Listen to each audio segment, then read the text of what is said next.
Just so you guys all know, we are now recording, so. Now is the time to say things that you will. Just so, yeah, in case. Mm.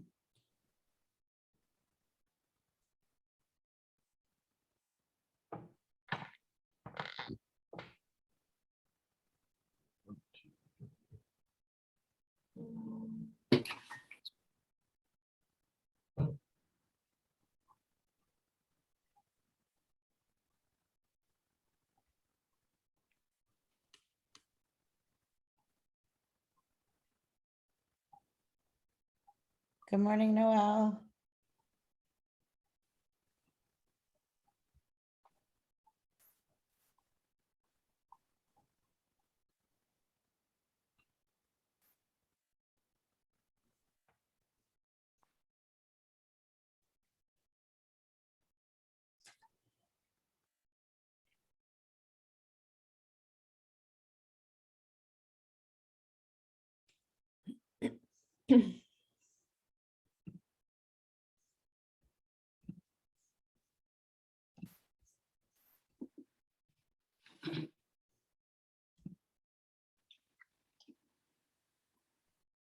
So I'm gonna give maybe like another minute or two for people to roll in and then we'll get started.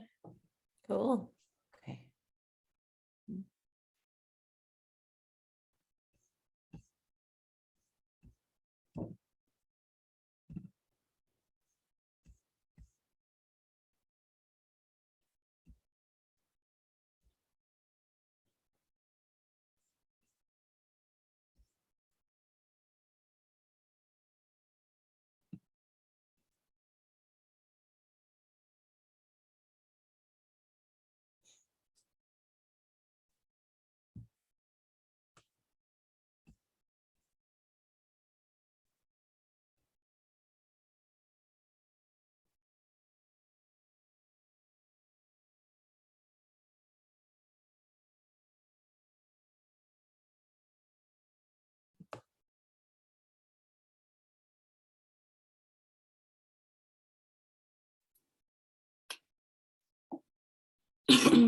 I'd like to thank you guys for taking the time to put this all together. I know it was a lot of work. So we all appreciate it in the department. Thanks for being a part of it, Kim, and for being a part of the roundtable. It should be interesting tomorrow. It'll be fun. Yeah. Yeah, thank you. I mean, as much as you know, this is AGSO is very much a team. Megan, it's just the all-star here. Like, couldn't have done it without her. So, but we'll get to those thank yous later. Yep.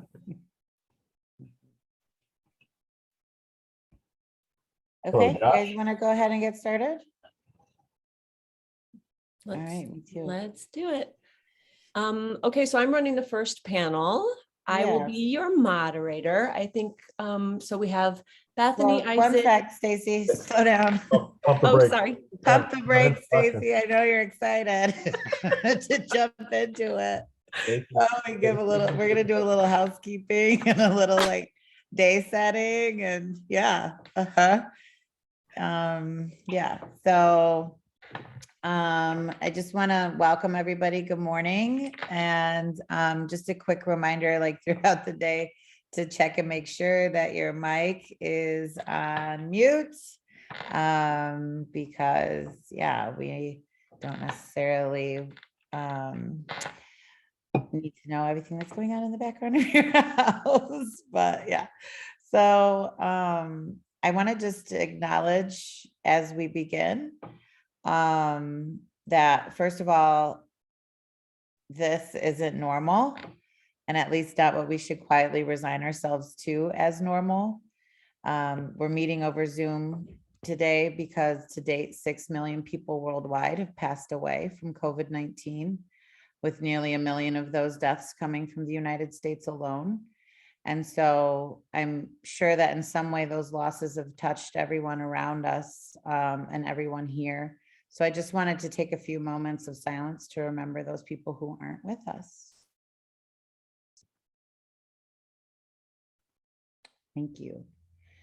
So in addition to the devastation of COVID-19, over the past 2 years, we've experienced an increase in attacks on women's rights, an increase on the belligerence around climate change and threats to our environment, dangerous threats and direct attacks on our democracy, an egregious increase in wealth of the 1%, the largest uprising to date of people again across the world speaking out against anti-Black racism.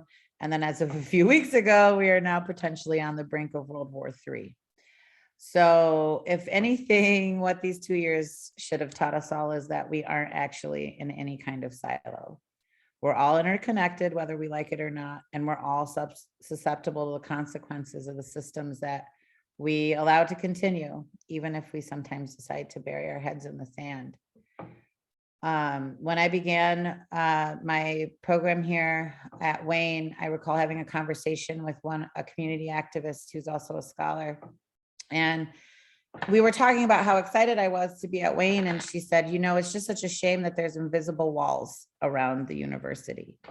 So that even if it's in the heart of the city, there's often an effective shut off of people who are from the city to what's going on in the university.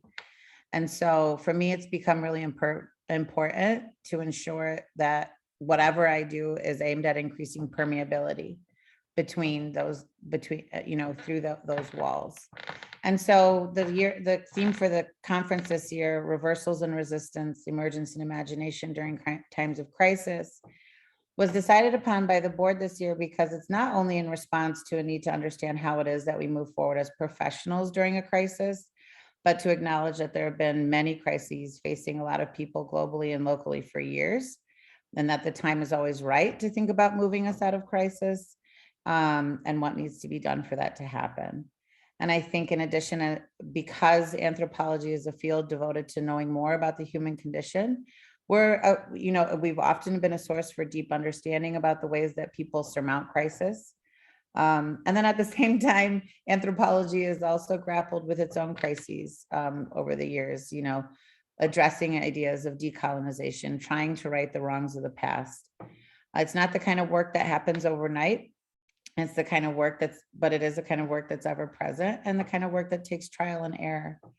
And I think it's the kind of work that it's fine to start again, as long as at the core, the goal is the actual ratification of injustice, entitlement, and supremacy in their most dangerous forms. So in its own small way, this year's conference is a direct call for those of us who truly believe in the need for decolonized approaches to branch out, open new doors to new forms of engagement.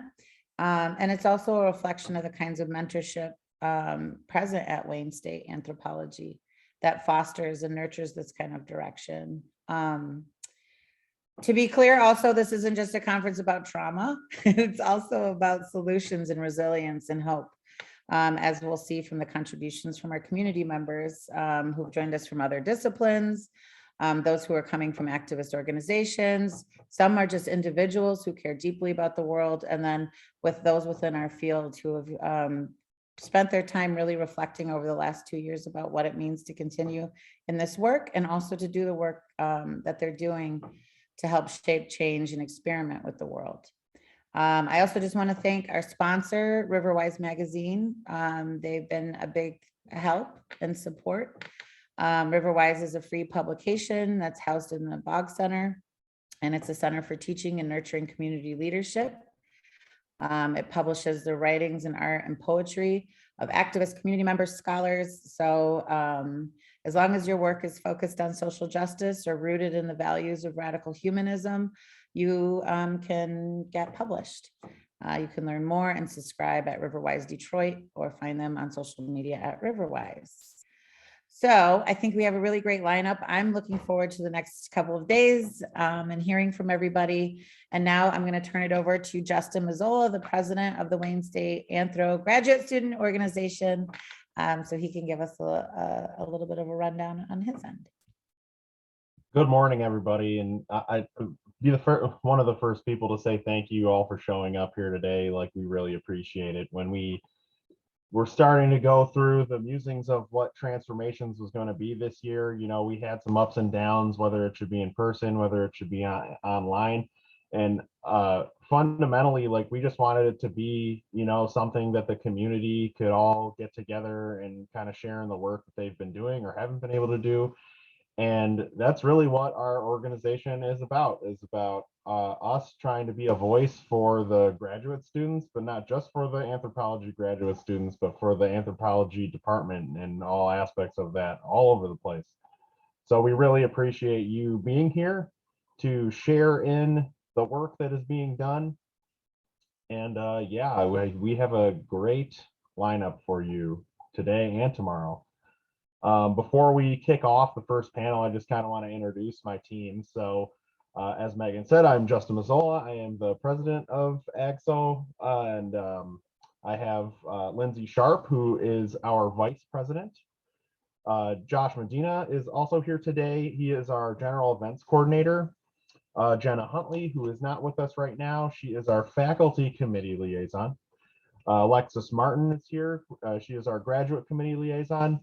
John Cardinal, who is our social media representative, Stacy Markle, who is our correspondent and treasurer, and Megan Douglas, who is our graduate conference director and the reason why you are all here today. So that is my team. We've been working real hard to make this a really great event for everybody, and we hope that you enjoy it. And that is all I have for right now. So real quick, we just want to do some housekeeping before I'll hand it over to Stacy to get us going. So just some notes for everybody. And let me get there. So if you have any questions over the next 2 days that are bigger than can be managed in the chat, feel free to email us at agso.wsu@gmail.com, and I'll put that in the chat. If you don't already have a program, I'll also put the link in the chat. And so during each panel, each presenter will have 15 minutes, up to 15 minutes. And then we'll have 15 minutes saved at the end for questions. If you're presenting, please just try and make sure that if you don't have a way to keep track of time for yourself, that you're paying attention to your moderator. They'll hold up a sign when you have 2 minutes left and one at time's up. If you are presenting and can't see them, they will just like audibly jump in and give you a like, hey, heads up, your time's up. And then if you're really going on long, at some point, we'll just probably mute you. But yeah, we'll try and avoid that if possible. And please make sure your name is correct in here so that your moderator can find you easily when it's time to present. Just so everybody knows, again, I'm going to say we're recording, so keep that in mind. And then as the panel is going on, if you have questions that come up, feel free to throw them in the chat. We'll keep track of it. Or at the end, we'll also just have a time where you can unmute yourself and ask your question directly. So, and then if you have light questions, feel free to throw it in the chat because someone will be paying attention. And with that said, now, Stacy, turn it over to you. You're so excited. I love it. Yeah, that's me. So I'm going to be timing you all. I think Bethany is going to start us out, and then Isaac, and then Natalie, and then we'll finish up with Kim. Our plan is to finish around 11:30. So I will give you 2-minute warning and then your time's up warning. Yeah, and like Megan said, I have the power to mute you if you don't stop talking, but I'm sure everyone is going to be respectful here, and we'll have questions at the end. So hang on to your questions or put them in the chat. When we're doing questions, if you want to raise your hand with the raise your hand button, just go ahead and do that too. And then you can just ask your question in person. And with that, I am going to spotlight Bethany. Are you ready to go, Bethany? Yes. Yeah, I'm going to share some materials. Let's see. Play from start. Okay, that should be visible to everybody, yes? Yep. Great, okay. First off, thank you all for sharing your time this morning, and thank you, AGSO, for convening us and hosting us and organizing us.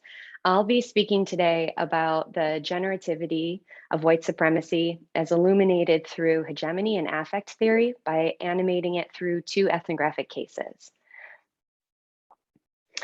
Scholars and activists have developed various conceptual frameworks to describe, critique, and analyze the phenomenon of white supremacy.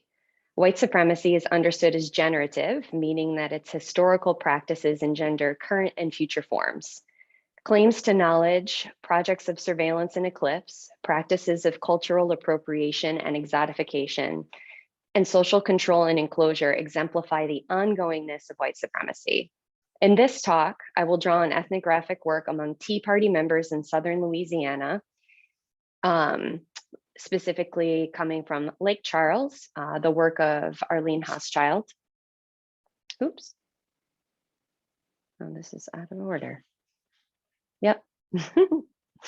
and a white nationalist and white anti-racist group located on the East Coast of the United States to demonstrate the generativity of white supremacy via hegemony and affect theory, each of which offer a set of imaginaries, consequences, and implications by which to understand white supremacy.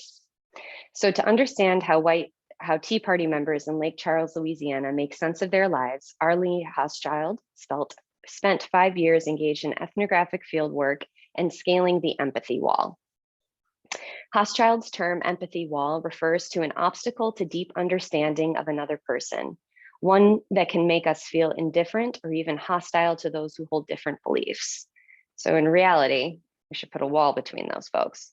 While I do not dispute empathy walls as a productive analytic to generating ethnographic empathy in the context of displacement and anger, the set of claims within Hochschild's empathy wall are worth tracing. The first is an ontological one. Empathy walls exist.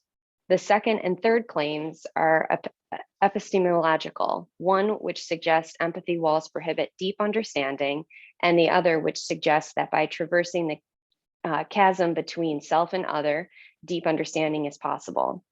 Hochschild scales the empathy wall to compile the Tea Party members' deep story, or a feels as if story. Huey maps the similarities and dissimilarities between 2 organizations largely comprised of people who identify as white in his comparative analysis of a white nationalist group, National Equality for All, and a white anti-racist group, Whites for Racial Justice, both located in a coastal city on the United States East Coast. During his year-long engagement with both groups, Huey sought to understand how National Equality for All and Whites for Racial Justice members make meaning of race, specifically that of whiteness. He argues that both groups share racialized ideals of whiteness, what he refers to as hegemonic whiteness. Hochschild is concerned with the deep story associated with membership to a specific political party, that being the Tea Party. The deep story she talks about is a story authored by feelings, decentering fact and relying on symbols as the means of communication and substance. Having a deep story is universal. However, the particular deep story one ascribes to is unique and reflective of one's group membership. Hochschild does not explicitly demonstrate how the Tea Party members' deep story is situated in and reproduces white supremacy, perhaps because doing so would make her efforts to scale the empathy wall even more challenging. However, the Tea Party members' deep story illustrates white supremacy nonetheless, specifically through the discourses of individualism, progress, ethnocentrism, anthropocentrism, and mechanism. The fundamental premise of the Tea Party's deep story is that of individual actors waiting orderly and patiently in line so that they may advance to the front of the line in which awaits the American dream. I argue that Hochschild's Tea Party member deep story constitutes both hegemony and counter-hegemony, depending on one's social relation to the Tea Party deep story. But before I trace how Hochschild's deep story serves a dual function as both hegemony and counter-hegemony, I will draw on Williams to define these terms. A concept to understand class-based domination, hegemony has been defined and deployed in various terms. Williams defines hegemony as iterative, multifaceted, unconscious and conscious social processes of experience, relationships, and activities. These hegemonic processes are not stable and fixed, but must be continuously renewed, recreated, defended, and modified. And as Foucault reminds us, where there is power, there is resistance. And the concept of hegemony mirrors this critique via concepts of counter or alternative hegemony, which are instances of challenge to hegemony.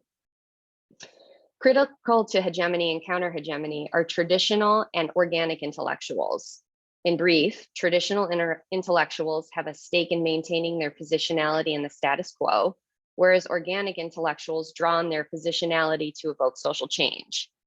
In a generous rereading of the Tea Party members' deep story as authored by Hochschild, Tea Party members likely perceive the work they are doing as what Gramsci would call organic intellectuals. Tea Party members remain allied to a nationalistic ideology and implicitly and explicitly emphasize their political activities as conducive to realizing the American dream, which they see as under threat from the dominant political paradigm, which can be seen in Gramsci and Williams' terms as an expression of hegemony. However, some would argue, myself included, that the deep story of Tea Party members as expressed through Hochschild is a facet of hegemony, as it does not fully explicate the complexities of racialized capitalism in the United States, thereby generating an incomplete and inaccurate assessment of the wrongdoer, and places blame on specific individuals and groups rather than systems, processes, and daily practices that work to both resist and reinstate social inequalities and domination. Huey claims that members of National Equality for All and Whites for Racial Justice engage in hegemonic whiteness, or, as he says, the common sense that naturalized meanings, rules, and expectations, and moral and normal characteristics, which guide group member social relations, as well as current and aspirational interpretations of whiteness and white identity. Huey elucidates several modes of hegemonic whiteness as expressed by both groups. However, all forms of hegemonic whiteness work to mark those as whites as essentially different from and superior to those marked as non-whites, while simultaneously surveilling and marginalizing the practices by which whites fail to exemplify those differences. In this way, Huey argues that both groups reproduce racist views.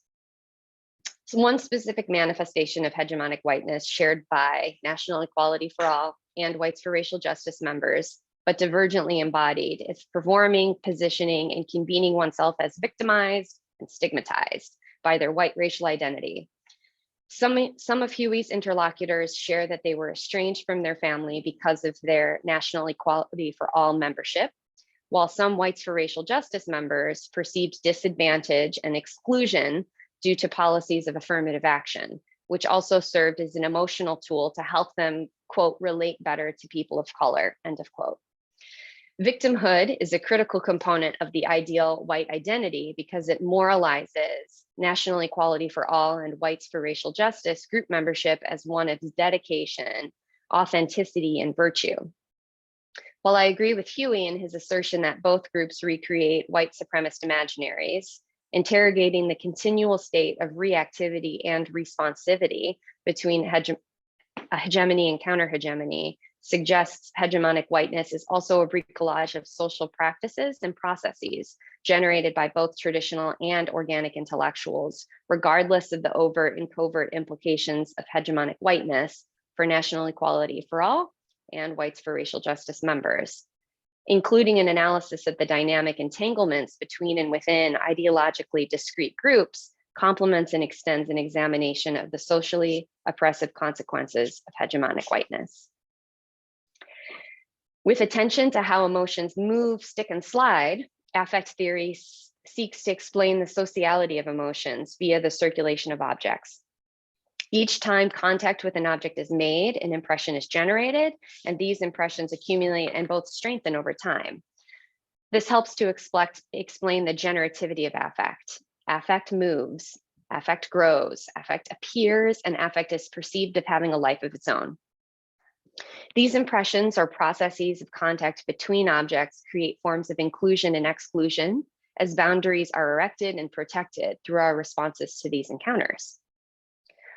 Walls are a literal manifestation of boundaries, and the kind Hochschild is curious about, empathy walls, demarcates boundaries analogous to Ahmed's analysis of boundaries as a site of generativity for forms of inclusion and exclusion. Ahmed's one of the key affect theorists.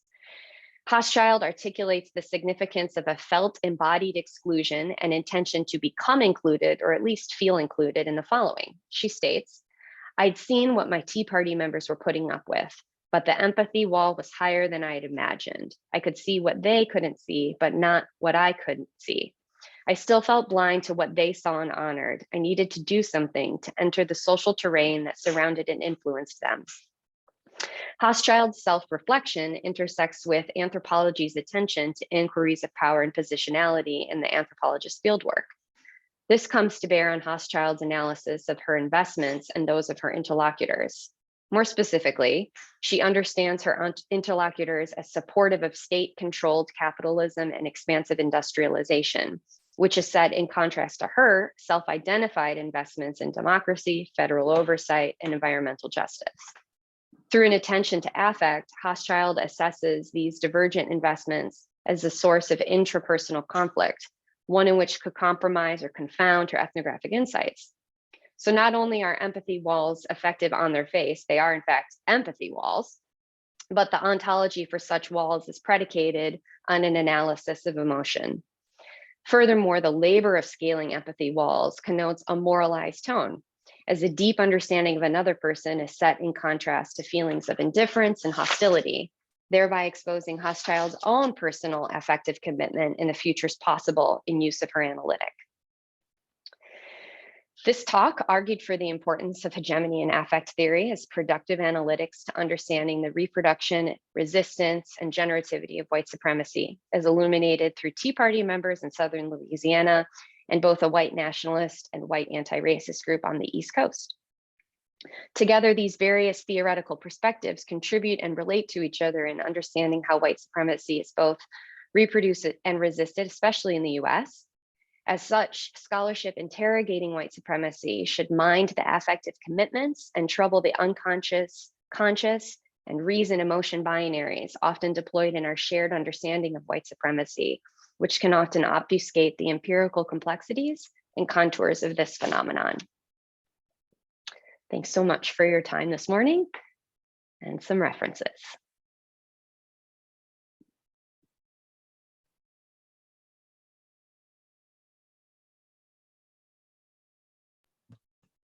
Thank you, Bethany. All right, next up is Isaac.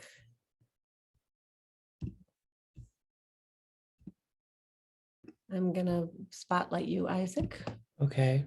Let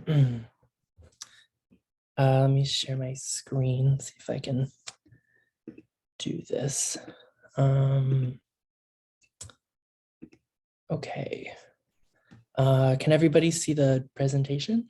Mhm. Yeah, we can see your side Okay. screens too, so maybe put it on. Okay. I'm sorry, it's so embarrassing. I've been using Zoom for like 2 years and I still don't know how to do anything. Maybe click slideshow. See where it says slideshow at the top? There you go. And then go, yeah, there you go. Play from start. There you Great. go. Okay. Thank you. Sorry, everyone. No worries. I just wanted to say before I begin, Bethany, that was amazing. And I don't really know how to follow up from that. Thank you for having me today. My name is Isaac Wittenberg. I am a friend of Stacy's, and I'm very grateful to have been invited today to speak. My presentation is less of actual research and more on reflections of my own experience as a new graduate student during the pandemic and sort of reflections on academia. During the question and conversation time later, I definitely invite others to use this time to reflect on their own experiences, and this presentation will just be mainly focused on my own experiences, but again, I want you to reflect on your own because I know that this is not normal, as we've talked about today. I am, well, let me see if I can, there we go. So my name is Isaac Wittenberg. I graduated from Western last year with a bachelor's in Japanese, I studied abroad in Japan and had to come home during the pandemic, unfortunately. Right now, I'm working on my master's degree at Michigan in international and regional studies with a specialization in Japanese studies. I'm also working towards a graduate certificate in LGBTQ studies, and I am a prospective PhD student after I finish my master's degree.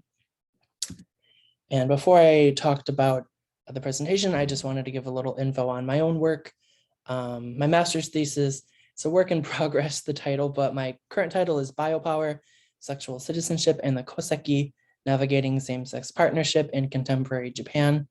I don't expect anybody to know anything about same-sex marriage in Japan, but the questions that I'm looking to answer are: how are Japanese politicians positioning same-sex marriage against national issues such as population decline and labor shortage? And I'm interested in how this discourse influences same-sex relationships. So what does it mean to be a queer couple in contemporary Japan? How are they managing relationships, especially with legality issues? Are they cohabiting? Are they marrying abroad? My current advisor is Dr. Allison Alexi. She is an anthropologist by training, but also a Japan specialist. And she works in marriage and divorce and kinship in Japan. So I'm very grateful to be able to work with her. And yeah, I plan to do my research over the summer, but enough about that. I will get into my presentation today. It's very, very low key. I was not sure what to expect today. So I apologize if it's not as informative as Bethany's was. But this first part, I just wanted to reflect on my own experience. And again, I want you to use this time to reflect on your own experiences as well. And hopefully we can discuss that later. One of the major questions that the conference is talking about today is managing collaboration from a distance. I know a lot of this seems pretty silly, but as a new graduate student, this is stuff I've had to recently figure out. And I know that all of you are PhD students or prospective students or finishing up your PhDs soon. But something that I've realized is that connecting, there's so many ways to connect online, through email and social media and Zoom. Again, it seems very silly, but I've really found these to be great resources. I've also utilized the school library and also faculty, which is something I hadn't really done before.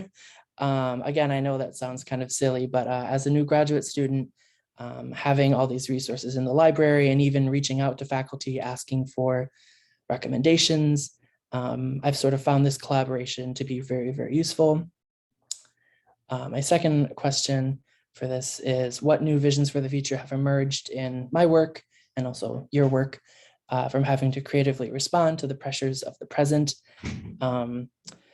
Something that I have struggled with and people in my own cohort in Japanese studies have had issues with is access to digital materials from abroad. As Stacy had mentioned to me before, I know a lot of you are doing work on USA anthropology and work here in the States, but if anybody is working with materials from abroad, I know how difficult it can be to get that, especially from Japan, although they're very technologically advanced. Things move very, very slowly, and a lot of stuff is done by fax machines still, surprising, I know. So that's something that I am hopeful for in the future, is greater access. And also just a greater incentive to collaborate both locally and globally. I've definitely been in touch with lots of professors and other graduate students around the US and around the world, and just getting in contact now, I think, as we are forced to reach out and seek sources outside of our own area. I think that this has given me at least a greater incentive to collaborate. The next part is focusing on questions of educational uncertainty. This is something that I, along with everyone else in my cohort, and I'm sure all of you current PhD students, have faced with the question of, would I be okay if my program moved entirely online? At the beginning of the pandemic, I had spoken with a professor who told me, do not go into academia, do not get a master's, especially right now. with everything being moved online, you're going to teach online for the rest of your life. And he was very, very pessimistic. And obviously, I'm here today. So I did not necessarily listen to his advice. But this is something that I've spoken with professors about and other students, and I'm sure all of you have thought about, is what would your degree, what would your degree mean to you? Obviously, as things are changing and hopefully looking up, we're moving less so from online classes, virtual to in person. And something that I had to remind myself, especially at the beginning of the program when I was meeting other new students who were going through the same things that I was that I'm not alone in this. It can feel very isolating, especially if you're doing research by yourself alone and you don't see many people, or if everything is on Zoom like it was a year or two ago and you're sitting alone in your room. Again, I know this is all kind of silly and very obvious stuff that we've been through, but I think it's really important to reflect on, especially as we're moving forward in academia and sort of what collaboration means and what education means, both in person and virtually. Another question I thought about, and I hope you'll think about as well, is being able to engage with international communities without being able to travel. Currently, Japan is still closed, and myself and my cohort included are not able to go do our research in Japan and meet with people and do on-site ethnographic work. So something that I've found very useful is utilizing social media platforms, especially Twitter. I just recently got on academic Twitter and I absolutely love it. I've also utilized Line. This is a Japanese messaging service, but I've been able to connect with students and friends back in Japan. Another lesson that I learned, which again, might seem fairly obvious to all of you, is don't be afraid to reach out. As a new graduate student, I found it very nerve-wracking, I guess, meeting with these professors and trying to do my work and asking to work with them and looking for resources and kind of feeling like a very small fish in a very big pond. But I've learned, don't be afraid to reach out. Again, I know this is something we all know, but it's just something good to remember is that the worst they can say is no. And most of the time I've been very successful with reaching out and communicating with people. My next question is considering the legitimacy of remote research. Again, this is something probably everybody has thought about here, and something that we have been discussing a lot in my research seminar is, will my work be taken seriously? And we've had lots of debates and discussions on this. And ultimately, everyone seems to agree, yes, it will be taken seriously, but some people didn't really understand why. They didn't see the seriousness of conducting remote research and not getting out into the field.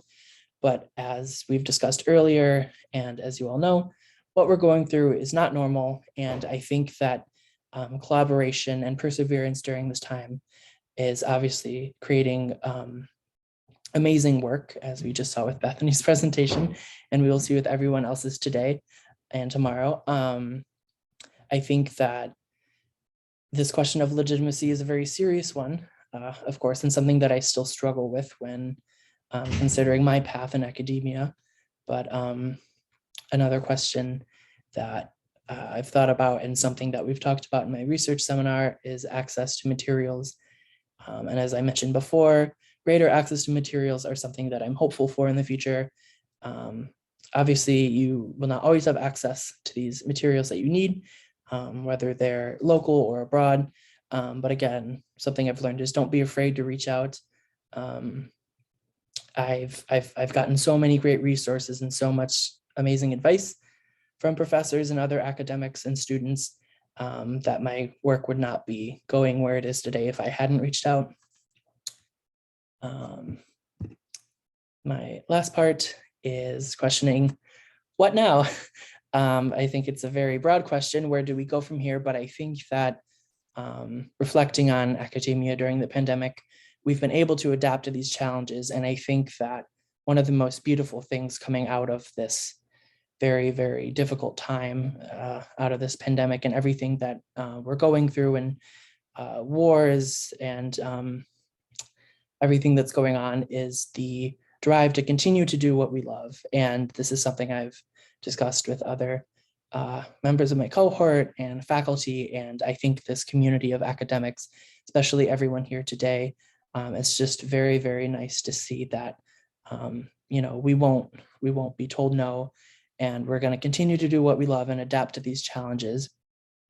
And I also think that this gives us opportunity to explore more ways to connect, obviously virtually. A lot of different platforms have been created and utilized to connect. I mean, we're using Zoom today, so that's an obvious example, but I've been finding that people have been very creative in sharing their work and also connecting across the globe virtually. And another broad question that I hope people can think about and possibly discuss is, what will the future of academia look like? So I personally don't think it will ever be the same, and I can't see anybody's faces or anybody's reactions, but I'm sure people agree with me that that what we're going through is not normal, and academia has really, really changed, but we have more ways to connect, collaborate, and grow. And I think that what is coming out of the work of people during the pandemic and during all these other global crises is amazing. And I think perseverance is just an amazing human quality. So that is my presentation. Thank you for listening. I know it was more of a ramble than an actual talk, but I hope that my questions and my experience has given you some opportunity to reflect on your own experience. And I look forward to hearing everybody else today. Thank you. Thank you, Isaac. Good job. All right. Moving on. So I think Natalie is next. I'm going to find you here and spotlight you. 1 second. Where are you? There we go. All right. I am spotlighting you, Natalie. You are up. Hello, my name is Natalie Gallagher. I'm a PhD student at Syracuse, but I'm here in Detroit. And I was going to present a Zine today that was essentially my comps lit review in the form of like an index and lexicon. But unfortunately, I lost my computer in the comp process. So please, I don't have anything visual to kind of present, and have been scrambling a little bit in the interim, but I will submit that later, or I don't know. But yeah, essentially my research does a lot with Marxist dialectics with utopians, on utopians, and then also Gramsci's, the way in which he kind of has a dialectical pedagogy of revolt in his work. So today I was going to kind of unravel that through this sign, but instead I'll just kind of talk about it. But essentially, there is this thing called a dialectical pedagogy of revolt, which it's rooted in de Smet's work, who studied the Egyptian revolution through this lens. It brings together Gramsci and Vygotsky, and it kind of hinges on the fact that within, and this is a quote, within every emancipatory moment, there is an implicit, I'm reading it soon. There's an implicit theoretical and practical pedagogy of revolt at work, which governs relations of assistance, learning, and power between internal and external forces. So in this kind of formula, it's looking at labor movements and workers' movements. And within it, there's kind of this idea of a pedagogy of revolt in all movements.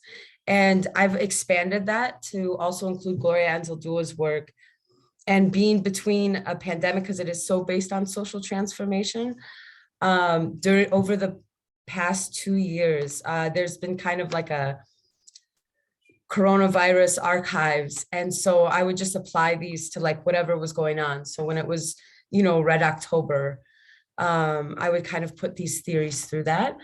And in a way, it really intricates a lot of other social transformation theories, like if you're familiar with Walter Benjamin's theses on history. And as they started to be overlapped, almost a map kind of popped out. And that's kind of what I'm going to explain today. Because just to kind of look at it, the pedagogy of revolt, like this is a dialectical approach to understanding and enabling what is called like the sociogenesis of struggle, which is really important to kind of understand because it's looking at the ways in which our movements and our struggles, how they develop and how they grow, have actual impacts on the day-to-day. So, and what I mean by actual impacts is like whatever that radical possibility that the movement is kind of fighting for is being manifested and practiced as we go along. And this all hinges on that concept of a dialectic and to kind of understanding it. And sorry. So a lot of this is rooted in Marxist dialectics, which are essentially between idea and material. So it's kind of saying that our ideas have material ramifications to them. But there's a lot of other dialectics that like kind of play with this two-way movement between idea and worlds. But it did, like for Marx, it describes the process of thinking, which under the name of the idea, he even transforms into an independent subject, is the demiurgus of the real world, and the real world is the only external phenomenon for the idea. With me, on the contrary, the idea is nothing else than the material world reflected by the human mind and translated into forms of thought. So even though, and this is something that Walter Benjamin points out, there's like a vulgar Marxist kind of perspective that is strictly historical materialism in an objective sense, that doesn't so much recognize like poetic knowledges or knowledges from struggle that oftentimes, get erased from histories. So in my studies, I bring political mourning into this, especially lost histories and lost possibilities. And there's a way that there's this material sense to this kind of connecting the idea and the material world, but we need that poetic knowledge in order to go in. So I've collected like all different kinds of dialectics that I've come across in my readings to kind of explain this two-way movement between like the world we want and the world that we have, but even in labor terms. And in the process of that, there's Gloria Anzaldúa, who does a lot with imagination and healing, and she has a dialectic within that, as within hers, but it prescribes it in a way that is shape-shifting. So in the so-called Zine that would be here, there's kind of unpacking like how maybe the process of social transformation is this in the shape-shifting lens.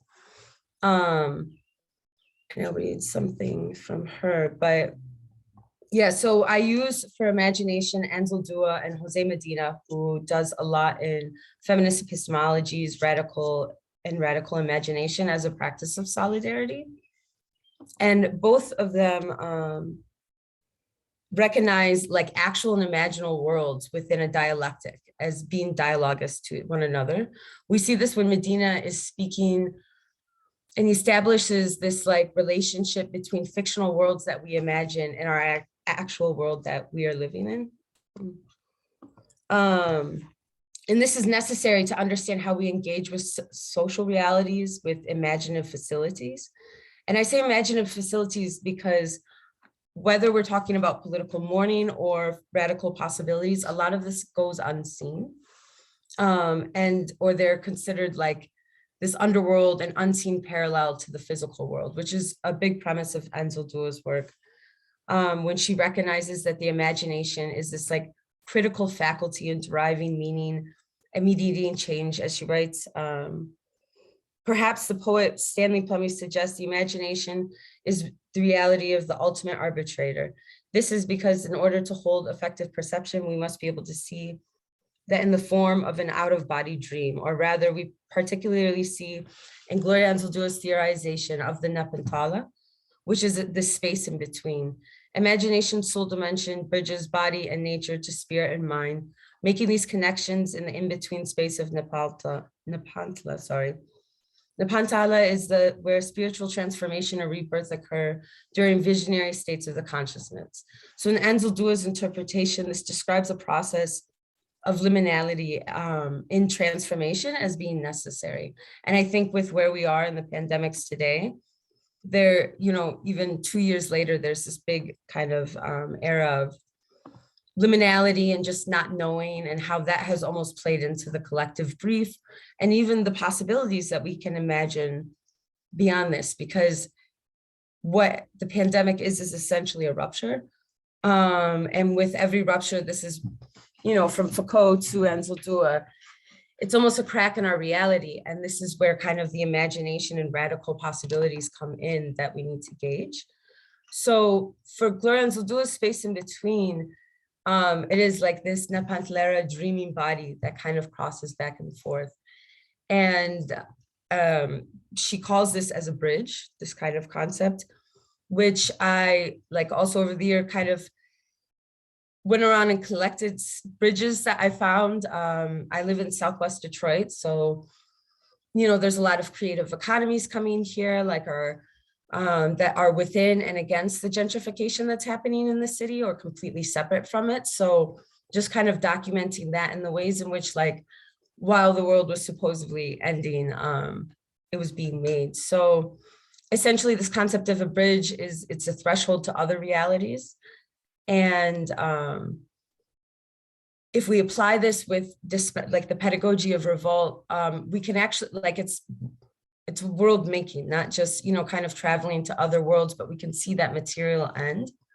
And this was a big part of why I mentioned Red October earlier, was during October last year, we had a lot of strikes that were happening. There was a lot of practices of solidarity that were built on how we were in relation rather than just oppressions being similar. And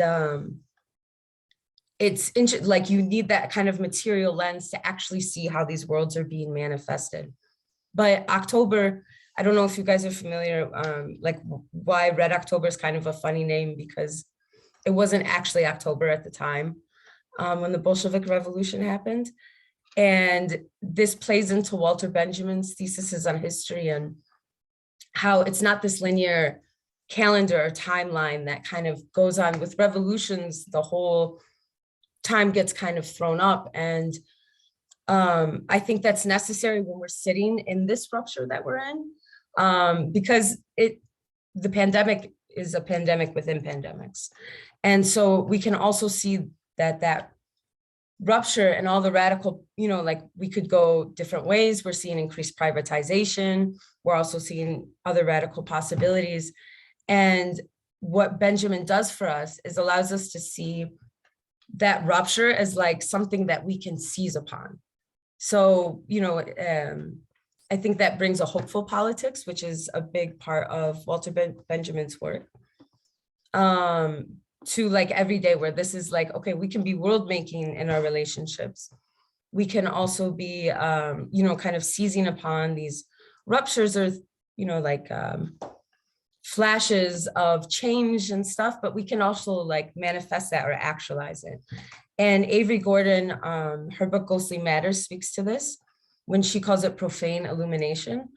And that's something that, you know, she writes very ghostly, but you can invoke. And it's essentially a way to cause, you know, like to acknowledge a ghost and your involvement in it. But if we take it up with Walter and Benjamin, that's in where we are today. And I think that that's also a radical possibility of, or radical practice of solidarity, because if you take Gordon and Benjamin together, if let's say the past is a ghost or the future is a ghost or the pandemic is a ghost, you're recognizing your involvement with it. And bringing these things together is why, I don't know, in my abstract, it starts off with kind of like a house, because if we kind of are able to recognize this link between the imaginal and the material, and then just like our involvement in all these things, how we are in relation to Ukraine, how we are in relation to what's going on in Detroit, like being able to kind of go through that situated analysis, I think is necessary in how we seize upon that. And that's why I bring political mourning and imagination together, because Walter and Benjamin's theories on this, on transformation, he sorry, I'm trying to find it. He has this double take on loss. So that way we can see loss or, any form of grief in a way is that there's something kind of that you're able to do. So rather than seeing, here, let me just read, sorry. So there's a hopeful politics to both mourning and world making if we attend to the remains in a redemptive and transformative way. And what this is, having an active relationship to the history as we're trying to move towards these new normals going forward. But because of Benjamin, we're able to look at a politics that isn't, it's not about being reactive, nostalgic, or lacking, but instead we can be active, persistent, abundant, social, and militant. And I really took up militant because a lot of my work goes between both everyday violence and bigger violence. And I think a lot of times that question gets asked when we talk about movements. And I like the word militant because you can apply that to whether it is armed struggle or it is imagination. And so that was part of this mythical Zine, was kind of fleshing out what would a militancy look like, between all of these things. And I've done some work with militant groups abroad and kind of looking at how that pedagogy of thought between what the world they're fighting for and the world that they're fighting against. Which brings us back to kind of the social transformation and Gramsci, because within this pedagogy of revolt, Gramsci has something called a modern prince, which essentially is, we can understand it as almost an apparatus for transformation because it describes what we're learning. It describes also the subject formations that occur in tandem to social transformations, which is an essential factor of this dialectic, because what it is saying is that in the process of a struggle for liberation, your participation in it, there is this subject formation of yourself that is occurring in tandem with the transformations that your struggle seeks. And this occurs kind of in this dialectic between the self and the social, but has to occur in kind of a collective scope. So Gramsci's modern prince, if we kind of add Gloria Anzaldúa, pedagogies of crossing, the work of M. Jackie Alexander, is very informative to this. We're able to see almost how we can redeem certain lost histories of the past or have to out of a sense of justice, but also just this imperative of our understanding of kind of the dialectics, so that way it's not about the radical possibilities of far off futurity, but and how that's being practiced in the day-to-day. And that's a lot of what utopian politics is kind of on. So I just want to kind of bring in this concept of time within that pedagogy of revolt, because for Gramsci, again, the modern prince is kind of this broader apparatus of understanding social transformation. But that dialectic in some ways can collapse into a duality or more dichotomies if we don't really understand what a dialectic is. So there is this concept called moving politics, which really looks at emotions and how that is related to what moves us. And it's interesting because if we trace the etymology of emotion and movement, it goes affect, being affected, being moved, emotion, motion, movement. Then it went to movementum, meaning motion, and movementum, this is an earlier Latin word, which meant emotion, but at some point it meant rebellion and uprising. And I think that kind of helps our understanding of the dialectic, because in this, it gives us kind of, it's not between an inside and an outside or an up and down in this sense, it's a two-way movement that goes back and forth between these things. But if we bring Alexander and Walter Benjamin into it, we actually their concepts of time. This expands a lot, because rather than the modern prince, this apparatus being a collaboration of projects, kind of the subject and the social, we're able to understand this in terms of Deleuze's planar relationships of beside, which allows us to see that like if we're talking about it being between bodies and space, it's in this idea of besides, which actually opens us up to a multi-sided amount of interactions. And then it becomes, like the movement isn't just the protest or all of these things. It's traced in actually how you go through time, how you go through space, which is what Deleuze is trying to get at. And Alexander calls this palimpsest time, which is how we make visible the sociogenesis of struggle by illuminating the role of performances and practices of ideas across time and space in this kind of matrix of a way. To kind of sum up, I'm speaking loosely, but it was more of an artistic and creative piece, but I think like that understanding. So what I did was I started trying to trace all of those things, and I have a 5-year-old son. And so a lot of it became, if we're politicizing our questions on things like abolition, how is that applied in parenting?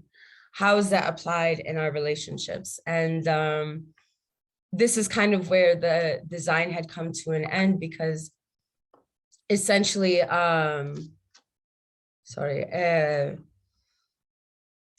bringing that in, localizing those questions, like Hamza taught me that it's not about, oh, are police good or bad? It's that we could have better ideas, and kind of bringing that praxis into the day-to-day, to kind of unfold that. And so that the idea of the house kind of started with Audre Lorde and June Jordan's work, and how we're actually like kind of teaching these things in our lives. I'm losing my train of thought. I'm sorry, because I don't have design. I'm trying to remember how it ended, but Natalie, that's okay. I probably have. yeah, It's all good. Perfect. Thank you. It was wonderful. Thank you so much. All right. So we're going to move on to Kim. So Kim, Kim, can you turn on your, there we go. Good morning, everyone.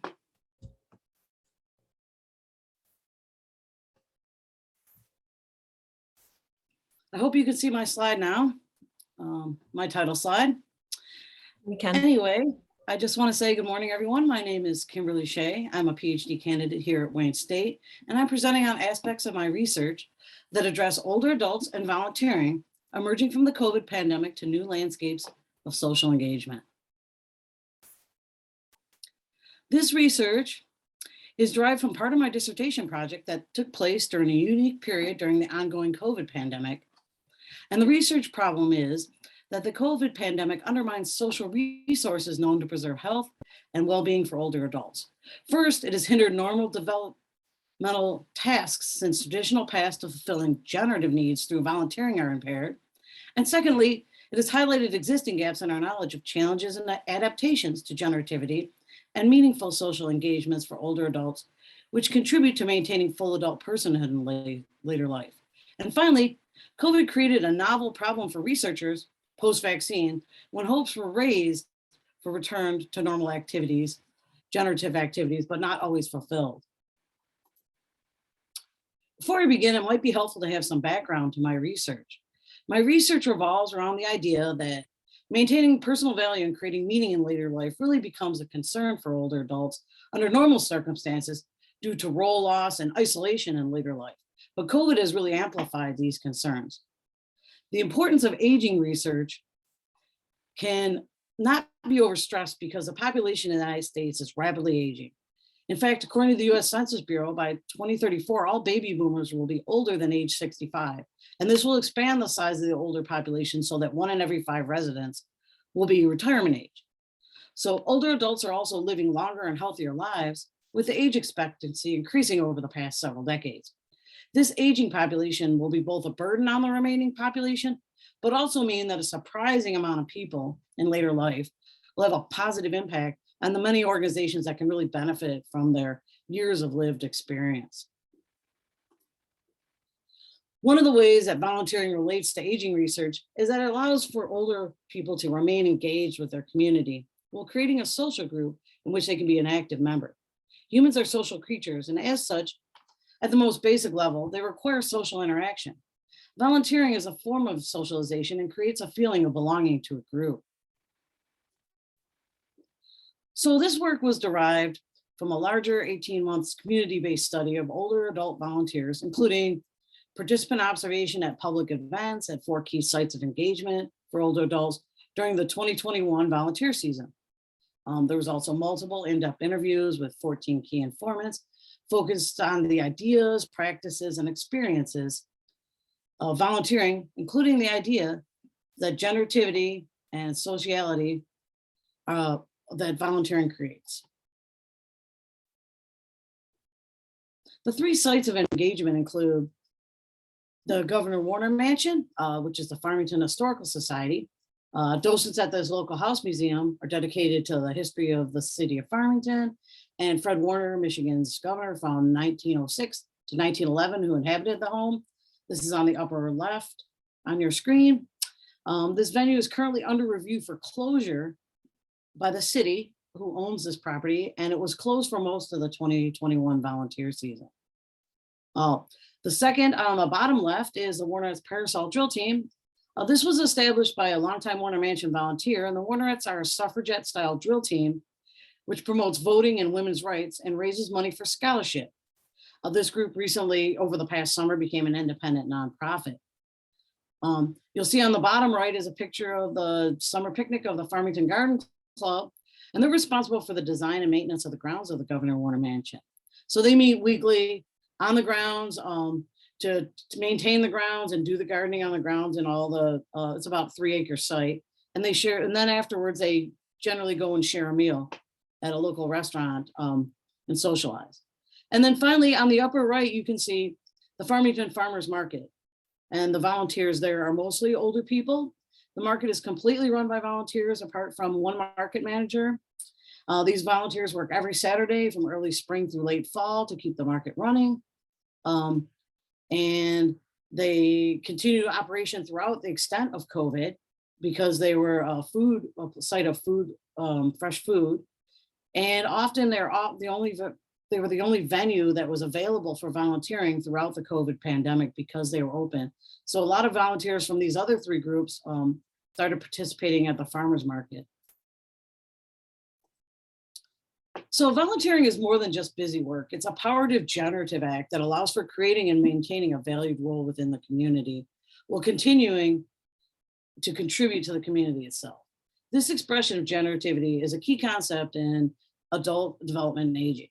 And the idea of generativity fits well when examining the realm of volunteering in later life. And this is because the ideas encompassed by generativity relate to many aspects of research being done on the perceptions of volunteering in later life by older adults. Volunteering can be seen as a generative act because older adults have agency in choosing where they volunteer and the activities of volunteering that have meaning for themselves.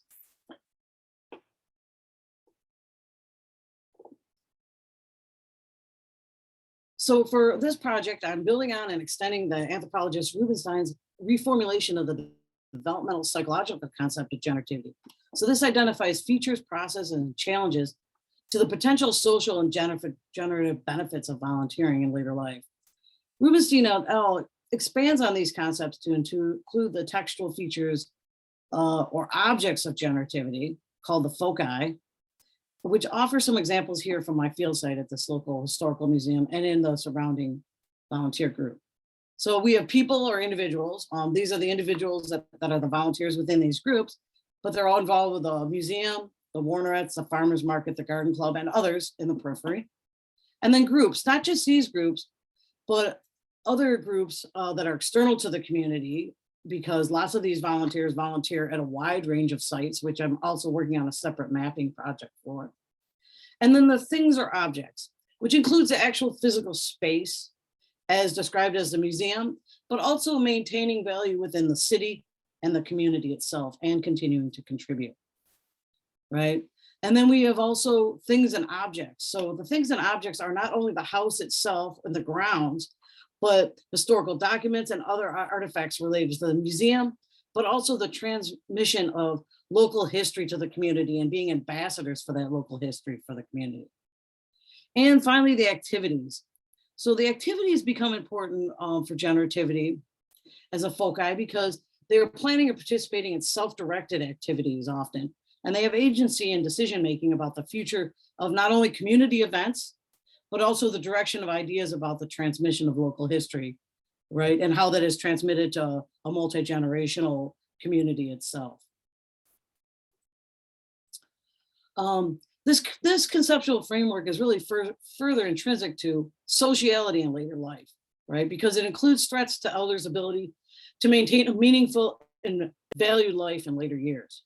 And volunteering also creates opportunities to maintain a meaningful and valued form of participation in the community. Many participants expressed that COVID was essentially stealing valuable active years from them in some of the interviews that I had. And full adult personhood also becomes very important because personhood is a socially constructed entity that can only be legitimized in relation to a larger culture or community. Therefore, having positionality in the community is important to maintaining a full adult personhood.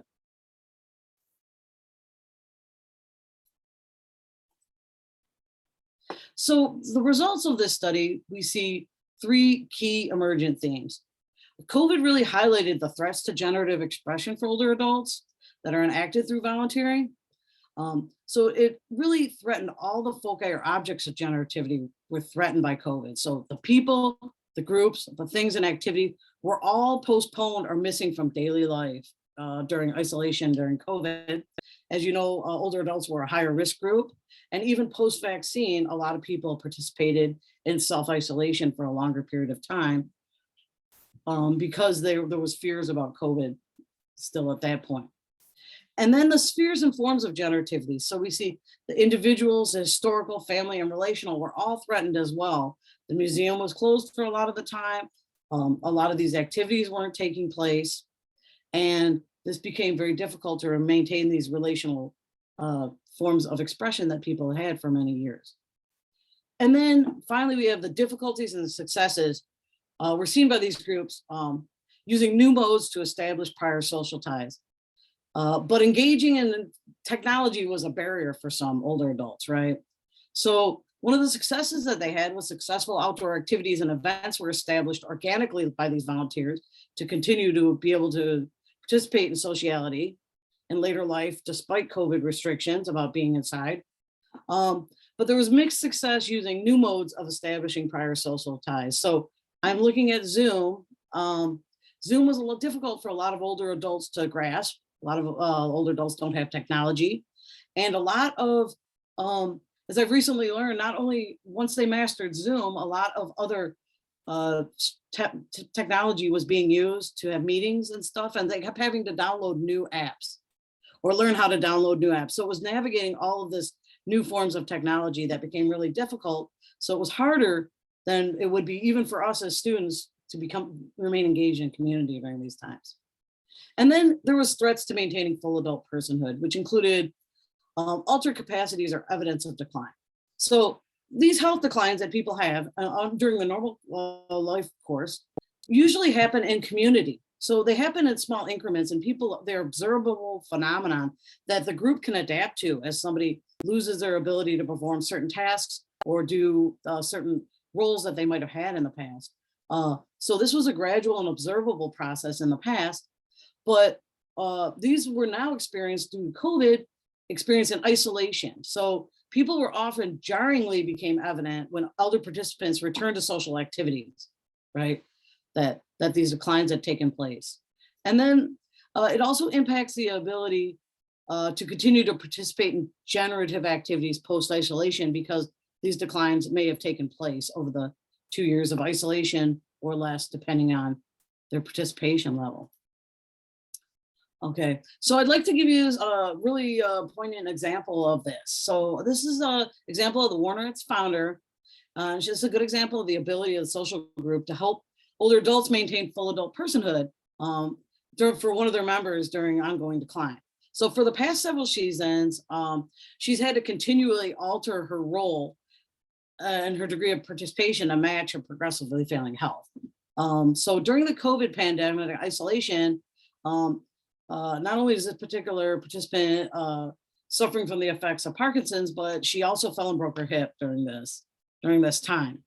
And we did not have a parade for the Warnerettes during the 2020 summer because of COVID. So originally she started out playing this historically accurate bass drum and carrying it herself.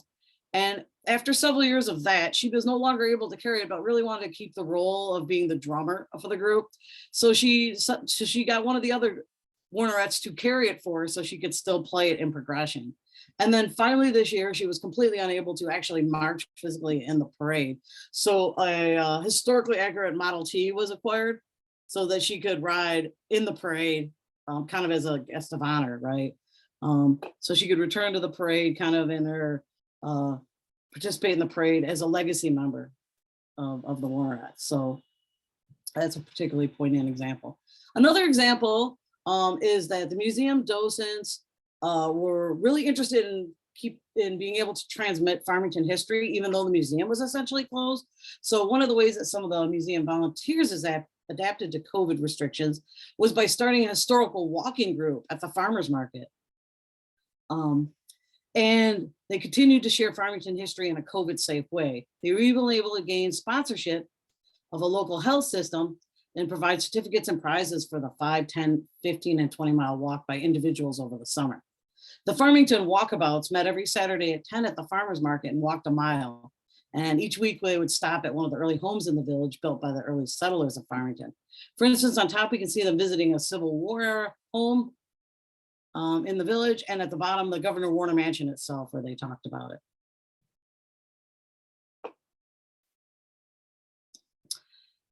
The Warnerettes were another group that became more active during COVID, with the future of the Historical Museum under threat and the threats to the social group that surrounded.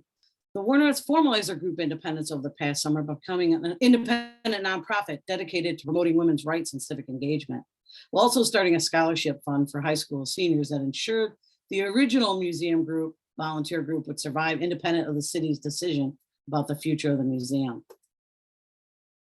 So fulfilling late life generativity is intrinsically linked to the ability to participate in community, and the pandemic limited opportunities and prompted new challenges and solutions by these older volunteers. Furthermore, attention is needed to prepare for future threats from disasters and pandemics that threaten meaningful participation and generativity in later life for older adults. So it's kind of through this exploration and this work with volunteers that I've observed that volunteer offers a sense of inclusion and purpose in the lives of older volunteers while including them in a wider community in a multi-generational way. And all of these benefits were threatened by the COVID pandemic, but organic and self-directed adaptations were accomplished by these volunteers in new and innovative ways. Thank you for listening. I'll take any questions during the question period. Thank you, everyone. Thank you, Kim. Wow, thank you, panel. We're finished with the panel. Everybody did a great job.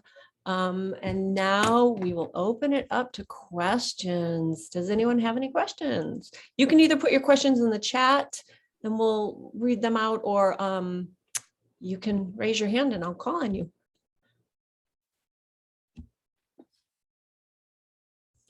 Okay, Dr. Chris Mollis. Hi, everybody, and thanks so much. So my question is for Bethany. I was, thinking about, the ethnographic work you're describing, much of which was conducted some years ago, and thinking about the ways in which right-wing movements in America have been transformed during the Trump era to the point where, even this label Tea Party doesn't exist. The Tea Party caucus doesn't exist anymore.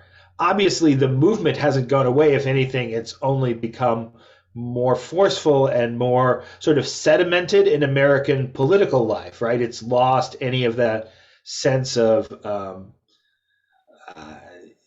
it being an outsider movement I guess I would invite you to reflect on the ways in which sort of recent transformations in right-wing politics, I guess specifically with regard to movements like QAnon, have sort of picked up that mantle, but then also the ways in which they've transformed the mantle. And I recognize that you're not writing a paper on, American electoral politics. You're really presenting on the sort of socio-emotional responses of people, and I would invite you to reflect on that.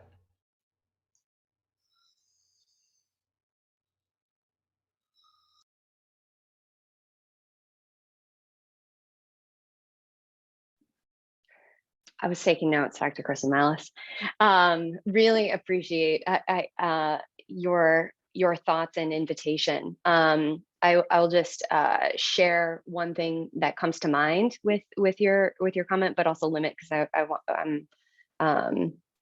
one thing that comes to mind is the entanglements between both kind of far right nationalist movements and their relationship to what's called a global far right, drawing on the work of Miller Idris right now, who talks about how both localized nationalistic identity is also leveraging nationalistic symbols from other countries, and specifically talking about the proliferation in Eastern Europe, for example, of use of the Confederate flag, for example, as a way to demarcate nationalism and far right ideology to that specific place, but using a symbol that is coming from another location. So I think those entanglements and how right-wing politics has changed over time. You're right in that both of those ethnographies are dated. I think Huey's was 2012 and Hochschild's was 2018. So thank you for that invitation. You got my wheels turning as usual.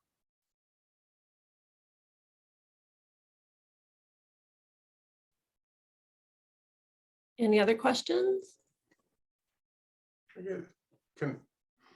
I really appreciated this panel. Thank you. I unfortunately had to jump in late. The IOG faculty meeting ran long. I guess I was curious. I've heard Kim, I've heard you talk about this on several occasions. And in the context of this transformations, it sounds like a productive view, because you're playing at three levels: the transformations that are expectable and happen over the life course. There's the transformations in the positions of people in the sort of from the center to the periphery of the community they're in. And then with COVID, there's a whole redefinition of those.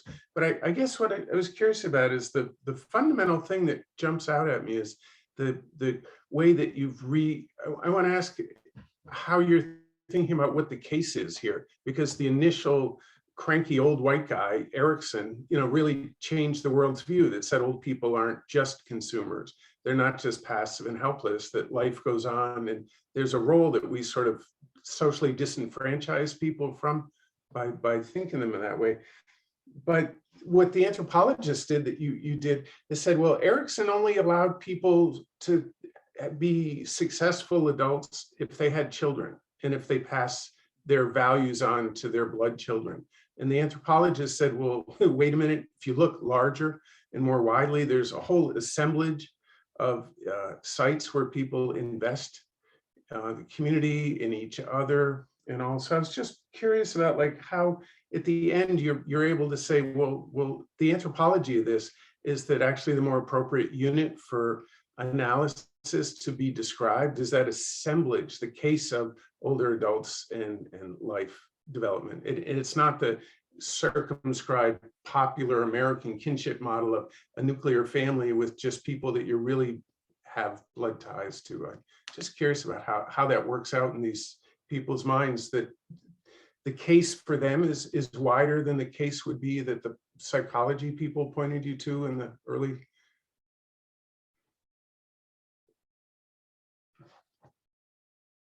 I think you're muted. You're muted, Kim. Yeah.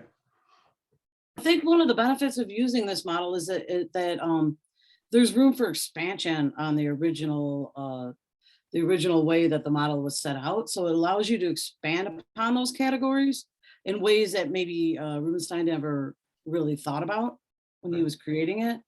And COVID has actually offered a great dynamic time to do research. And I know that's crazy to say, but I've been working with this group for a long time, and if it had been a normal year and COVID hadn't happened, these dynamic changes wouldn't have happened probably.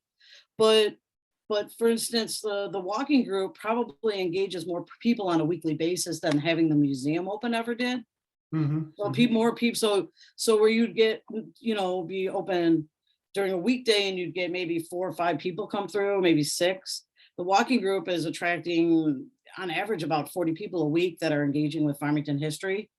But it's the same docents that would have been at the House Museum. So it was a really dynamic time. People had to adapt to change. They adapted in some great ways, some not so great ways.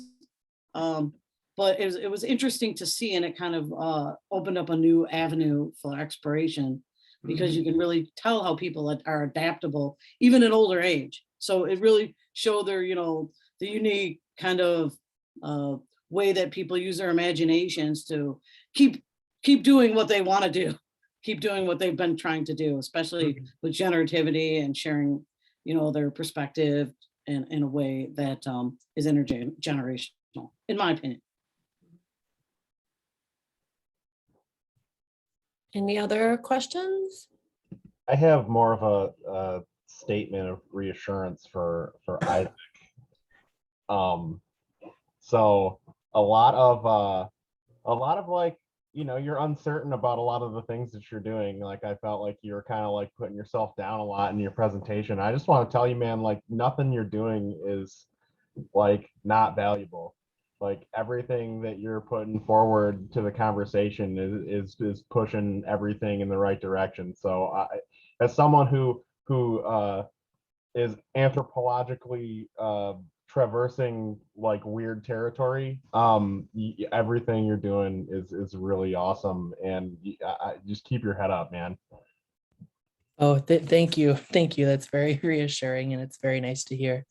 No problem. Yeah, thank you. I have a quick question for Isaac. When you talked about using academic Twitter, and I found that really interesting because I haven't seen that, but I wonder, are you connecting? It sounds like you're connecting with people you knew in Japan, or are you actually connecting with new people? And are you actually able to make more than just a kind of a superficial connection? Yeah, that's a good question. I'm still very new to Twitter, but I've been able to connect both with people that I have met and people that I haven't met. There was a scholar in Australia who I was able to connect with over Twitter, and then we exchanged some emails.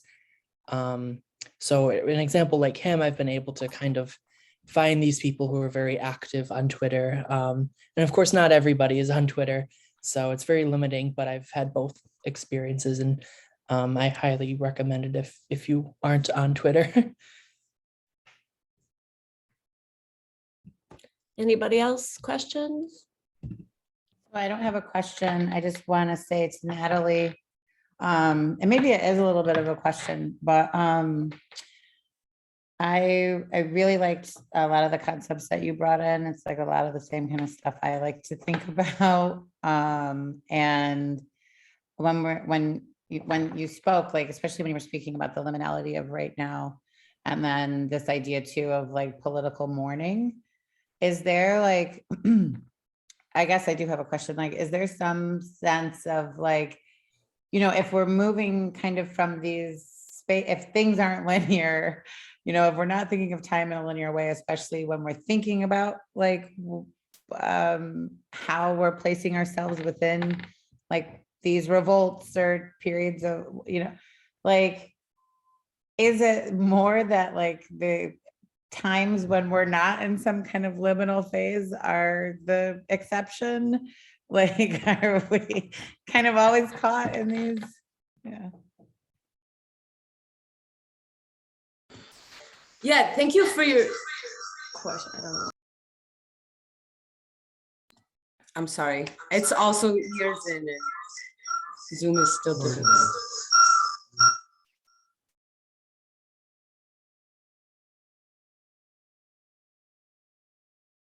I'm sorry, can you guys hear me okay? I don't know let me, but I think essentially this is why I was excited about when you named it reversals and resistance. Because I think that kind of speaks to the ways that we can always be in this stage. If we don't see like liminality, it doesn't have to be a bad thing. Like it doesn't have to be a pandemic in a sense, but that concept of reversals and resistance, I think like that, like when you said it this morning and I missed the point of it, but it was, that's the dialectic. And I think, you know, rather than seeing like, okay, if we're in these liminal spaces, we're not, because I don't know, in Detroit, like there's floods all the time. This isn't, you know, these pandemics or the things that we're pointing out now are actually reversals. I mean, especially now we're seeing gentrification happening like much like it did in '68. And so I think we're always in that state of kind of resistance and reversals or, you know, where the reversal of the past isn't necessarily like an oppressive look. It's kind of that Walter Benjamin, you know, like keeping an active relationship with it. And that's where political mourning comes in. But I think we are always in moments of rupture and always at like there's many war fronts going on all the time, like whether you're here or you're abroad, like with capitalism, Zionism, like this is kind of a constant point of how it is in our everyday.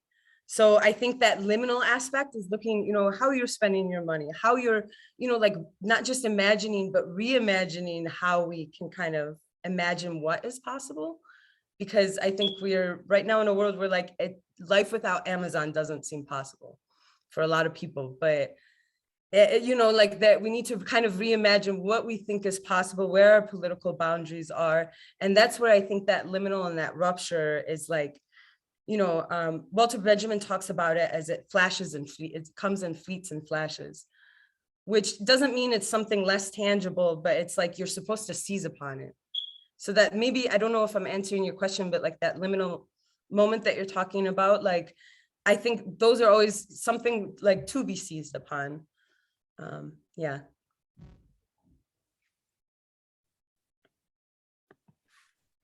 Any other questions?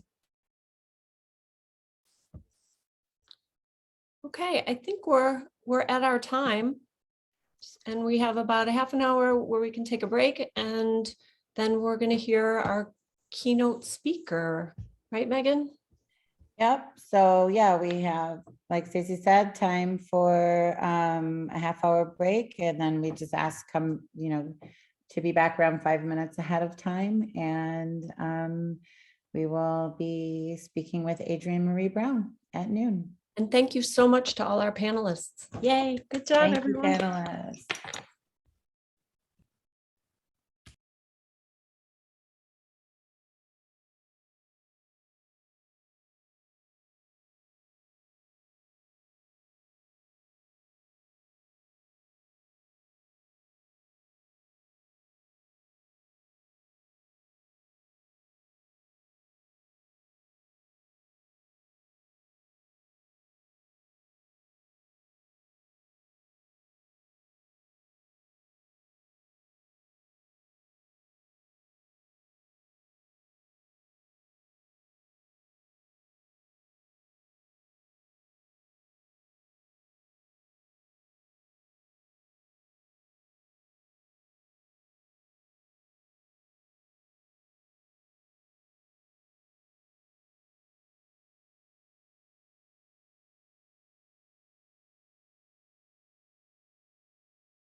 Mm. Oh, good. You didn't miss anything, people. So, you know, that the path really diverged for me pretty like clearly, that it was like, oh, like there are some of us who are really in love with what's happening in the classroom, but I'm really in love with what's happening outside the classroom.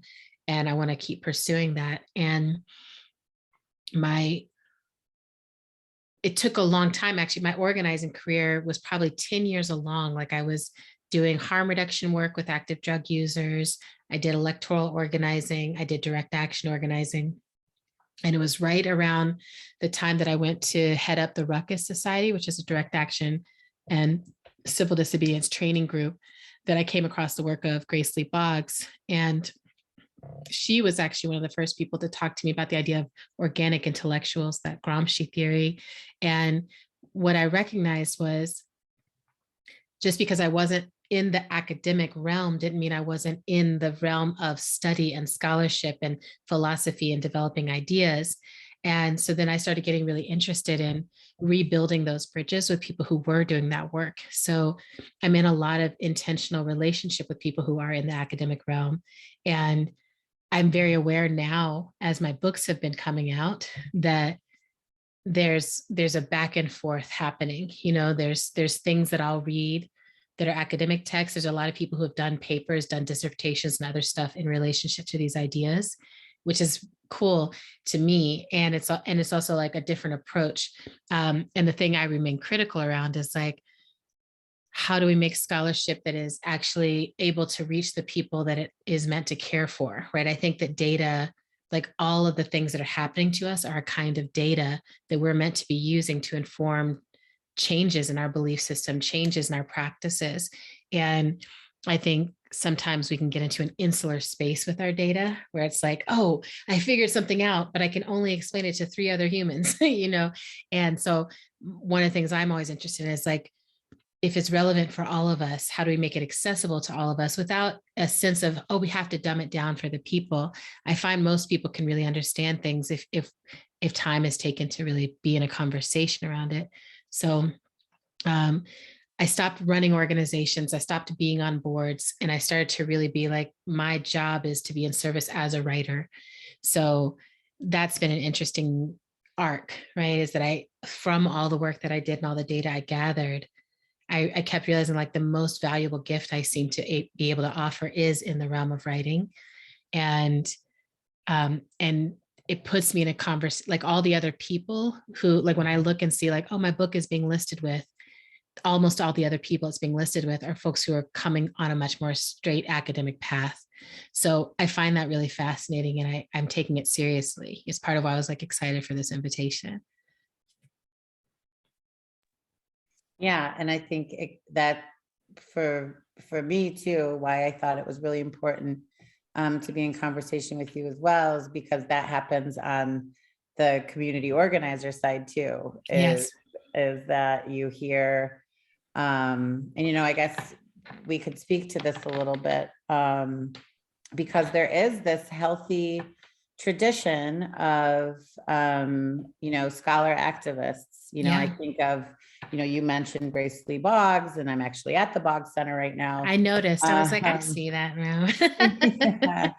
And, you know, in your book, Emergent Strategy too, you reference anthropologist David Graeber, for example, Yeah. who was one of the founders of the Occupy movement. And, you know, by most accounts, coined the, you know, we are the 99%. Yeah. But a lot of times in community organizing spaces, there's not necessarily a respect or value for academic traditions. And so I guess my question would be like, can you speak a little bit about that tendency for that doubt to exist? And then, you know, what ways you've seen, you know, through running boards or being active or now as a writer, that have been helpful in bridging those worlds.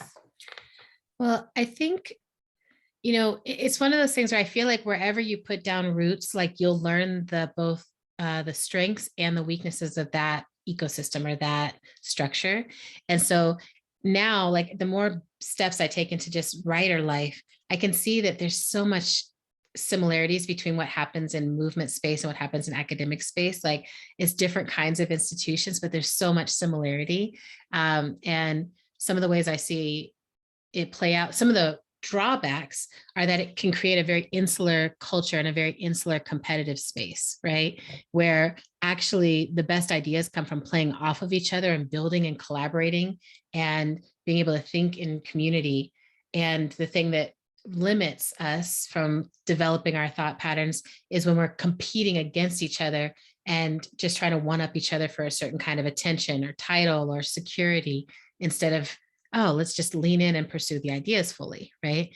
But I think something really incredible that happens, it's incredible that I'm like, oh, when I was in movement space, I was like, how dare these academics approach us like numbers, data, case studies for their things. And, but I'm like, we do the same thing in movement too. And, it's very easy to get kind of caught up in building the large number, building out a petition or building out something and trying to make it fit into our worldview or fit into our political perspective, rather than actually taking the time to wait and be patient, listen to what the community is actually saying that they need, structure the work around that. So I think it's actually something that happens as a drawback on both sides, right? But I'll say that I also think there's a language barrier that's almost as intense as if it was a different language. It's like it feels like a language barrier where I'm like, when I hear someone speaking in academies, academic jargon, it might be called, I'm like, oh, do you want people to understand you? Or is the purpose to actually make it like, this is impossible. This is so obscure, this is so like, the words I'm choosing maybe are very precise, but they sometimes feel like a fantastical language, like, I'm like, why did you have to add 4 more syllables? I think it was fine, back there, like the root word or whatever. And again, similar pattern, I think in movement space, we can get very into our jargon and be having a whole conversation that, the average person on the street wouldn't really understand either. But I think all of those factors make us suspect of each other, right? It's like, are you trying to research me? Or do you actually care about me? Are you trying to fit me into your thesis? Or are you trying to listen to what could emerge from the data I'm sharing with you? Are you interested in me understanding you and us being able to be in a conversation? Or are you interested in dominating me and excluding me with the way that you use language? So I think that those are patterns that I see that both create divisions between us and are common traits amongst us. Thank you for that. Yeah. So then I guess thinking about, since we've gone there to this idea of like jargon and terminology, Yeah. we have this, the theme of your book that I'm focusing, emergent strategy, and the theme for Yes. this conference. So I'm just going to read for everybody here a little bit of a definition that you've given before of emergence. Great. And emergence is the way complex systems and patterns arise out of a multiplicity of relatively simple interactions. It emphasizes critical connections, authentic relationships, listening with the body and mind. In emergence, the whole is the mirror of the parts. Yeah. So can you discuss a little bit how you landed on the idea of emergence and how it may be evolving as it gains more attention and movement spaces and Well, I want to speak about both emergence and about strategy. And so emergence, part of what happened all around the same moment, like I think it was like 2009 to 2012-ish. There was this moment in Detroit where Grace came across the work of Margaret Wheatley. And Margaret Wheatley was talking about complex sciences and fractals and quantum physics and like all these different things. And like, what did that have to do with leadership? And she had put out a book like 20 years before called Leadership in the New Sciences, which I really recommend people read. It's a good, solid look at what complex sciences can teach us about leadership. And one of the core concepts in it was emergence. And the definition I was really most moved by was the one that Nick Oblinsky offered, which is that it's about the patterns and systems that arise that are actually quite complex, but it's all these simple interactions, these simple choices that are leading to these complex structures. And I was reading about it. It's like, how does a single-celled organism evolve into a city full of millions of human beings, right? And it's like, oh, that's an emergent process with lots of very simple decisions being made along the way that leads to these ecosystems happening or these patterns happening. And so I got really interested around if that's the way of the world, if every system that we can look at has an emergence to it, is changing in this way, how can we harness that? At the same time, I was in a really deep interrogation of the word strategy, because everyone was throwing around the word strategic, like that was the Oscar, that was the golden ticket, that was the crown, right? It's like, oh, she's strategic. He's not that strategic, but she is really like strategic. And I was like, as far as I know, strategic just means you have a plan of action towards a goal. So I'm not sure, like, it could be, a lot of the people that we were considering strategic were people that I was also like, they're also demonic. So is that good? These are, the people who take over our resources and separate us from our land and all of that. They're also strategic. They're quite strategic. So I was hungry for a way to say, we can be strategic in alignment with the natural processes of the world in which we are actually moving towards more and more complexity. And which for me was a counter to the way a lot of identity politic was playing out, right? Where it's like, I think the initial work around identity politics was to be in the complexity and be able to claim all the complexity. And then what it had turned into was how to create as many categorizations as possible that reduce us again, right? And separate us. And so I was like wanting to trouble all of that. And I think the final piece I have to add in is just Octavia Butler, who this whole area is my Octavia Butler area back here, but she's always on my shoulder. And she's a Black science fiction writer who passed away 16 years ago now, but she was writing really beautiful text about change, fiction, novels, bits of verse that were all about how do we get in right relationship with change. And as I was reading about emergence and I was reading her, I was like, that's what this is. Emergence is the way we harness and get in right relationship with change. Emergent strategy are the tools, the goals, the practices that we enact in order to get in right relationship with change. And the critical connections is core to that, right? And Grace used to say that all the time, we have to focus on critical connections more than critical mass, which when she started saying that, people really were looking at her like, Grace, what are you talking about? She was rooting it back in this Margaret Wheatley work, which is like, it doesn't matter if we have a mass of people who are not actually deeply connected to each other when it comes to vision, relationship, sense of responsibility, sense of care, because then when any pressure comes against that mass number, it falls apart, it dissipates. So what we want to do is build connections that under pressure actually deepen, right? Under pressure actually are able to hold even more. And I learned all these metaphors for this, but one that I'll offer here is after Katrina happened in New Orleans, there were these oak trees, and like there were areas where everything else had been taken out by the hurricane, but the oak trees, because they were rooted together under the earth, even though they had bent and sometimes broken above, underground, they were holding on to each other so tightly. The connections were critical. And so they stood and they're still there, right? They were able to weather the storm. That got almost an erotic reaction from me, because I was like, if our movements could weather the storm, if our species can weather the storms of climate catastrophe that we have put in motion, we have a chance of being in alignment with this planet and actually being able to survive, I'm always like, can we just at least be here until the sun dies? Like we don't need to rush it. Like there's some things that are inevitable and, maybe we'll find a way into space before then, but as long as our planet is alive and vibrant and wants to feed us and nourish us, like, can we get in alignment with her? So all of that is what we're playing with.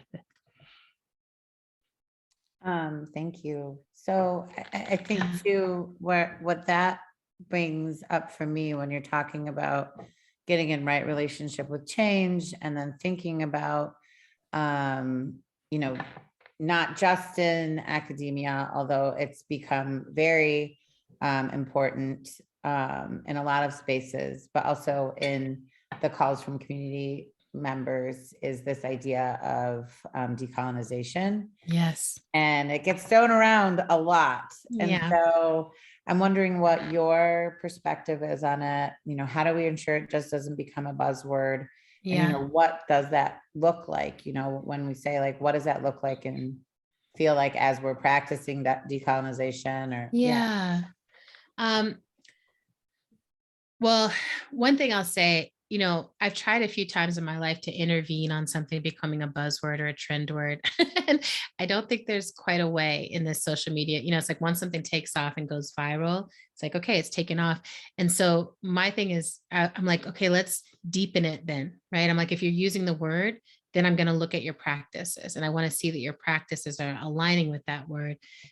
So when I think about decolonization at the root, I'm thinking, okay, land back, right? Like, how are we actually returning what has been stolen from so many of us in terms of indigenous, here in the US, like in other places where there are still original peoples living on the land? What does it look like to return the land?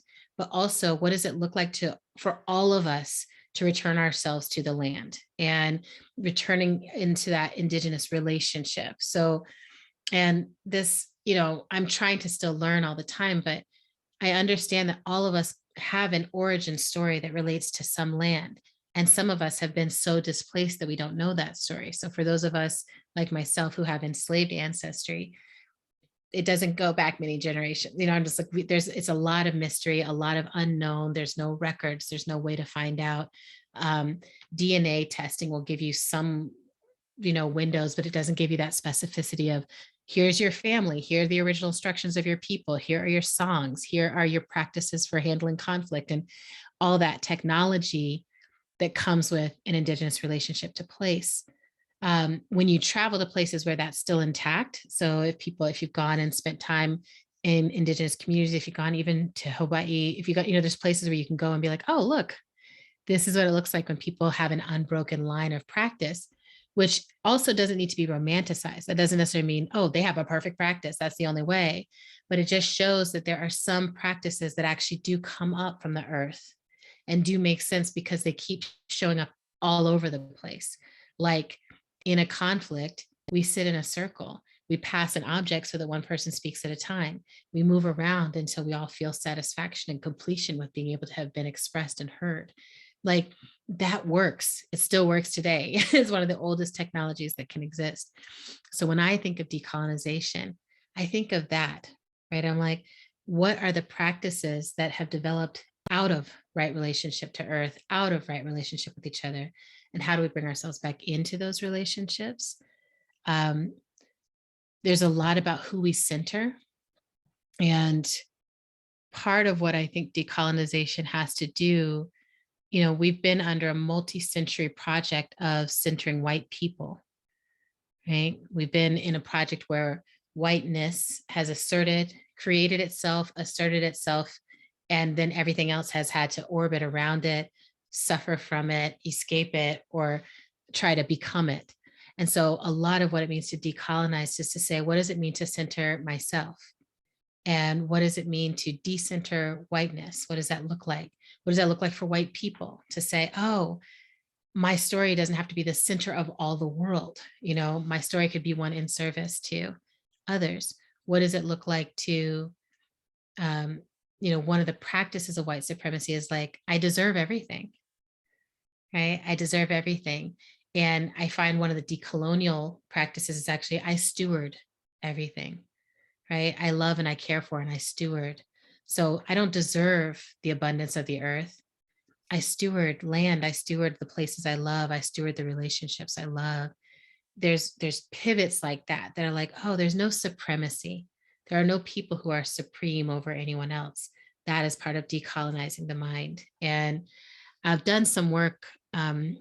This may or may not feel like relevant to y'all, but it might. So I want to just name it that I've actually been spending a lot of time on decolonizing desire and decolonizing like what and who we find desirable, because it feels really tied up in this whole question of if we are told that a certain body is the most desirable, a certain kind of family is the most desirable, a certain kind of wealth is the most desirable, like then we start to orient ourselves almost against our own purpose in order to achieve something that we could never be, right? So like, I'm never going to be a skinny white girl. So if I spend my life focused on that, I'm going to miss all the beauty of being a fat Black woman, right? I'm never going to be a straight white man. And now I thank God every day that that's not the path that was chosen for me because I'm so good at being a queer Black fairy witch, right? So it's like figuring out like, oh, like the thing that I was told I was supposed to want, that everyone was supposed to want, is not what I want. I want something else. And then once I realized that, this is where decolonization hooks in with capitalism, right? As to me, as the anti-capitalist act, is someone benefits from that colonization, right? Colonization exists because someone wants the resources or the labor, always. As soon as you start to unhook from that and be like, all the resources and labor, they're collective, right? They belong to all of us. We each have a role to play. My life is not meant to be someone else's profit, right? My labor is not meant to be. Then we start to deal with freedom. And I think decolonization is the path from racial capitalism to freedom. And I think it's a very exciting one to be on. And I think we're actually pretty early in our journey on it. Thank you. That was a really wonderful, and maybe the most comprehensive discussion I've heard of it in a while. And it kind of leads me to another important part of your work. And I think this is something that's been on a lot of people who are doing movement work or like trying to figure out our way through not just the crisis of the pandemic, but Yeah. how we speak about these like intergenerational traumas. And that's the discussion of grief. And Yeah. how we, I think, when we're thinking about grieving and having ritual and holding space for the things that we're mourning, a lot in a colonized setting, we often don't save a lot of space for that kind of practice. And so I'd love for you to speak a little bit about grief as maybe like a further iteration of this work. Yeah. And how it ties into, not just individuals, but, grieving systems and, Mhm. that kind of. Yeah. Well, I'm kind of obsessed with grief these days. And I feel like, I think like many people, you reach a certain age, your body starts to deteriorate and you start losing people. Uh, so for me, I moved to Detroit in 2006. And last summer I relocated to Durham. And so I was there for a 12-year stint, 12-year period. And the 12 years that I was in Detroit were years of immense loss, like personal loss, community loss. There was a lot of gentrification happening. We lost a lot of major people within our movement space. And I had like all these recognitions, like, oh, I grieve what I love. Like that's the beautiful part of the cycle, is that nothing is forever. And when you love something, you're kind of signing up for future grief of that thing.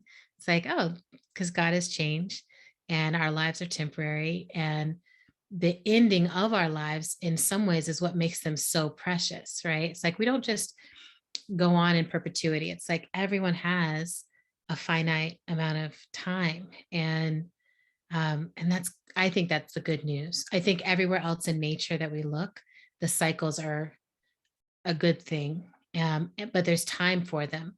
And I feel like what we've gotten ourselves into, especially in Western society, is we go through all the other cycles. There's you have time to be a child. You have time to be raised up as a child, especially related to privilege. The more privilege you have, the more time you get to be a kid. You have time to be a young adult. You have time to be middle-aged. You have time to be an elder. But then there's almost no time to grieve. And the fact that we don't leave time to grieve means that we have this kind of backed up emotional process, which I think is stagnating in a lot of our bodies and a lot of our systems with each other. And I think you see organizations right now with the pandemic, there's this huge wave of loss, but there hasn't been an equal wave of grief time, adaptations to allow people more room for grief, because it's like, for many of us, we've lost more people in a shorter window before than we've ever had before.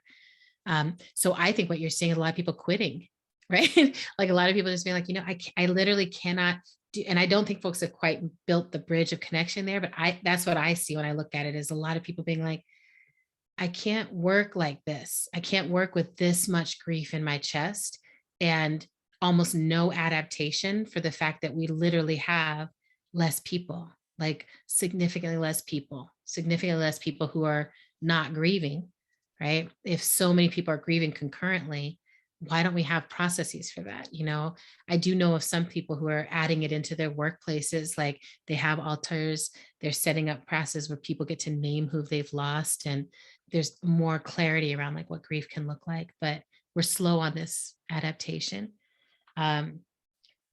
I also think when it comes to the systems that we need to release, getting good at grief helps us in that, because, you know, even if someone mistreats us, even if the relationship is complicated, grief is not dictated by liking something, right? A lot of times we're grieving things that we're like, you know, he was kind of a mess. Like I hear this from people all the time that, you know, after you've lost somebody, you really know that person was really ignorant, but I love them. You know, I think about my grandparents and folks on the white side of my family, where I'm like, I grew up loving these people. And as I got older and recognized what their politics were and distanced myself from them, it doesn't mean I don't have things to grieve.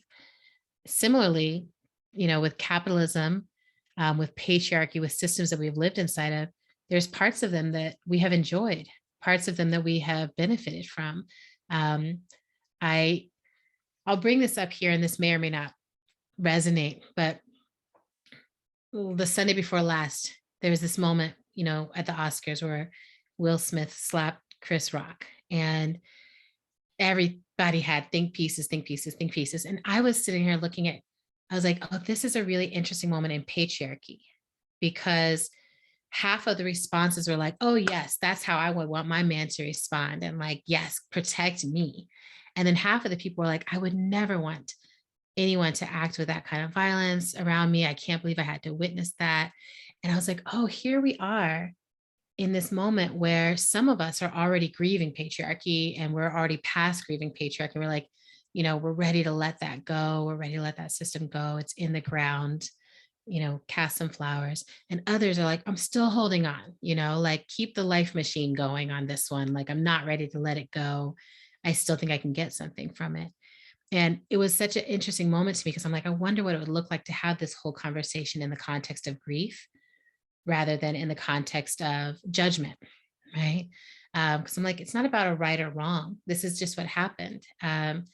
But for me, I look at it and I'm like, I can't wait until that kind of patriarchy, that kind of overt, large scale patriarchy is in our past. I can't wait until there's other tools, right? Imagine what it would look like if Will Smith went up there and took the mic and just said, I want to tell everyone what alopecia is. I want to tell everyone what it's like for my wife to be going through this. I want to ask you not to make those kind of jokes again, right? He has that capacity in him, right? Even to wait and use his speech that way. He has that capacity. We know he has it. We've seen him do it, but we can't get, right? And sometimes we can't get to the next thing until we've fully grieved the thing that needs to die. Yeah. And I've worked as a doula. I've done work as a grief doula, supporting people through these processes. And it's one of the most powerful things is when people recognize that all things are finite. That also includes these large scale systems. That also includes empires. Then it's like, okay, what do we want to hold on to? And how do we start to let the rest go in our lives? You know, the better we get at detachment, I think the better we can get at moving towards a world that works for everyone. Thank you for that. I think this is a good kind of place to also speak a little bit about this idea of pleasure activism, because it might seem contradictory in the milieu of a discussion about grief. So could you kind of discuss a little bit, and I actually have a question from Stacy, one of our board members, about this. So she says, you explained in an interview with Emma Bracey from 2019 that pleasure activism is about reclaiming what gives you joy, Mm. engaging in activities that have been taken away from oppressed people by white supremacist actors. Does that mean that the actual pleasurable act is a form of activism, right? Is it an activism that's personal and private rather than outward facing? And then her follow-up to that is, also that white women have kind of co-opted self-care and claiming they discovered it. So, as a white women, as a white woman, this question is, how do you engage with pleasure activism without co-opting, appropriating, or otherwise doing harm? Well, the way that I approach pleasure activism is in the lineage of Audre Lorde. And Audre Lorde offered us this text called The Uses of the Erotic as Power, which she gave a speech and published it in 1978. And I always start there because I'm like, that's where white women can also start. Like Audre Lorde's text is still available. And a lot of the Black feminists who inform the technology of pleasure activism are available and alive, and like you can study them and uplift them. And there are new Black feminists, stepping up every day, picking up those mantles. Toni Cade Bambara is another one who is referenced a lot in the book and is an incredible writer, teacher, and thinker who offered us a lot related to the role of pleasure. She's the one who told us our work is to make the revolution irresistible, So I think that pleasure activism, I will tie it directly to grief, because I think that for me, there's been a huge amount of grief in my life that has made me recognize that I was taught the wrong things about my body. I was taught the wrong things about what I should expect when it comes to satisfaction. The way I talk about pleasure in the book is as contentment, satisfaction, and joy, and our right to experience those things. And the grief of being, in a line of women as far back as I can go, who had no concept that their lives should have pleasure.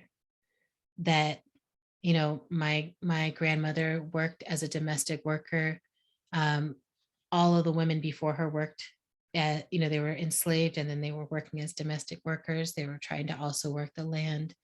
And, I often think about them as I'm living my life, and I'm like, they didn't get to sit in the bath. They didn't get to have someone rubbing their feet. They didn't get to book massages necessarily, but they also did not have a sense of like, what would satisfy me in terms of how I live my life. And so I think what happened with Black feminism in the 60s and 70s, when folks were like, wait a second, we're not actually supposed to be living up against the measures of what whiteness says is a good life. Like, we have to feel it from within ourselves. What is our erotic unfolding? And for some of us, that leads us to artistry. For some, it leads us to being queer. For some, it leads us into a radical perspective on community, but it comes up from within, right? And I get so excited when I come across people who are like, oh, it's never too late to learn that. You're never too old to turn inward and start to actually be able to feel. And what I see, and I think this is true for many people, when grief gets repressed, when anger gets repressed, when you are expected to constantly give care and never receive it, when all of those happen, that calcifies inside of us and we become sick, right? So we look at a lot of patterns of illness, patterns of dis-ease, patterns of mental health break that happen within communities that are poor, communities of color, communities of oppression, communities where, for whatever reason, someone has decided there's an inferiority, and right, you see this dis-ease that happens there. And then as people start to reclaim, like, wait, my life matters. And what I want to learn to be satisfiable in my own life at an individual level. That's exciting.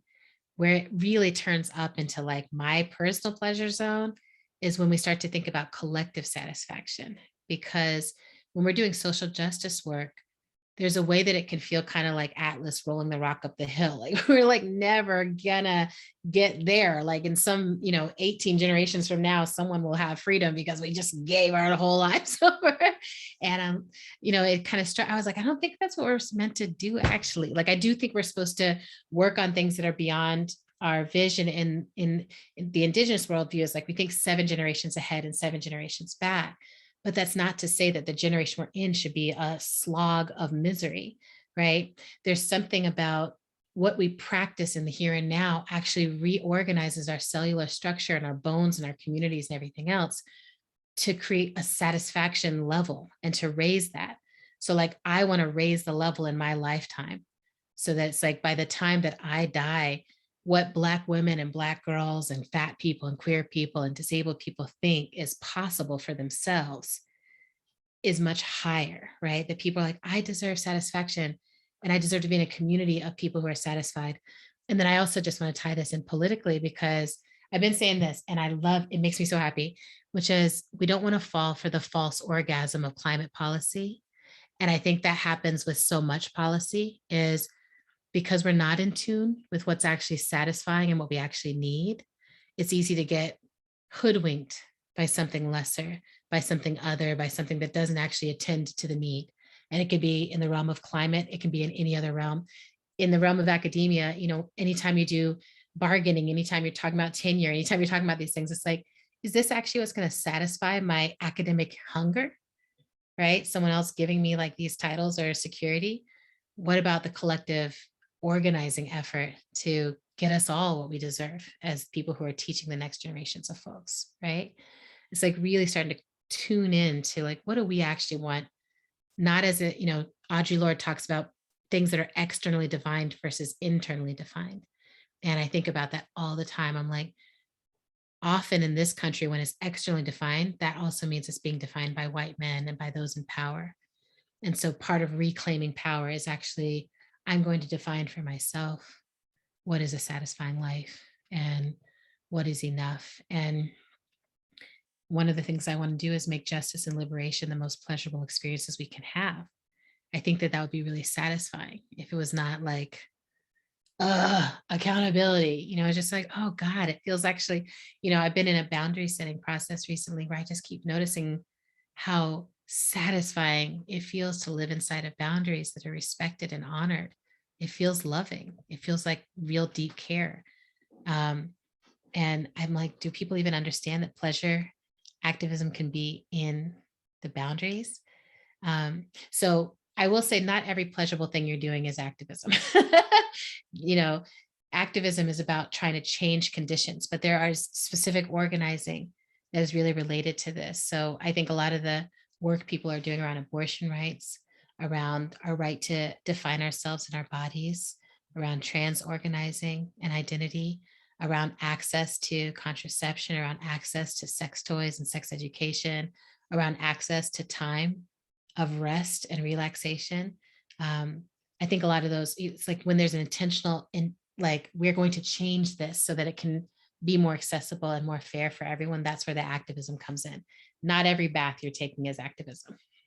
I just have to be clear because people are like, I'm an activist now. I'm like, no, but you are more relaxed and that might help you figure out what you need to be organizing around, not from a place of crisis and urgency, but from a place of real, like, what is it I am called to do?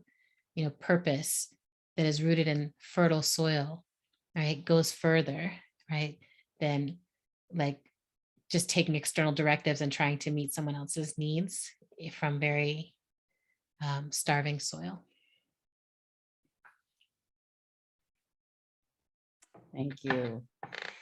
So I want to, in the last, kind of 10 to 15 minutes that we have, open up the floor to all of you. If you have questions for Adrienne, this is the time. You can either throw it in the chat if you don't feel comfortable, or you can unmute yourself and ask a question.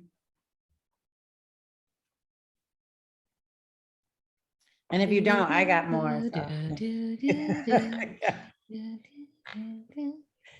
I have so many questions if no one else, but please tell me to shut up, because if somebody else wants to ask a question, I'm going to back away because I already had one of my questions. Okay, so this is just so much more than I even thought it was going to be. I'm so excited. I don't know where to begin. So I'm a linguistic anthropologist, and I Mhm. love how much you're interrogating language, how much you are sort of unmooring traditional definitions and not necessarily rejecting them entirely, but adding other dimensions to them. I know that's not a question, but I just am thinking about all this.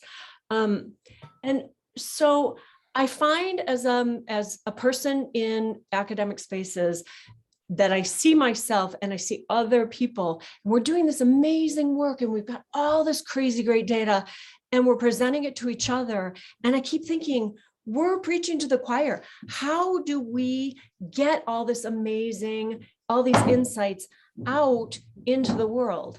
And I haven't landed on a good solution for how to do that. And so then I end up just doing nothing other than continuing on this track of academia.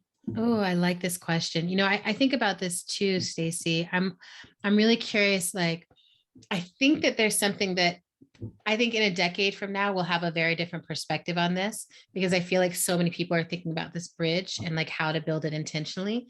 But for those of us who, you know, like for myself, it's like I write from a very emotionally informed place, from an experientially informed place.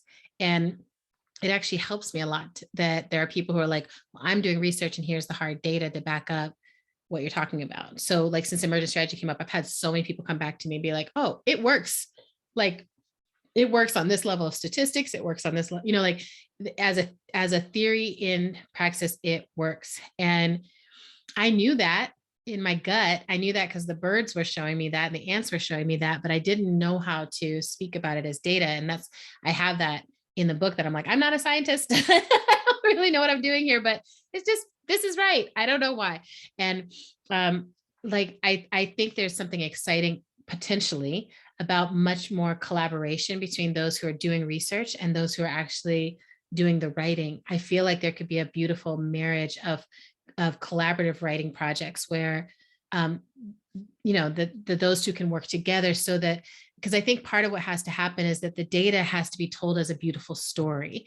Nobody likes to read boring data, right? And I think that's what happens is like when I've gone to academic conferences and people are sitting reading papers at each other, and I'm just like, I can't even follow the first paragraph. And I know I'm not dumb, but I can't, like, there's something about it. I'm like, there's no dynamism, right? And I'm like, but everyone shouldn't have to be dynamism. Everyone shouldn't have to be, you know, it's like everyone has different roles. So I'm like, a lot of times the role of research aligns much more with an introvert personality or with a more internal or quiet personality, or even if it is a bombastic, it's not necessarily performative. And then I find there's these charismatic performative people. I'm like, but you don't have any data. Like there's nothing actually backing up the great things you're saying. So I think about this often that I'm like, okay, how do we bring those into a good collaboration where it's like, oh, there's good information here. And someone was breaking down for me that this actually also roots back to being a really ancient way of being. That's like, yeah, there's storytellers in the community and other folks who come and are like, here's something that happened. Can you make it into a beautiful story? Right. So I think there's a clue there about, yeah, how it could work differently. Awesome. Thank you. Yeah. Sudhi, you had a question? Yes, thank you so much, Adrian, and thank you so much for this opportunity. I'm a bit nervous, so I hope Oh, my question hi. out. Are Hi, you a black unicorn? I am a black unicorn, and Oh little my side note, you might gosh. send a video to my partner to ask me out, and it's literally one of the best things that's ever happened to me. Oh, that was you? That was Oh, me. I love doing that. That's great. So thank you. But So it my worked then. We were it did successful. work. It did work. It Okay, did work. great. My question is around what you were talking about in terms of like collective care. And Mhm. I'm thinking, I'm actually in Miami, and I'm just thinking about how, you know, for Black folks who are specifically like immunocompromised, disabled, we're in Yeah. a very scary place right now, Yeah.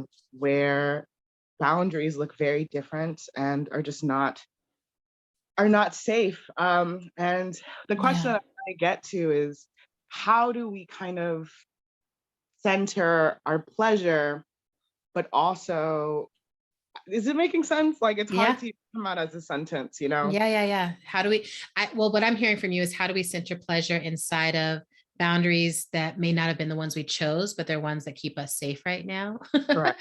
Because I'm living that same life where I'm like, dang, I guess people are just not wearing these masks anymore. And I'm I can't rock like that. And I think the answer is small as all. So I have been really letting what I think of as community get a lot smaller. So like I can only be in community with those who are willing to be really intentional and open and honest and conversant about these boundaries of COVID and not just COVID, right? Like I'm like, there's so many things that can be a danger. And like for me, I'm like, oh, I need people who I can really openly talk to about my food needs, because a lot of what is happening for my body, like whether I have a good health day or a bad health day, is directly related to what food I have access to. And if I want to not just live my whole life in the four walls of my home, then I need to be in relationships with people where I'm like, oh, here's how I need it to be. You know, I also am in circles with people where, like right now, for instance, I've got a crew, we call ourselves the goddesses. And we're like, we want to get together. And we've gotten together one time since the pandemic started. And we were so intentional about it. And I was thinking about Mia Mingus's work on access intimacy. It felt like that. I don't know if you've read that. I hope you have. But it was beautiful because it was like well beforehand, months beforehand. We're like, how are we going to get access to rapid tests? We're going to do the PCR test this many days ahead of time. Then when we get together, we're going to do this. And if at any point anyone's scared, we will go, to this level of masking. And if we had social distance and non-social distance areas, and like, we just were organizers about it, really. And I think that being able to have that organizing background and bring it into every space that we're in is actually pretty helpful. But then for me, I've also had to really shrink the scale of what I think of as community. So I'm like, there's a lot of people who know I exist. There's a lot of people I know exist. I love everyone. Cool.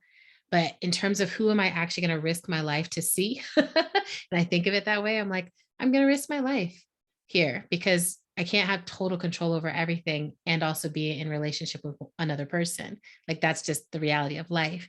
So who is worth the risk? And it's so clarifying, actually, because there's a lot of people who are not, and it's okay. Like, will people reach out and be like, will you come visit me? And I'm like, I will not. I can't. Like, I'm really staying home. I have a very limited, community space. Some people I'm like, you can come visit me and here's the conditions, but it's all boundary work right now. And I find a lot of pleasure inside people who can honor my boundaries. Like and maybe you have this, this transition need also. I have often thought of boundaries as like, I'm causing harm to someone to set a boundary. I'm like, I need you, like step back 6 feet from me. I'm like, sorry, I stabbed you with the knife of this boundary. Like it really is just like so dramatic in me. And something has been shifting in that to be like, oh, this is an act of love. I'm showing someone how to love me, right? I'm showing like, how can you be in right relationship with me? And I say it almost every time I get to speak in front of people, but my dear friend Prentice Hemphill offered us this quote, which is, boundaries are the distance at which I can love you and myself simultaneously. And the pleasure of that wisdom has been really in effect. So hopefully there's some useful stuff in there. That's wonderful. And I think one last question, Akua, did you have a quick question? I did. Peace, Adrian. Thank you all. Hi.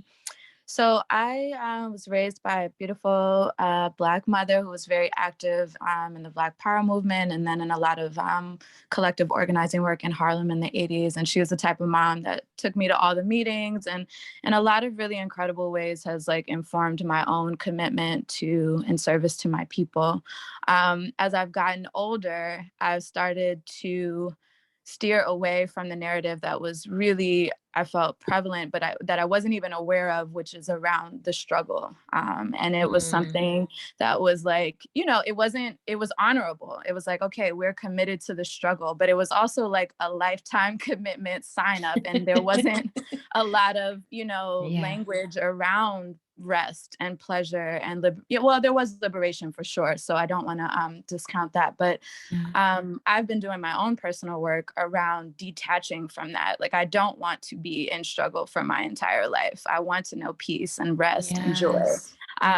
However, in my own work now, I also recognize and really center the importance of intergenerational activism and organizing. And so as I'm engaging with elders that are from my mom's generation or older, and even, peers who are still holding on very much to that, we're in the struggle for life mentality. I've been struggling with, how do we kind of redefine, but still find those sweet spots to connect and build together. And it's not about forcing anything on anybody or, making them release this. But I have found that has come up a lot, and was just curious what your thoughts, or if you have any examples of kind of how to navigate those spaces and conversations. This is a good question. And, I will say something I feel like I've been leaning into is like, the kind of changes that we're up to take a long time to do. And it's like in a lifetime, when I meet organizers and activists who are like, my life is, I'm committed to the struggle, like that's what I'm up to. I'm like, my job is not to take that away from you. That might be the most nourishing thing. That might be the place where you feel the most purpose, clarity of purpose. And so I try not to take anything from the hands of that, but I try to offer, great, how can we attend to the vessel that is in that struggle? Right? What does it mean to take care of that body or that being so that you can be in the struggle as long as possible? And sometimes folks can be open to that question more than if I was just like, life's not supposed to be a struggle. It's like, well, there is suffering in life. I definitely align with that Buddhist understanding. It's like that first reality, that first noble truth is like, there is suffering. And I don't think we're supposed to add to that suffering. Like, I think that our work for movement, liberation, radical upending of all these systems, it's meant to not add to suffering, but to relieve some of the suffering, relieve the unnecessary suffering. We're all going to grieve. We're all going to lose people we love. There's going to be natural disasters. There's going to be suffering that's just there. What we have laid on top of that are systemic approaches that increase the suffering unfairly. And so what we're trying to do is relinquish that. And I think what we do in movement is we're like, this hero complex comes in once we have analysis, because it's like, well, I can see what all's going on, and I've got to get as many people free as I can. And it's like, yes, but how? And what does freedom actually mean? And that you want to interrogate that before you get running down the road, right? And I, like many people, was politicized by others, by generations of people who are like, struggle, and it took me a while to recognize, like, I think there's a different way to do it. It's still experimental for me because capitalism is tricky. It's sneaky. It's delicious. It tastes good. Like, the problem doesn't usually happen until you're trying to digest it. And you're like, these are empty calories that are giving me zits or whatever, right? Like, it's really sneaky. And one of the things, since pleasure activism came out, I've been really mindful of capitalism makes people hear pleasure activism or hear satisfaction and go immediately towards excess, hoarding. I need as much as possible. Part of what the counter to struggle is redistribution of labor, right? And redistribution of everything. So it's like, there's actually enough. If no one has excess and no one is out here, empty-handed, there's enough. And that includes of struggle, right? Like, there's enough work to do if it's all shared. And then there's enough satisfaction and joy and self-care if it's all shared. And there's a balance to it. So in my life right now, I really pay attention when I see someone who I'm like, this, there's struggle that you have to do, but there's some of this that's unnecessary. And can we eradicate the unnecessary struggling and really focus in on what's necessary here? And can we love each other through it? But, you know, I speak with so many different kind of political formations now. And I'm like, do you? Because also for some people, they're like staying up until all hours of the night doing hardcore organizing and like that. I love that. You know, I'm like, then that is actually your pleasure, right? Like you're getting pleasure from, I mean, there's a whole kink and BDSM community that's like, there's pleasure in pain, there's pleasure in overextension, there's pleasure in punishment, there's pleasure in those things. I'm like, that might be your bag. You might be a movement masochist, you know, and that's your thing. No judgment, right? Just make sure it's intentional. Don't be out here struggling and you're like, I'm not even enjoying this. I'm like, okay, well, if you don't enjoy it that way, there might be another way called I get 8 hours of sleep at night and then I do a really good job all day. And that's kind of my bag. So, yeah. Awesome. So on that note, It's like, why not? yeah, figure out your bag, figure out what your lane is. I think I just want to say as we wrap up right now, first of all, Adrienne, thank you so much for coming and speaking with us. Thank you. As we move forward as academics and activists, we're going to remember, you know, it's time. Let's put these old systems down. Let's grieve them if we have to, but let's move past them. You know, figure out the way that we make it feel good for us and think about those boundaries as we do it, and know that, you know, even in a space like this, we can create, you know, those critical connections that are being discussed, even from far away, wherever we're at digitally. These are our avatars. There's not actually us on the screen, but that's okay. Yeah. That's another conversation. But yeah, so I would like to give a big Wayne State thank you for you having been here. And thank you so much for having me. And thanks all of you for spending some time with me today. thank you. Yeah. Thank you. And I'd also like to just thank Riverwise Magazine, our sponsor for today, who helped make this conversation possible. Please like us, find us on social media at Riverwise Magazine. We're also online at riverwisedetroit.org. And you can subscribe. It's a free community magazine, and it is full of all the dope amazingness that people are doing around the city of Detroit. So thank you, Riverwise, as well. That said, we are now going to take a break before our next panel.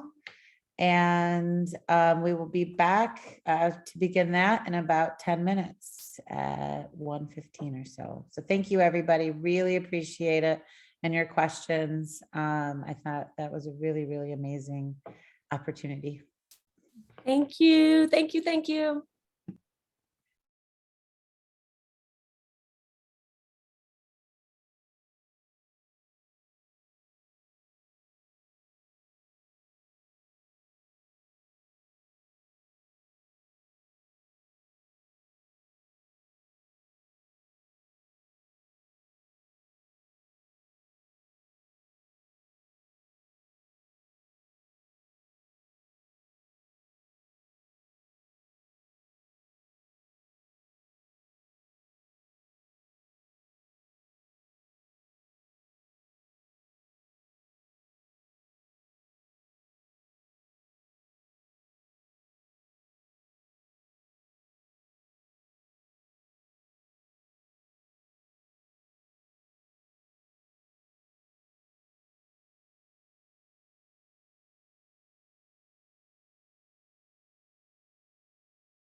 the importance of food sovereignty and a healthy ecosystem. Others of us, we focus on the wind and solar space, providing workforce development around solar use. And some of us are even designing and creating devices for wind and solar, as you can see. One of those creations in the slide here with the windmill shown. Others of us are in the more professional space and offer their services as they are university professors and attorneys who work in nonprofit law firms. We range from having a couple years of experience as community organizers and activists to having decades of experiences. We come from different age ranges, different backgrounds, different upbringings. But the commonality between us all is the fact that we are all agents of change, furthermore, calling ourselves the solutionaries. And a quote that we like to use often in our work is simply transform yourself to transform the world, which is from Grace Lee Boggs. So how do we get here? Okay, so it started in 2019 due to a community benefits agreement that was activated by Stellantis. And I'm going to share this document in the chat. But the document was called Our Communities Are Up to Us. And we created this document as a way to present to Stellantis what we believe we need to see in our communities. It was created from organizations who came together, who had 10 plus years of experiences in the work that they do. And many of the different spaces that I talked about on a previous slide, in the spaces that we are in, but also in the creative space and also in the Fab Lab maker space. And we presented this document to them, but I guess that wasn't good enough for them. And they thought that the benefits that we wanted to see as community just wasn't what they wanted to provide. But we didn't let that stop us. We moved forward into 2020. Some of us from that large group who came to Stellantis, we continued to meet, and we did some collective brainstorming exercises. So that led to us creating a purpose statement and principles, and furthermore, becoming the solutionaries guiding our work. But from there, we had to figure out how are we further promoting our work, and how are we now saying, okay, we're not going to corporations and city officials to tell them what we need, but we are now going to community to further promote the importance of having self-sufficiency and sustainability from the work that we do, and encouraging them to be a part of this work, becoming agents of change. So that's how we came up with the idea for a periodic newsletter. So in 2021, we started to distribute that newsletter, and our first issue came out in the summer.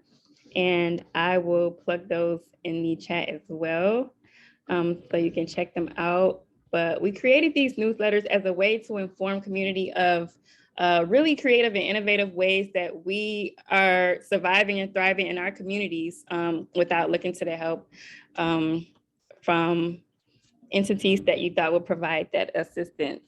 So in 2022, we moved forward. Oh, actually, I'm sorry, I'm gonna step back a little bit. So also in 2021, we had our inaugural community fair that allowed us to bring to fruition what we talked about in our newsletters. So we were able to bring together a lot of the groups and organizations that were at the initial meeting with Stellantis, and also just other groups and communities together to display the different backgrounds and perspectives that we all bring toward a collective goal of power and community. So some of those groups were nonprofit organizations who provide direct service to residents. Some of us were mutual aid groups. Others of us were focused on community safety and community safety and digital equity and makerspace fab labs and creativity. And it was rounded out by a speech from Danny Glover, who spoke about beloved community, which came from Martin Luther King's speech in 1967. So from there, we are continuing to develop those critical connections and conversations, which now leads us to opportunities like this, which I am really grateful for. But we now have to think deeper into what it truly means to create deeper relationships and critical connections. So I think of the word interdependence, which simply means mutual dependence. So whether we are different whether we are in different spaces and community within our different organizations and provide different things, or whether we're thinking about institutions on a university level or on a government level, or even from developers, we have to better understand how we are hearing each other out to work together. And for me, what comes to mind is the power of communication and connection to get there.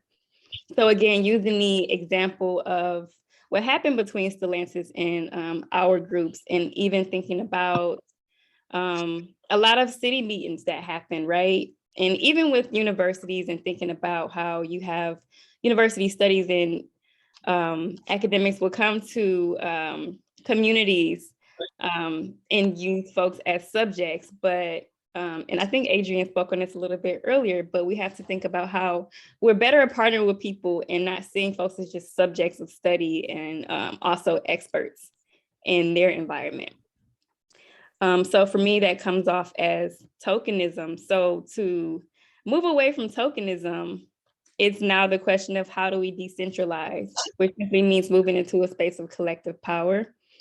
So it calls for addressing the privileges that we each have within ourselves and learning how to set aside biases to work toward critical connections, which is something that we like to promote within our newsletter, just by framing the fact that there are community solutions rooted from community problems, framed from the people who are making it happen. And I want to just point out that, yes, the holy trinity of privilege, as I like to call it, is race, gender, and class. But we have to think deeper about what other privileges exist within ourselves. Myself, for example, those three privileges don't apply to me, but I think of the fact that I'm an able-bodied individual, so I couldn't step into an area or a setting where the disability community exists and exert my perspectives by overpowering what they have to say, or even thinking about the fact that I have a university level education and keeping that in mind as I step into communities to hear them out, and being sure that just collective power is being had there. So just the active listening. So those are thoughts that I have on that. And from there, I'll go into a quote that I have from Grace Lee Boggs. And before I end it, so it simply says that with the end of, oh snap, I'm sorry, y'all. With the end of empire, we are coming to an end of the epoch of rights. We have entered the epoch of responsibilities, which requires new socially minded human beings and new, more participatory and place-based concepts of citizenship and democracy. So from there, I'll end it here with the reflection question of going forward. How are you addressing your privilege and biases from those privileges to better work in communities for change and power? And I want it to be known that this isn't just thinking about the theme of this conference being how to bridge the gap between university and community, right? This is an individual thing. This is an organizational thing. This is on all levels. So this is a question that we have to continuously think about. And it's a question that we continuously raise through the work that we do with the solutionaries. And from there, I'll just say thank you and leave our contact information if you would like to connect further. And you can find our email address, which you can shoot us an email if you would like our newsletters going forward. You can also find us on Facebook, or you can follow our website, where we're starting to create stories written by folks in the community for the community, which is solutionaries.substack.com. And again, I thank you all, and I'll end it there. All right, thank you so much. All right, our next presenter is Jennifer Disla. Hey everyone.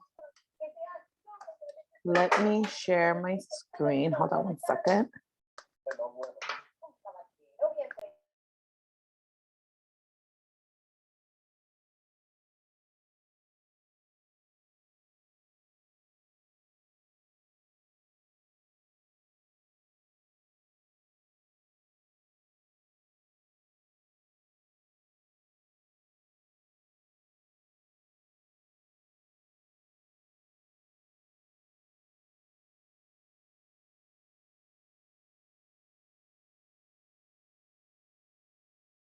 Okay, thanks for that. Thanks for waiting patiently.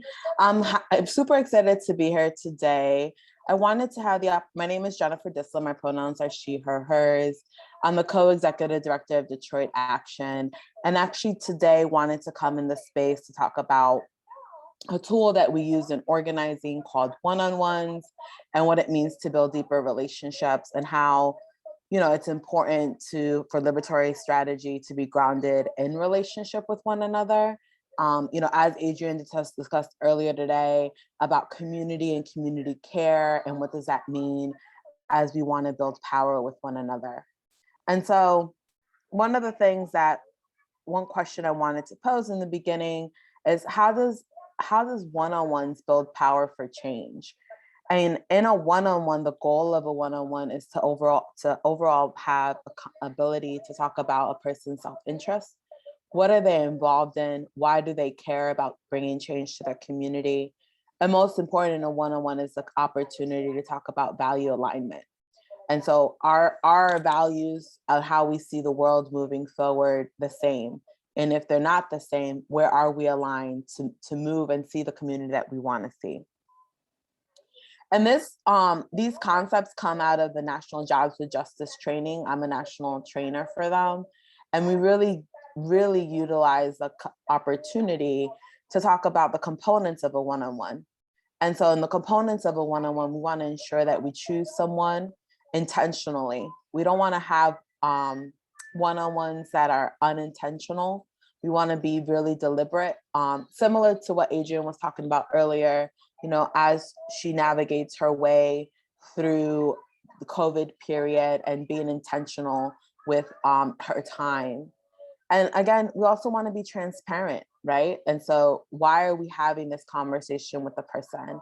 Ultimately, a one-on-one in the realm of organizing is to build power with the person. And so being really transparent that we have, commonality on the change that we want to see in a community. And we also want to ensure that we want to have the capacity to see the future that we want to see. And then the third component is meet them where they are. I think the remarks that Adrian Marine Brown did this morning around struggle and like if the person's commitment to struggle is what's keeping them and bringing them pleasure, meeting them there, but also showing them a different concept of how else you can find pleasure in activism as well. So in a one-on-one, we definitely want to meet folks on where they are and how their perspectives and where they're seeing the world, so that we can have the opportunity to shape a new perspective together.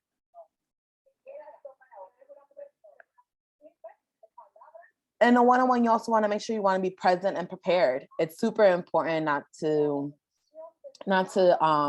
be playing with your phone or having the inability to be fully present in the conversation with the person. You also want to know, like, again, the intentionality of why you're having a one-on-one with the person, preparing on what the conversation is going to be like and why you want to hold these conversations. In the time of the pandemic, Detroit Action has definitely evolved how we have one-on-ones.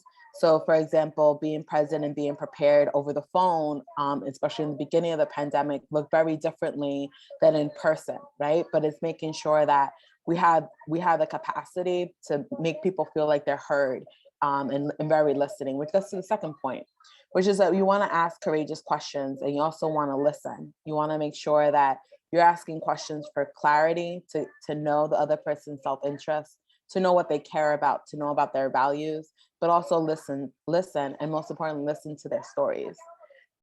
It is in stories that really unites us and gives us the capacity to really be grounded on how we're going to shape and move the world that we want to see forward. And a one-on-one is not just having a one-sided conversation where you're asking a whole bunch of questions. You want to be reciprocal. So as people share their stories and as people share their narrative of the world that they want to see, you want to make sure that you're also sharing about the world and what you see in this world. And then you want to make an assessment. In a one-on-one, you may discover that maybe your values aren't aligned at all. And that's okay. At least you figured out where you stand with this person. And you're able to build power with people that your values are more aligned with. And most importantly, confidentiality. People will share in a good one-on-one, will share a lot of stories about themselves and how they've come to be and how they've come to see the world. And it's important that we share lessons and not necessarily direct information about person's personal life or professional life. And lastly, we want to make sure that we refresh these conversations. So a one-on-one is not just a one-on-one to just do it once. It's a one-on-one to also make sure that you're checking in with people periodically to see if their self-interest has changed, their values, or their perspectives on building power. And I would say overall, to end the presentation, that like a one-on-one also gives us the opportunity to really share who we are and really get to know other people to build a movement that's everlasting. Thank you. Thank you. All right. Next up is Julia Cuneo.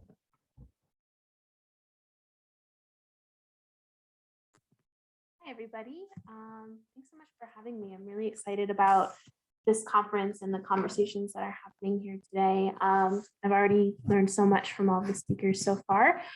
My name is Julia. I use she or they pronouns. And I'm here with an organization that I work for called DAM, Detroit Area Youth Uniting Michigan.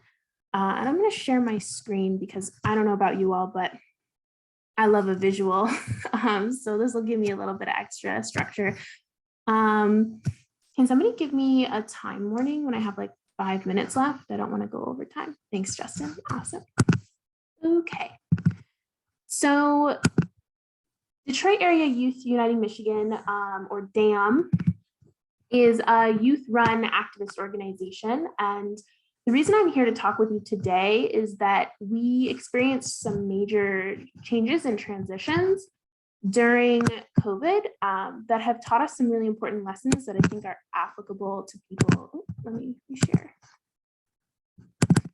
That I think are applicable to people in a lot of different fields. So we wanted to share some of that work. Just to give a little bit of history and context to DAM, we were founded in 2018, so we're about 4 years old, after the Detroit branch of the March for Our Lives, which was led by some of the students at the top that you see here, who really wanted to have an intersectional conversation about gun violence and respond to some of the shootings that were happening across the country in high schools. We finished the March for Our Lives. We had over 10,000 people march with us in the streets downtown. And we wanted to found an organization that would be able to confront all of the many different kinds of issues that young people are impacted by, from economic justice to LGBTQ rights to ending racism to educational justice to immigration justice, just everything, climate justice, all that work. We didn't want it to stay focused on gun violence, is what I'm trying to say. So we founded DAM. And we are completely youth run. So we're a unique organization in that I'm the only adult involved in DAM. I'm here today because they're in school, and that's the only reason you're hearing from me. There will be some videos later on so you can hear their voices. We use consensus to decide campaigns, plan events, and lead actions. So the young people who are part of DAM run our organization, and I work for them. My job as strategic coordinator is to help them connect to resources and tools to make their vision a reality. Another important aspect of DAM is that there's no academic requirements. We do not operate in the schools. We do not partner with the schools. Usually our campaigns are aimed and directed at changing school policies. So the school administration doesn't usually support us. That's going to be important later. So we'll come back to that. So because DAM tends to focus on political campaigns and political work, when the pandemic first started, we had a major issue. We had planned a legislative day in Lansing where we were going to have a bunch of our partner organizations present legislative policy goals to policymakers and elected officials. That was supposed to be in March of 2020. It was going to be, our biggest statewide event to date. And of course, like a lot of people in March of 2020, we had to cancel everything and completely recoup and pivot. I always tell people about spring of 2020 when DAM really went silent. High school students at that time, school had been shut down, been canceled indefinitely. They didn't know if they were passing their classes. They didn't know what the requirement was to graduate to the next grade. They didn't know what they were supposed to be doing in terms of keeping up with their teachers or any of that. Some of you may remember some of that chaos and uncertainty that we were experiencing then. When I would reach out to students at that time about potentially doing Instagram Lives or talking about policy or talking about political campaigns that could be virtual, I would get nothing back, which is really unusual for DAM. The kids in DAM are usually really, really active and have a lot to say. So I started to get really concerned about them. I reached out to them individually and I got feedback that they were depressed and struggling emotionally. They couldn't get up in the morning. They were staying up all night, couldn't get away from their phones, couldn't reach their friends, couldn't leave the house. So we put together a plan to work on mutual aid because it became really clear that there was a hidden mental health crisis going on at the same time as the early days of the pandemic when kids were locked at home. So we created a campaign called the COVID Youth Task Force, where we switched to passing out care kits. The care kits had PPE, they had art kits and mental health hotlines. They had slime making kits, stress balls, just fun stuff to do while you're stuck at home. We also had virtual social events with game nights and movie nights pretty much every single week to sort of give the young people a little bit more structure and routine and opportunities to connect. So that was what we did for about 6 months in the early days of the pandemic. And it wasn't until the young people went back to school that we started to think along more systemic and what I would call sort of explicitly political lines. I wanted to lift that work up because I think it's really important to think about those early days of the crisis as we continue to sort of freedom dream or like envision the world moving forward. We're going to see increasing and consistent crises throughout our lives. Pretty much anyone on this call is probably going to be struggling with crises over and over again. So I always try to keep us thinking about those first few months and what we did then so we can sort of pull some lessons from it. And for us, the answer was we did mutual aid. When students went back to school in the fall of 2020, we started to get some more energy for making some political demands on the system. And we came up with something that we called the Online Learning Bill of Rights. The Online Learning Bill of Rights was designed to sort of set a standard for what online classes needed to look like. So one of the things we noticed was that there were huge discrepancies between primarily Black and Brown districts like Detroit and more privileged districts in places like Grosse Pointe, Troy, Birmingham, Ann Arbor, et cetera. So students in Detroit were having to be on camera in their classrooms virtually on online school from 9 a.m. to 3 p.m. And a lot of you probably have had experience with that kind of online day where you're just staring at a screen all day. They then had homework pretty much every single evening and were on screen doing homework until 8 or 9 p.m. So it was just an exhausting schedule. Kids in the suburbs typically had looser schedules that were block schedules where they had maybe 3 hours of on-screen instruction a day, and then the rest of the time was asynchronous. And that felt really unfair to our members because we have students from across the Metro Detroit area. So when they had conversations comparing their online learning experiences, it felt really, really unfair and unequal. So we created the Online Learning Bill of Rights. And I'm going to show you this video. It's about 4 minutes long. And it just spells out exactly what the students wanted from their online experience. And we really wanted the Online Learning Bill of Rights to be a document that would also be applicable when they went back to school. So you'll notice that there's some pillars in here of the Online Learning Bill of Rights that have nothing to do with the computer or technology, that we really wanted to set a standard that would still be something we'd be advocating for when we return back to in-person schooling.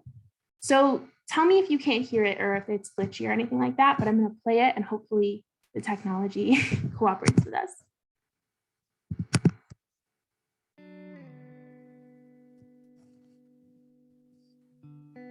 Since the pandemic hit, students, teachers, and parents have been struggling with virtual learning. Our mental health has suffered as we grieve the loss of our loved ones while dealing with never-ending schoolwork.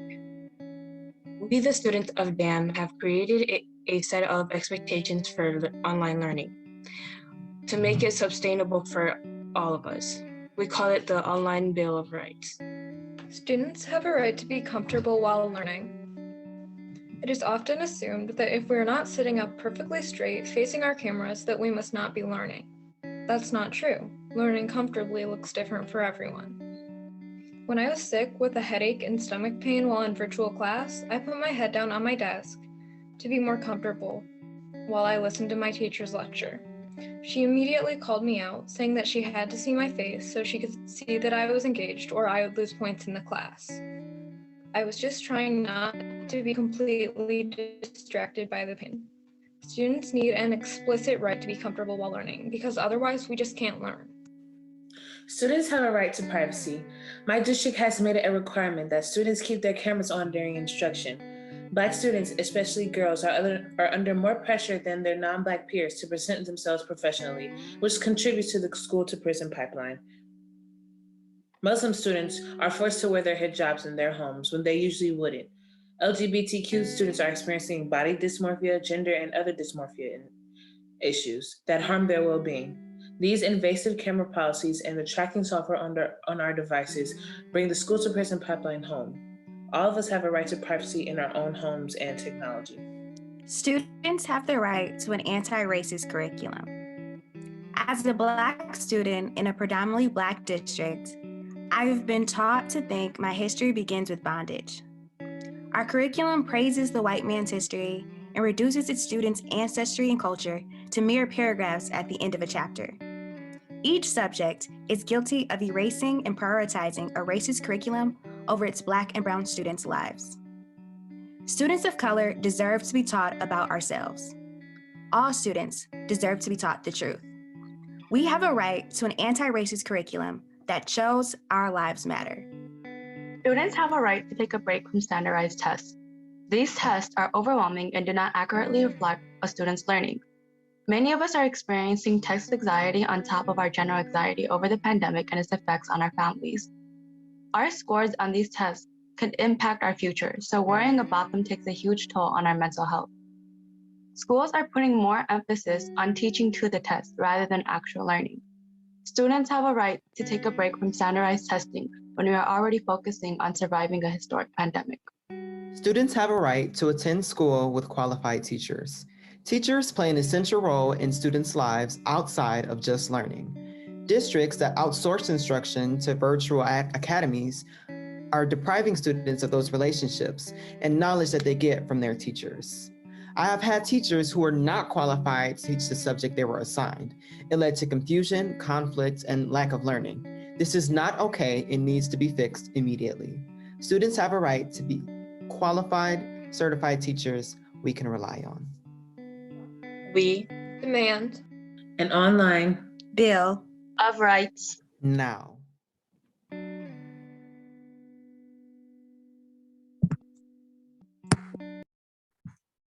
Thanks for listening. I really wanted to make sure their voices and faces were here with us because they can't be here during school hours. But this video was written by them. They wrote out, the pillars and then their descriptions of what it meant to them. And one of the things that came up as we were sort of developing the Online Learning Bill of Rights was starting to understand the role of crisis in how institutions were responding in the early days of COVID. So one of the things that we started to recognize from schools was that they were kind of willing to sacrifice almost everything else, as long as they were able to continue to grade students and figure out if they were going to pass or fail. Pretty much everything else went under. And they were really wanted to preserve the other parts of the system, the relationships with teachers, the opportunity to meet with peers, and the learning that could happen. So we were trying to figure out how to hold the institution accountable to those parts when it wanted to strip itself down to, bare minimum just rating during the crisis. So this became a really interesting conversation about what the crisis was doing to us and what the crisis was doing to institutions. And we learned a lot from that conversation. And also about what our own values were. So one of the conversations that became really, really pronounced during COVID was our framework of school abolition. In DAM, we are really interested in the school prison nexus, so not the pipeline, but the ways in which schools are prisons, and the way that they sort of function on top of each other and replicate each other. So we use frameworks and ideas directly from prison abolitionists.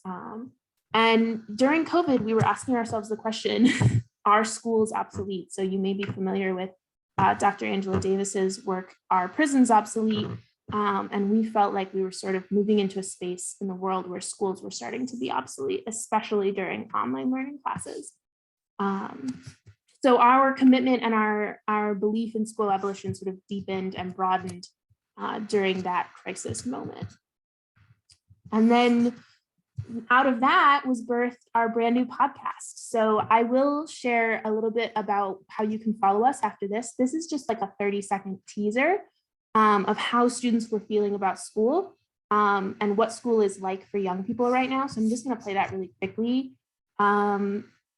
And this is the teaser for our podcast. I'll send the link for how to listen to the full first episode, which is out now. Pointless. A prisoner. Sheltered. Lonely. Tired. This podcast gives a platform to students who are tired and exhausted of the way that school is and want to make changes. I think this podcast opens the eyes of people who don't realize how much school negatively impacts students. This podcast is important because it really highlights the inconsistencies and the actual feelings that students have within the educational system.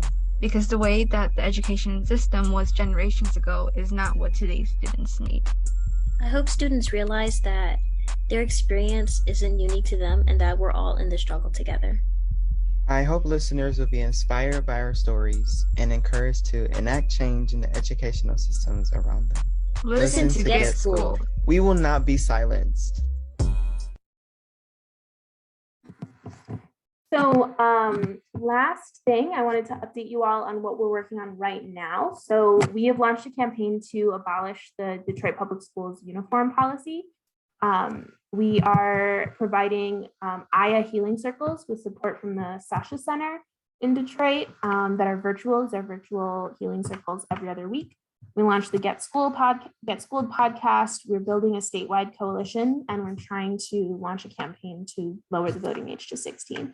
So I sort of gave you a really broad overview of our 2 years of pandemic growth and struggle. And this list is sort of what has come out of that and what we are working on now on the other end of some of that crisis. So thank you all for listening and for inviting me here to this space. I'm really, really glad to be here. I put DAM's Instagram here on the slide, as well as our Linktree link. I'll put both of those in the chat, as well as our Facebook link in case people are still on Facebook. And please let me know if you have questions. I'll put my contact information as well. So that is everything. Thank you all again. And I'm excited to hear the next speakers. Thank you very much. All right. Last up in this panel is Kari Frazier.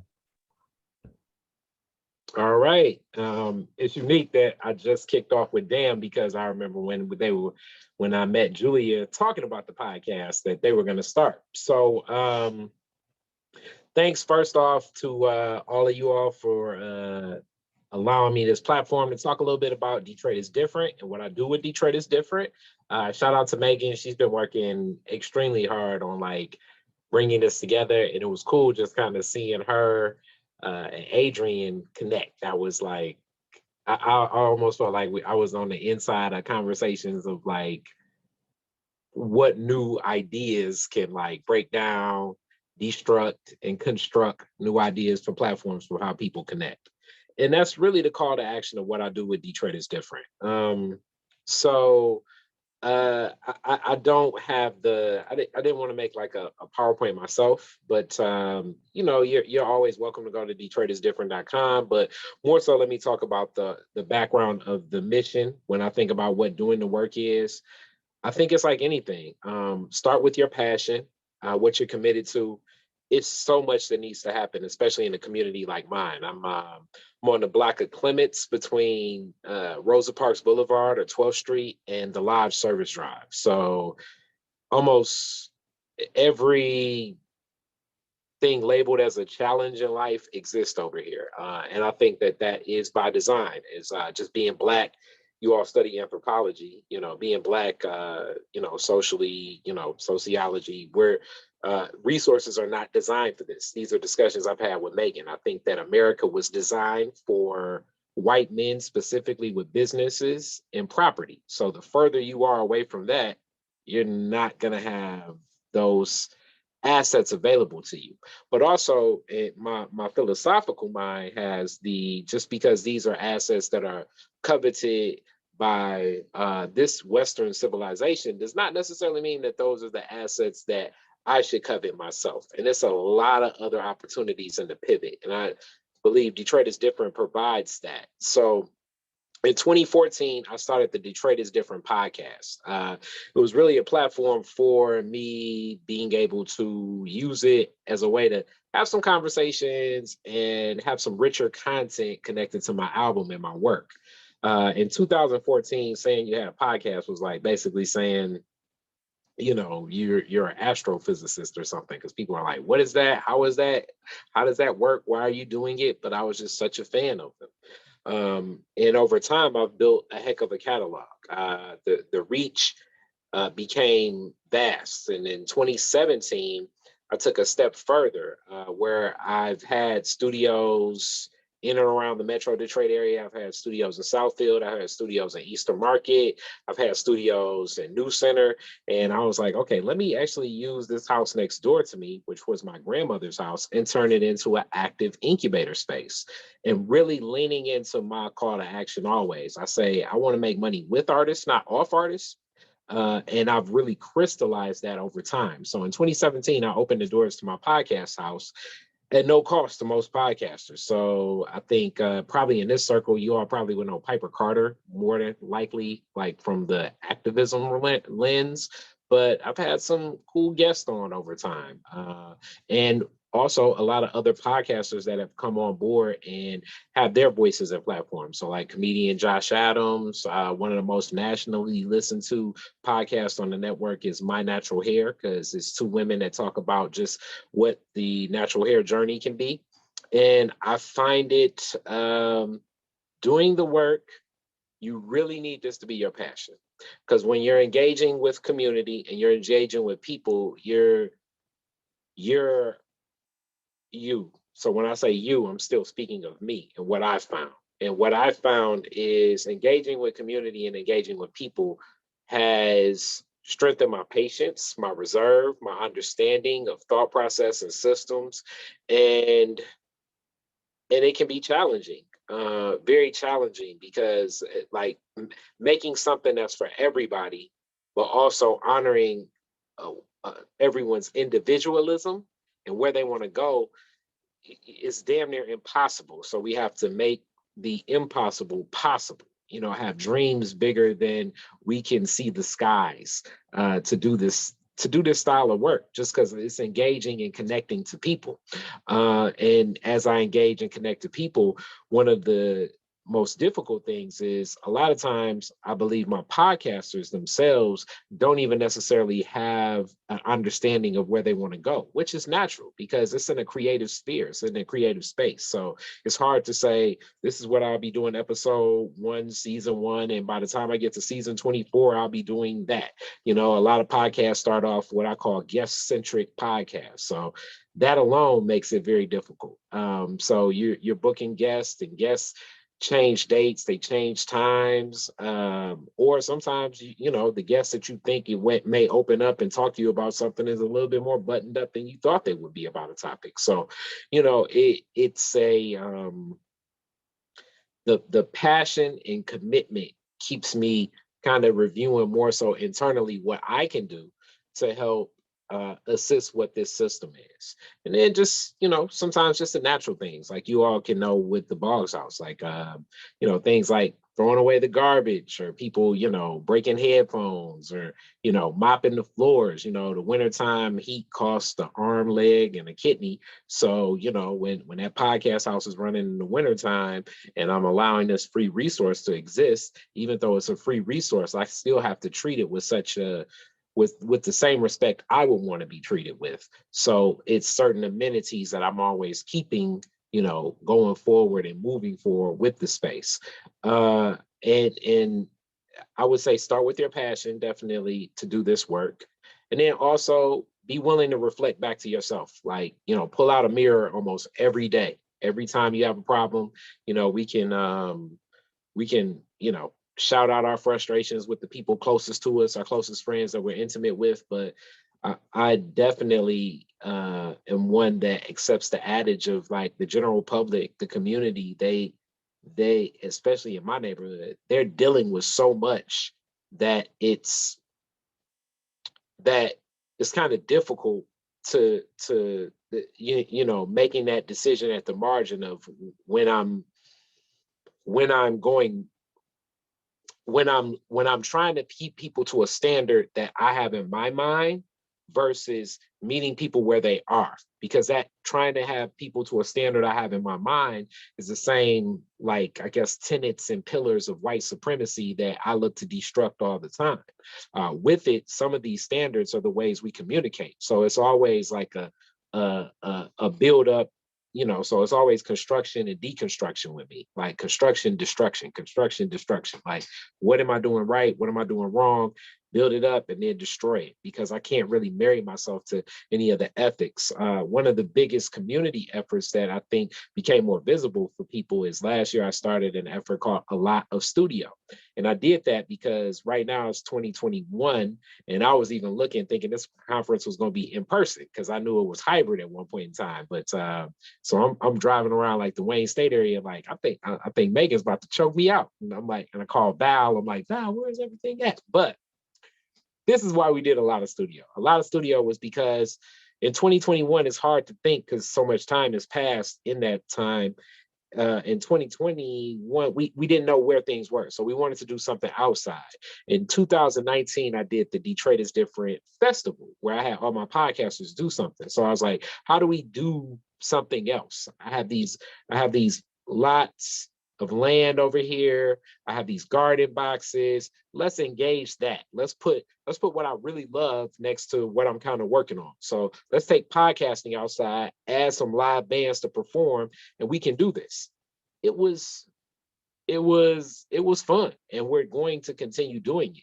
But as it being fun and continue doing it, we ran into like smack dab one of my neighborhood challenges of my street and respecting my street as I welcome neighbors here. So in respecting my street, it's like 3 houses that have a collection of I always say children are little homies. So a collection of little homies. So about like 9 little homies.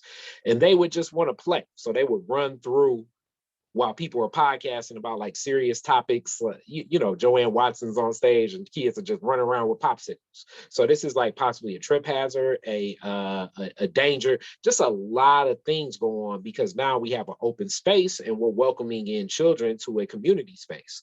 For parents down the street, it's like that brother look organized. So I guess, you know, I can get some time off for my kids. But for us now, that becomes a new capacity of we didn't even have in mind who's going to make sure that these 9-year-olds don't do what 9-year-olds do? Because when I was 9, I think I was getting scabs or jumping off stuff. I was breaking something all the time.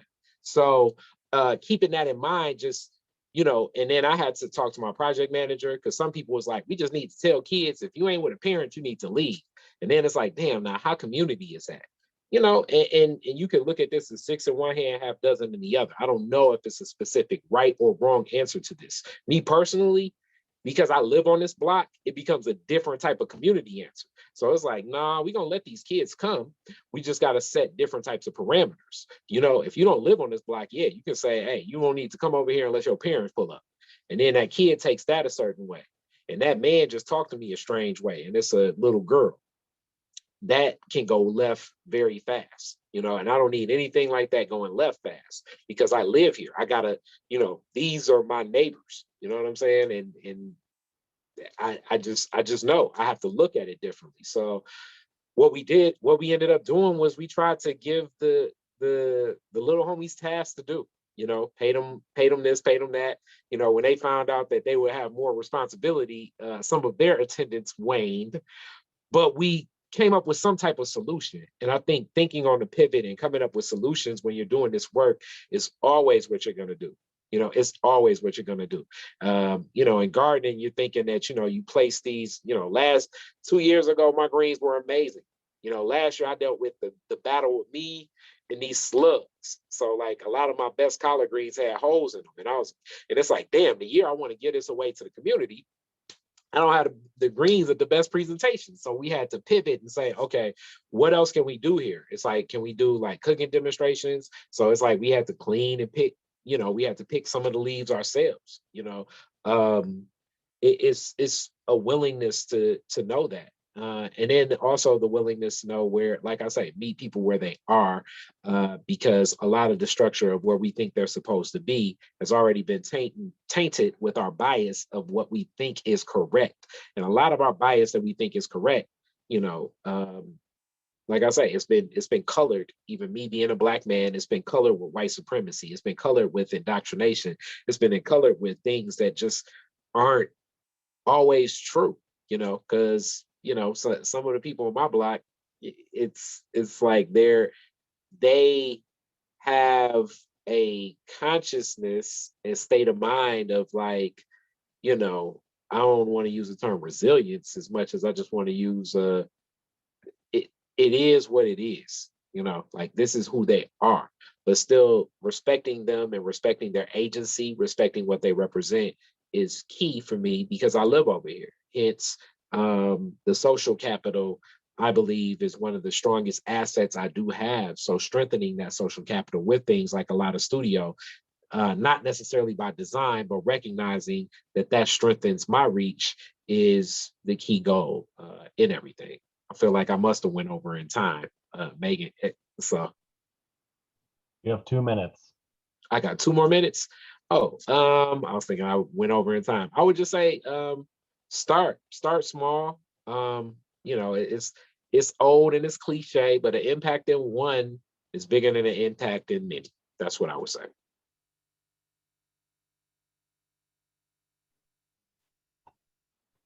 All right. Thank you very much. That was awesome. Thank you. All right. We are under time for once.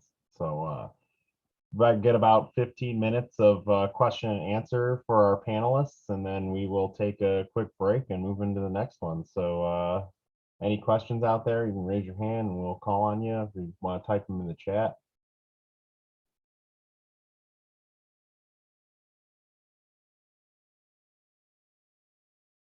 Sure, I'll throw out a question, and this can kind of apply to everyone, especially, as we're thinking about, how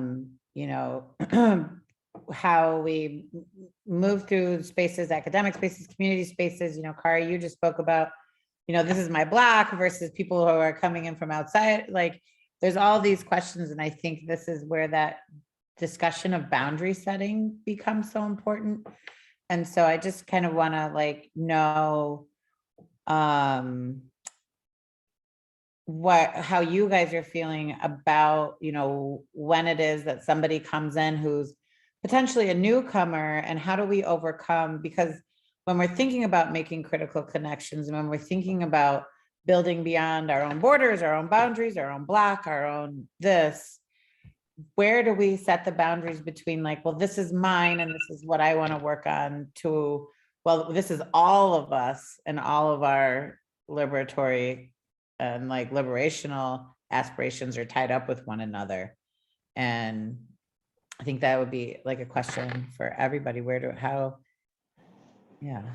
I would say it's top down, in my opinion, because people, we respond. Like if I say Megan, like we're naturally like, what's in it for me has been so conditioned into everything we're at. It's hard to change anything. So what I found is best is I have to be the first one to act.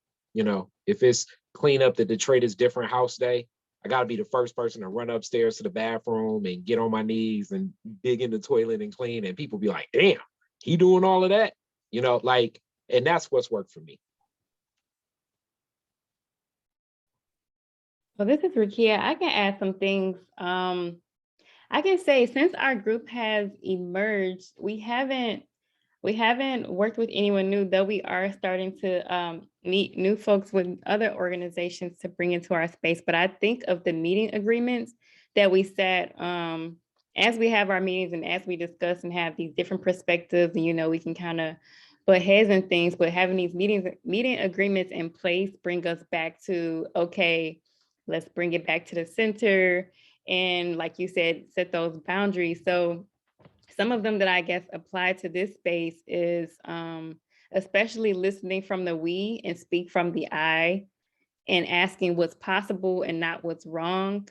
And I especially like that second one because it kind of eliminates that pessimistic kind of viewpoint or mindset that people can come into this work because you hear, okay, we're solutionaries. Okay, well, we have this, that, and that's problem, right? But we got to start framing like, okay, so what's possible? What solutions do you have? So creating the boundaries of ruling out that negativity in a way that's not mentally draining, I guess is why I especially like that second one. Some of our other ones are kind of like specific to like meeting, like being in Zoom space. So I don't think they apply, but those two I for sure wanted to raise.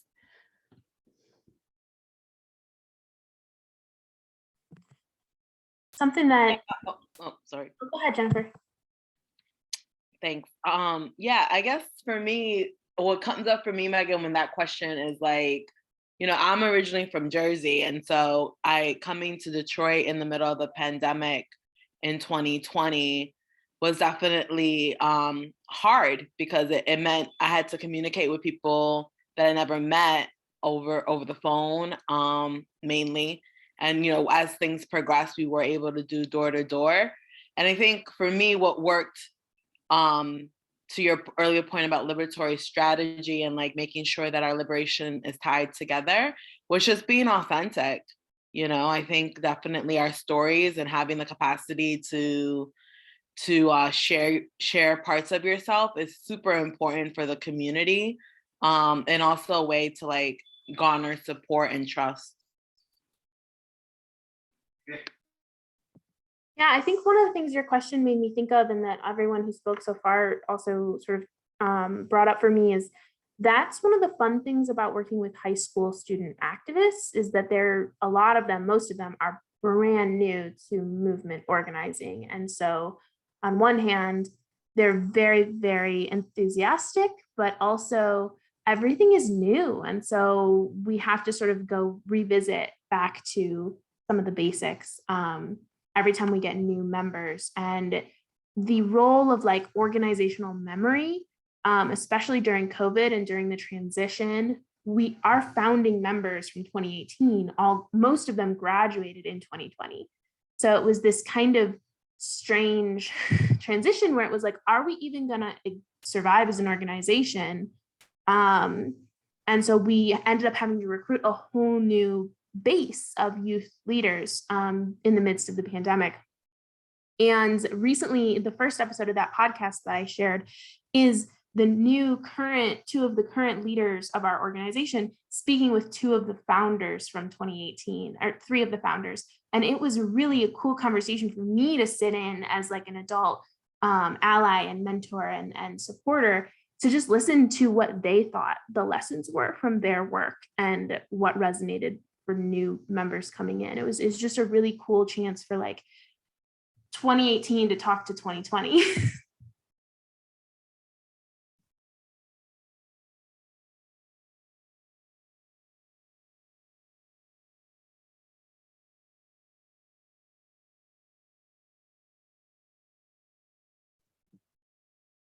Any other questions out there? I have a question, Justin. Actually, this question is for Jennifer, but it kind of applies to everybody. So who are you having your one-on-ones with, and what? So I guess my real question is, how do we engage with the people with whom we really need to engage? And that is the people who are in those white supremacist spaces. And how do we engage and get them to understand the harm that's been done without their immediate reaction to be one of guilt and anger and, well, it wasn't me. This is something I've struggled with. And as a white woman, I can tell you, most white people I talk to, well, everybody does, right? I mean, like you said, Kari, you have to look in the mirror. But I find myself having these conversations with white people and they get very defensive with me. And I just don't know how to get around that.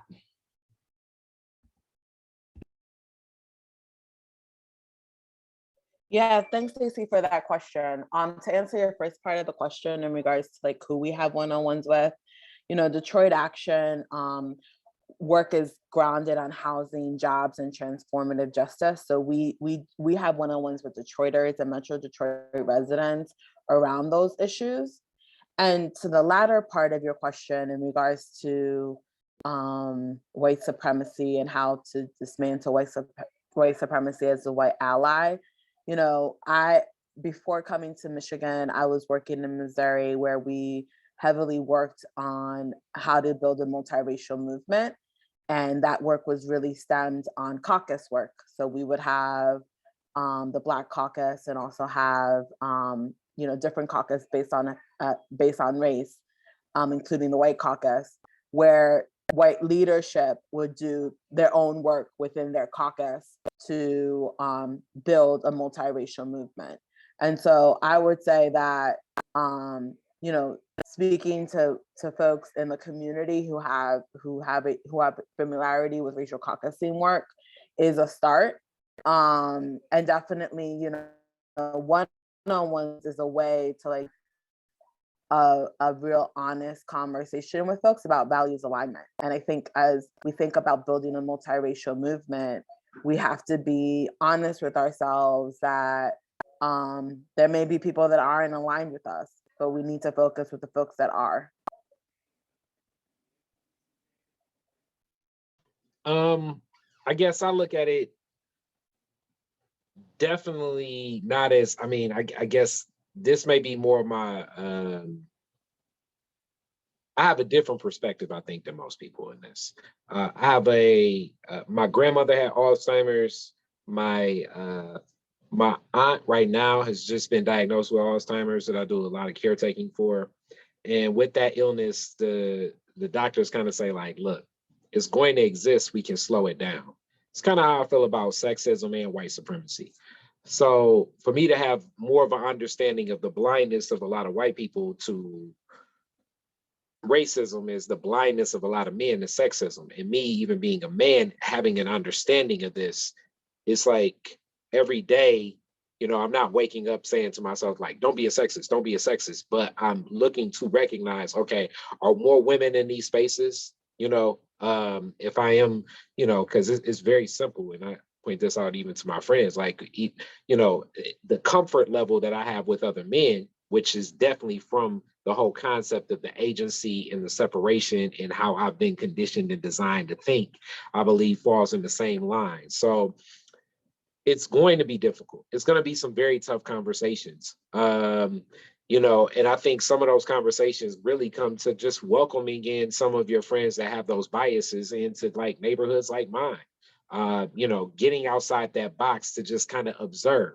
And this sounds very cliche. It feels like one of those like after school movies, but it's real. Like, I mean, sometimes it's fear, it's hate. And I look at it in my optimistic lens of like, I think a lot of it is misunderstanding, not and less intentional. But the systems themselves are so structured that to deconstruct it, it definitely takes individuals to do the work, but individuals actually have to observe, because a lot of that same defensive posture is like, hey, you benefit from white supremacy. And then it's the next thing is I work hard for all my money. What do you mean white supremacy? I'm not blah, blah, blah. So the defensive posture moves very fast. So to get around the defensive posture, what I found, is conversation, welcoming people. I mean, I obviously like talking on podcasts, and you see how much I'm talking now. It's different, but it is very difficult because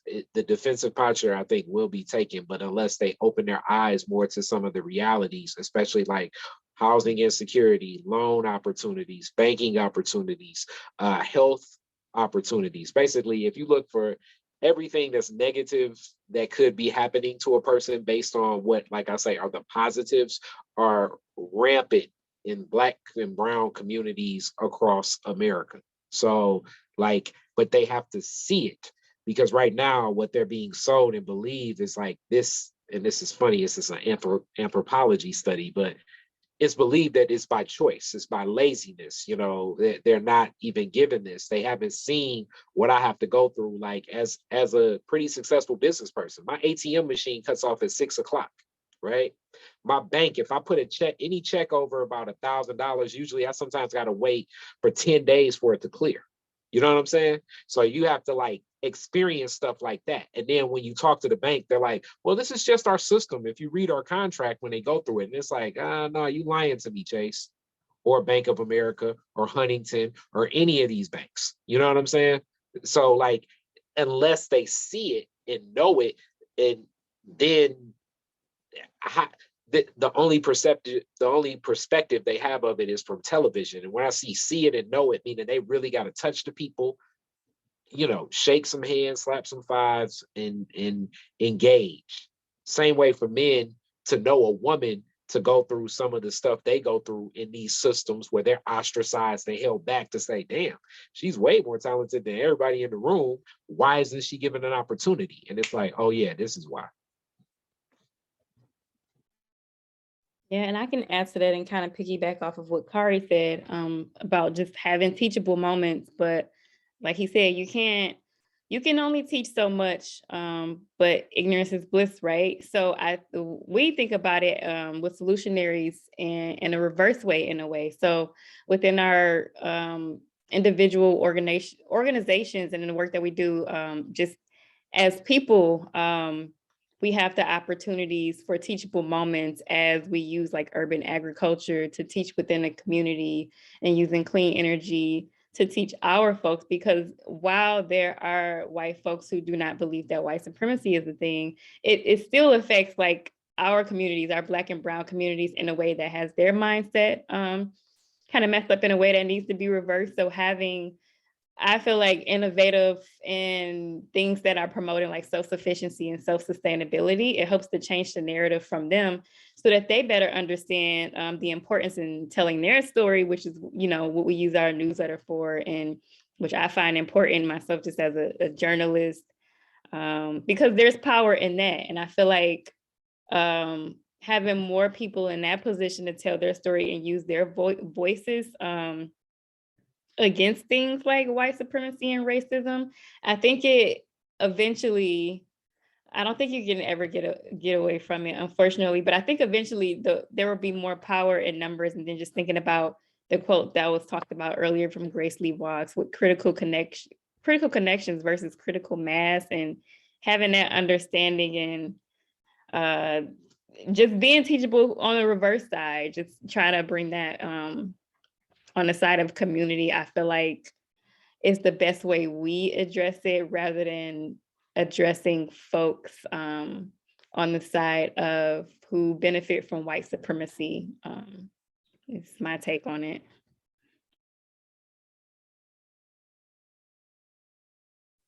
I'm just going to drop the link. Rich put an organization in the chat as well, but I'm going to drop in Surge too, showing up. Oh, I'm muted. I meant to unmute myself. Sorry about that. So I was just going to drop Surge in the chat, showing up for racial justice, which is another organization that does some of this organizing white people against racism and making sure that we are being accountable to each other and to a Black-led movement and Indigenous-led movement. They do some great work and they're based in Metro Detroit. And I think they're a great tool. And then I also just wanted to lift up the concept of the spectrum of allies, which some of you may have heard of before, but in organizing, we talk about the different types of allies that there are and the different types of allyship, and the different types of enemies as well, the different types of opposition. So there are people in this world who are just hell-bent against us and we're never going to change their mind, and they may or may not be worth butting heads with all day and all night. And then there are people who have been miseducated, and we need to have conversations with them and hold them to their values that we know that they can live into better. And so we approach those people differently depending on where they're at in the spectrum. And that really helped me as a budding anti-racist, 10, 15 years ago, starting to think like, I don't need to change everybody's mind to the exact opposite part of the spectrum of allies. I need to move everybody a little bit. And that just made it a lot easier to have those conversations in a way that wasn't like me screaming at them, and that held boundaries. We've talked about boundaries so many times today, but that's key. So.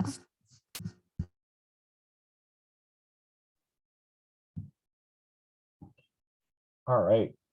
Thank you very much for everybody who presented in this panel. Very informative. I look forward to reading into more of your institutions. That's really cool.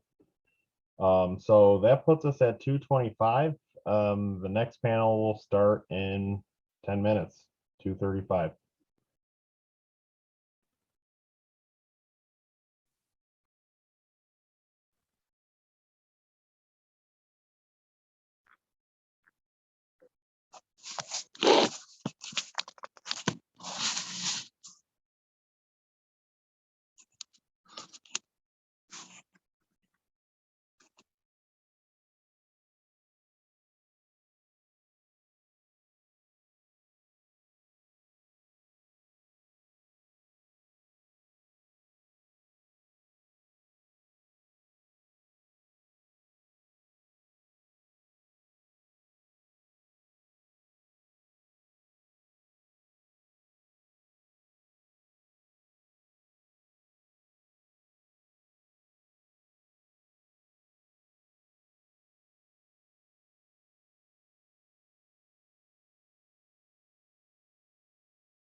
Hey, Megan, you saw my email about Colleen, right?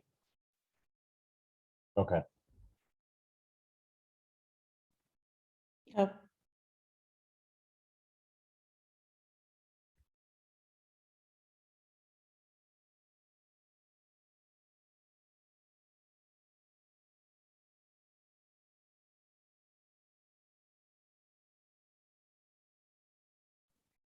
Okay, so should we go ahead and get started?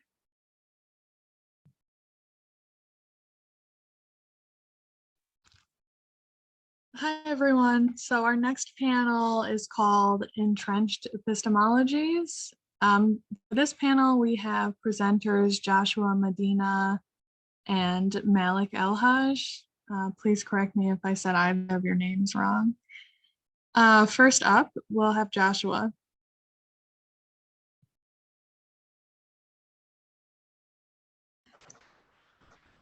Hello. Let me share my my screen. I'm sorry.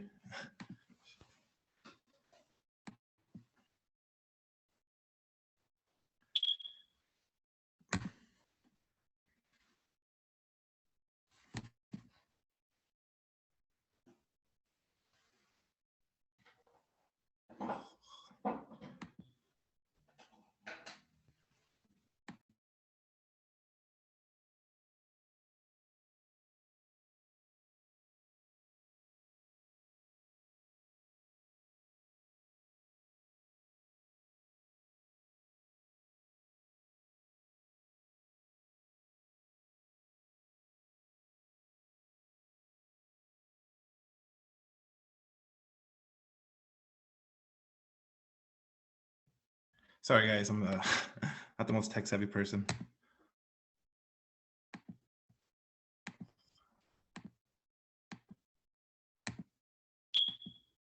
you guys see my screen or Yep, we can see it. the PowerPoint? Yep, you might want to go into full presentation mode.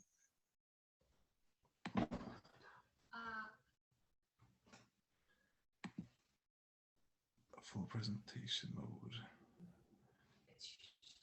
I think if you click slideshow Okay. at the top in the orange. I'm sorry, guys.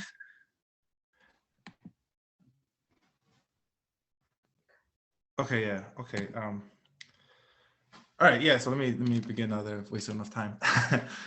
Okay. Yeah. So I'm presenting a project, and as of now, it's a little fundamental. So it's a work in progress. But today I'm speaking about kind of like the crisis frameworks. Crisis frameworks and how they direct political violence, and they direct political violence, and they kind of obfuscate them within the with the framework of a crisis, right?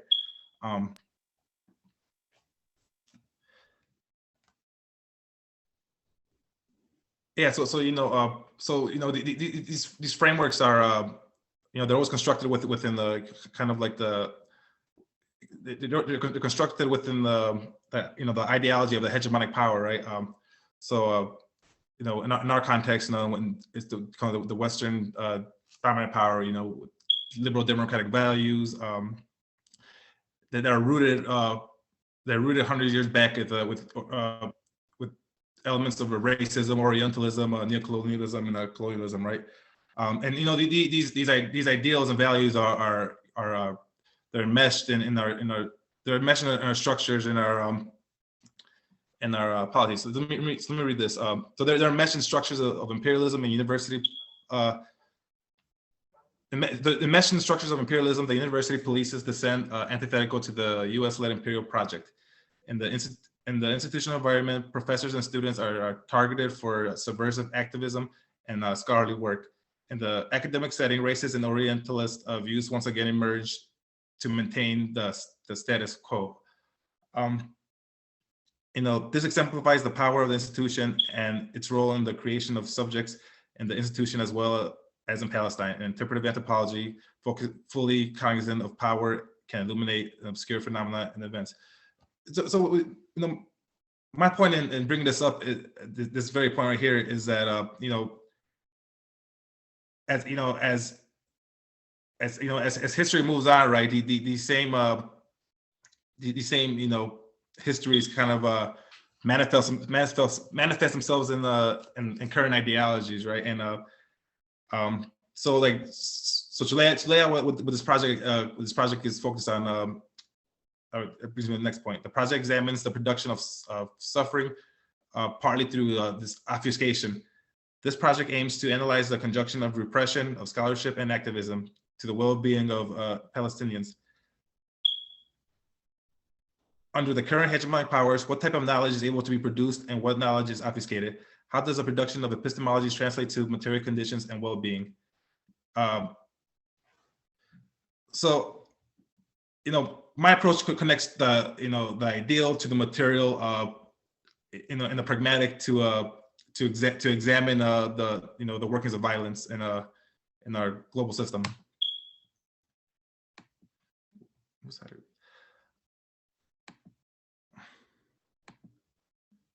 Oh, I'm sorry, guys, I'm messing up my whole slides here.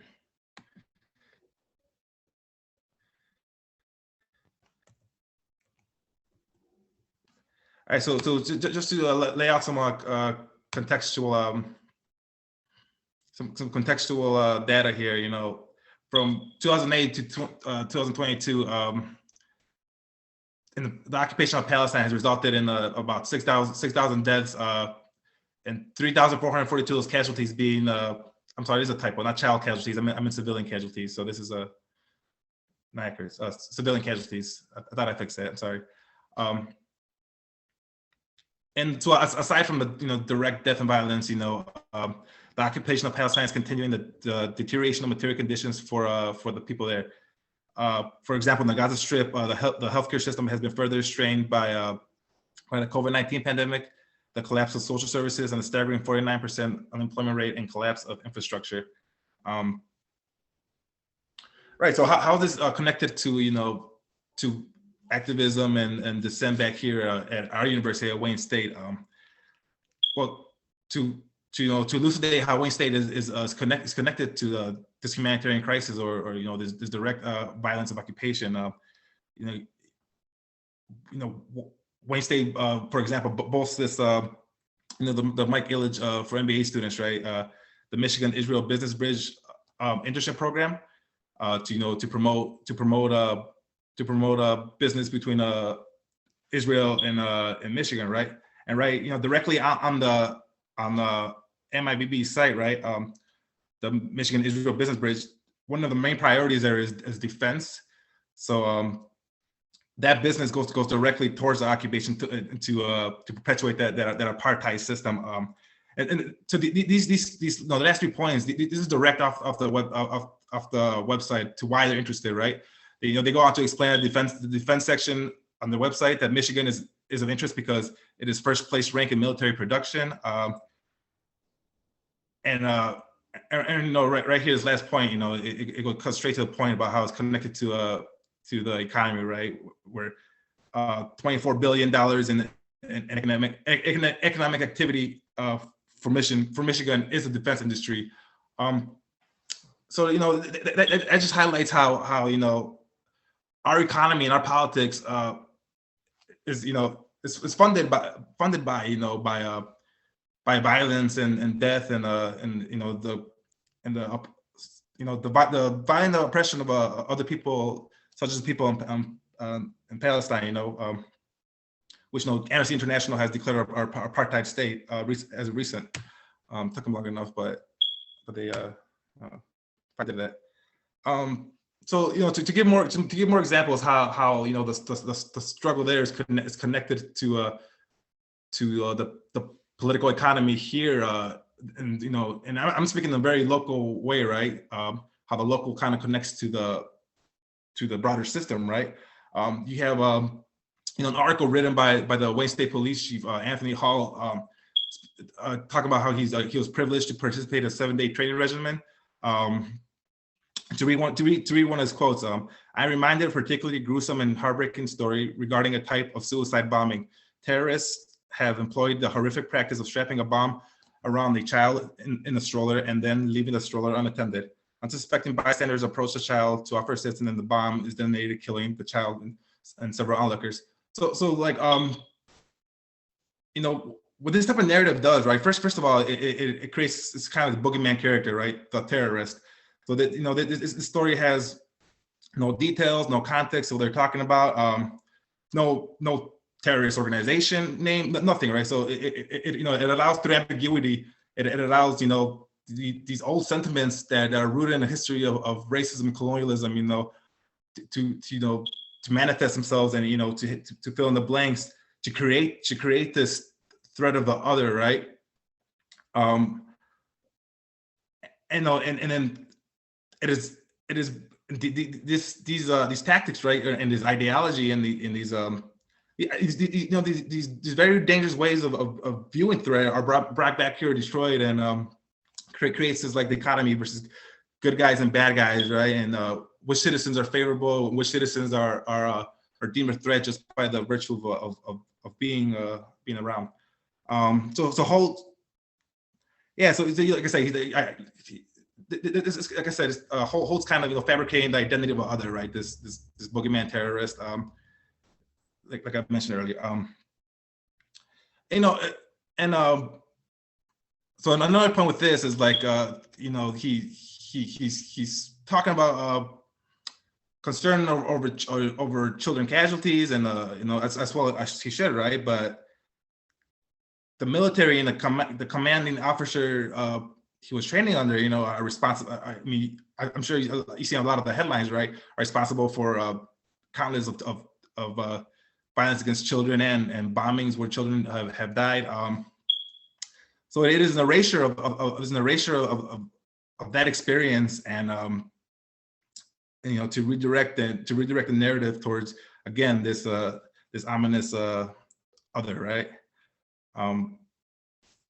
So he goes on to say, poring over my notes on the long flight home, I was reminded of the importance of preparedness and situational awareness, not just in Israel, but globally and locally. So you know, this quote is, you know, this quote is an example how you know, the system there is connected and translates to what goes on here, right? To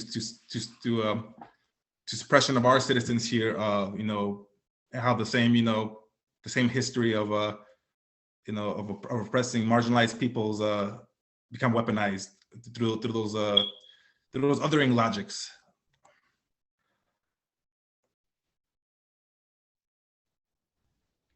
So civility, right?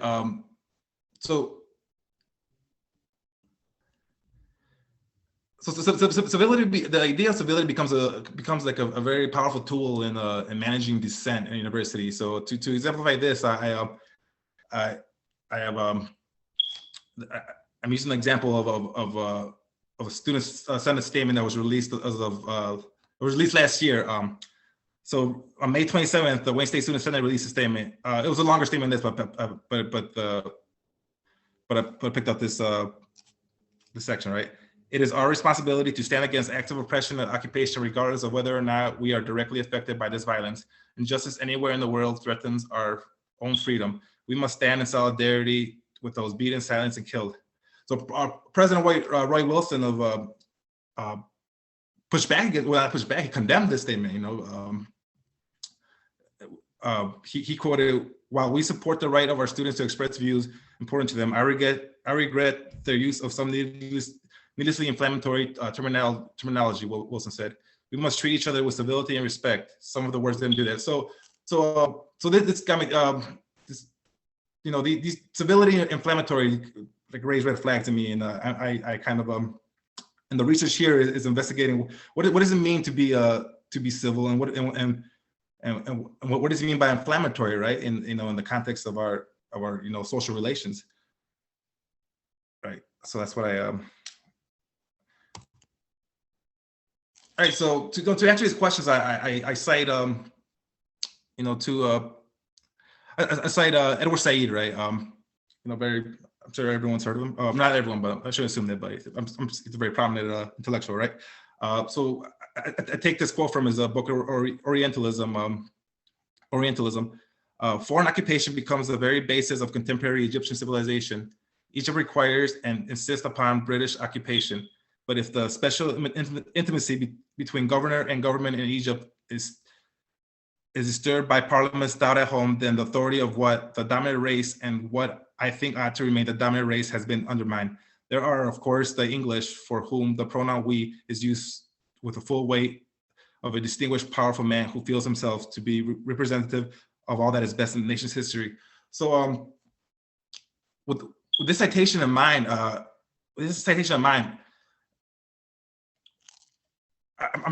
bring to the point the work of managing dissent, but also fostering popular opinion at home. How the discursive work is necessary to maintain logics of white supremacy and imperialism overseas, and how these logics are rooted in this history of colonialism, right? And the next citation is David Theo Goldberg. The personality of the state ennobles or disables certain sorts of people, orders, proper or improper. Social relations provide not only the landscape, but also the contours of being and longing, horizons of possibility and impersonability, and more or less acceptable or adjustable modes of belonging.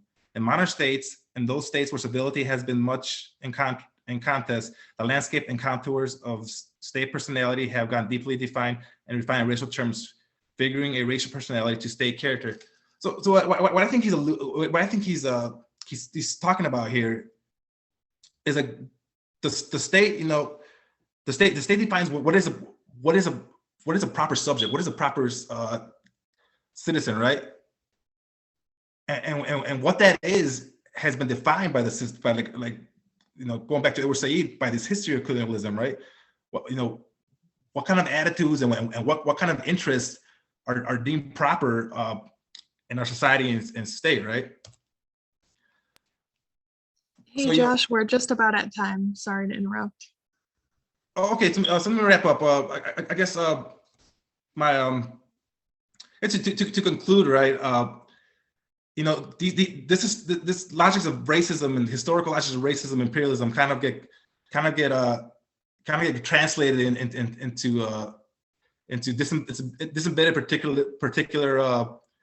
particular systems of liberal discourse, right? They're disembedded from the real connections of the real connections of actual struggle and what's actually going on. And this way, the imperial project carries on. I had more, but yeah, I'm out of time.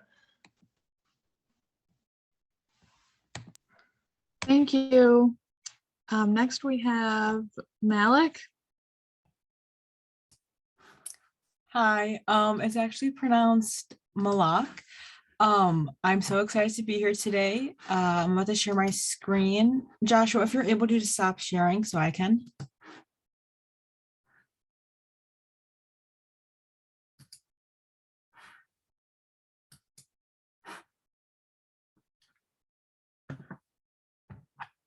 Thank you. I'll start sharing my screen. I hope everyone's doing well today. I'm so excited to be here. The discussion already has been so educational and exciting. I absolutely love it. So to reintroduce myself, my name is Malak Al-Hajj. I'm currently a junior at Wayne State University studying honors public health. And today I'll be talking about my research, the exploratory study on post-bankruptcy Detroit. So to begin, the city of Detroit declared bankruptcy on July 18th, 2013. And this day actually marked the rebound of the city. So today in my presentation, I'll be exploring Detroit's current landscape, the city's vacancy problem, the neighborhoods in Detroit, as well as the Arab American population in the city. And then, so just to begin, I'm going to kind of talk about the methodology and experimental gathering the data of the revitalization in the city. So currently we collected data from Data-Driven Detroit and the City of Detroit's open data portal. Through all these databases and through all the spreadsheets we came we witnessed a large limiting factor, which was the presentation methods and how the data was presented. So various spreadsheets either sorted their data by census tract, census block, zip code, or an address, which made comparing the data very difficult and a lot more complicated. There was another lack of data that was finding and understanding the construction and development in businesses in various neighborhoods. This was really important to understand, to see where the city of Detroit was investing their time and their money into which vacant areas in the city, and to see which neighborhoods were revitalizing and prospering. And we see here a couple of these tables. So these tables, well, first, table number 2 was created by taking the 10 largest opportunity zones within the city in Detroit by acreage. The census tract and neighborhood that corresponds to each opportunity zone was added to the table. And as we can take a look here at the vacancy percentages, we can see that they're not that high, but they're still a little bit higher than we would like to see in a city. And we even want to look at table 3, the highest vacancy rates inside some of the more prominent cities. And these are between 30 to 40% vacant, which is honestly like jaw dropping. That's very, very large vacancy rates in different neighborhoods within the city, which we don't really want to see. And this table really does showcase the locations of the most vacant areas in Detroit. And these can be grouped into 2 large areas, the northeast corner of Detroit and the west side of the city, just west of Midtown. And we can also see here that the table shows that Detroit is not investing in some of its most vacant areas. It's only one of the 10 census tracts were labeled as an opportunity zone. So now we're going to delve into a little bit about the neighborhoods in Detroit. And through the data that we collected, we use every census tract in Detroit, as well as the American Community Survey from 2019. We chose to focus on 5 neighborhoods that represented 5 stories of the Motor City. We chose Brightmoor, Corktown, East English Village, Midtown, and Palmer Woods. So first, we're going to see the breakdown of race in each of the 5 neighborhoods that we selected. So as we can see, the orange showcases the Black or African American alone, and this blue shows the percentage of the white alone. And we see that those are most often the largest population distribution in each of the neighborhoods. And one thing I really want to highlight is that in Corktown and Midtown, these are the closest neighborhoods to downtown, and they are seeing the biggest development spots that are 47.1% and 34.5% white alone, respectively. Whereas the other 3 neighborhoods are all less than 25% white alone. Meanwhile, Brightmoor, right over here all the way on the left, this was a city that was chosen due to being known for being low income, and 89.7% of its population is Black or African American. Brightmoor is also the largest neighborhood population-wise in this analysis, sporting about 10,467 residents.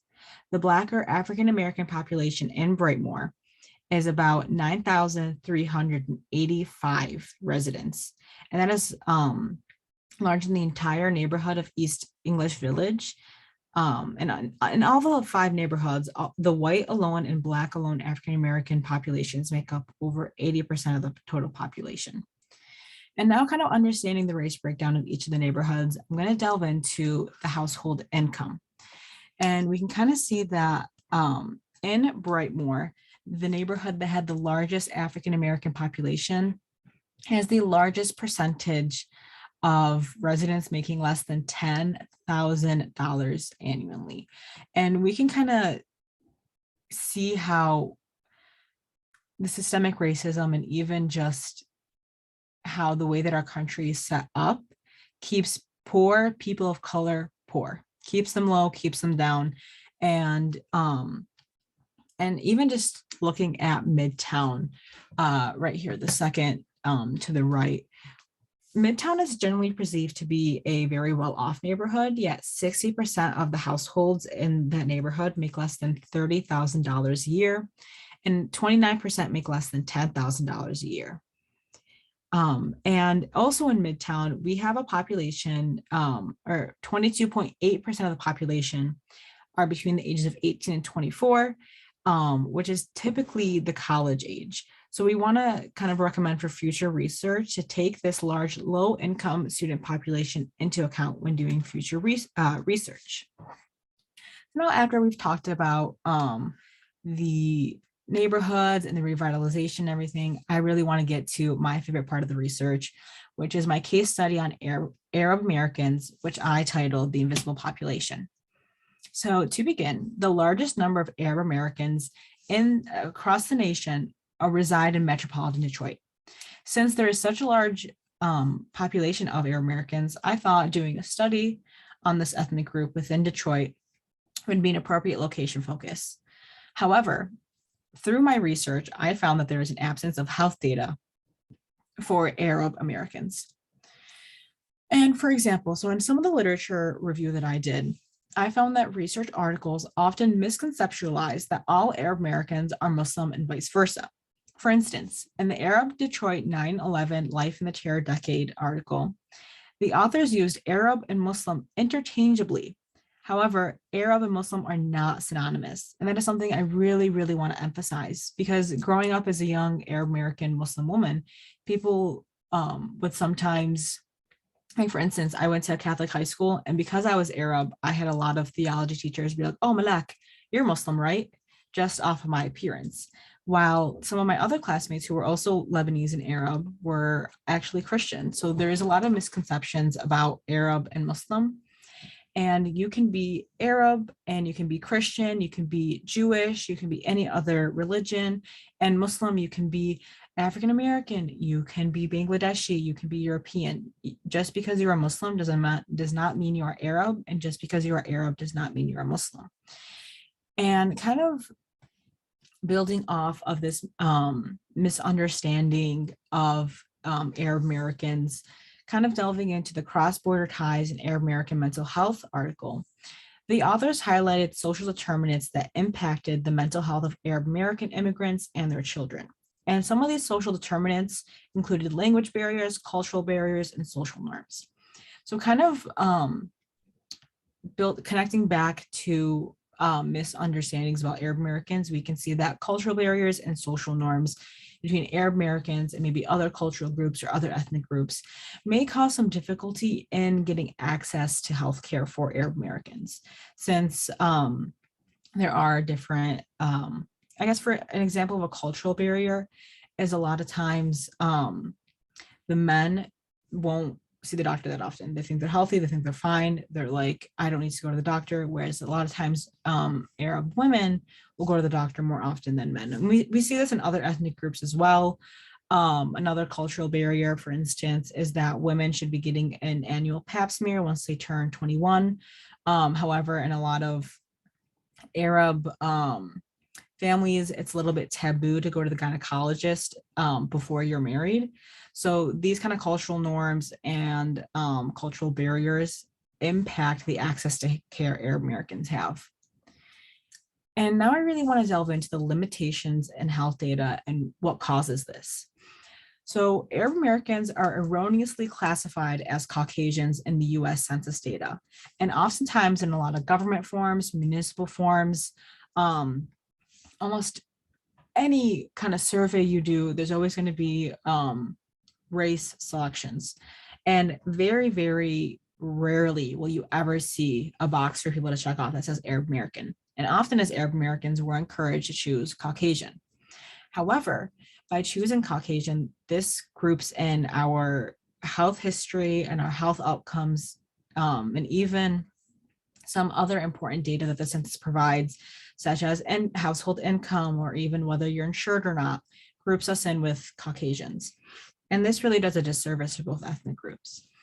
And another limitation in the health data on Arab Americans is that a lot of the research, the very little research that is present done on Arab Americans is in the Southeast region of Michigan.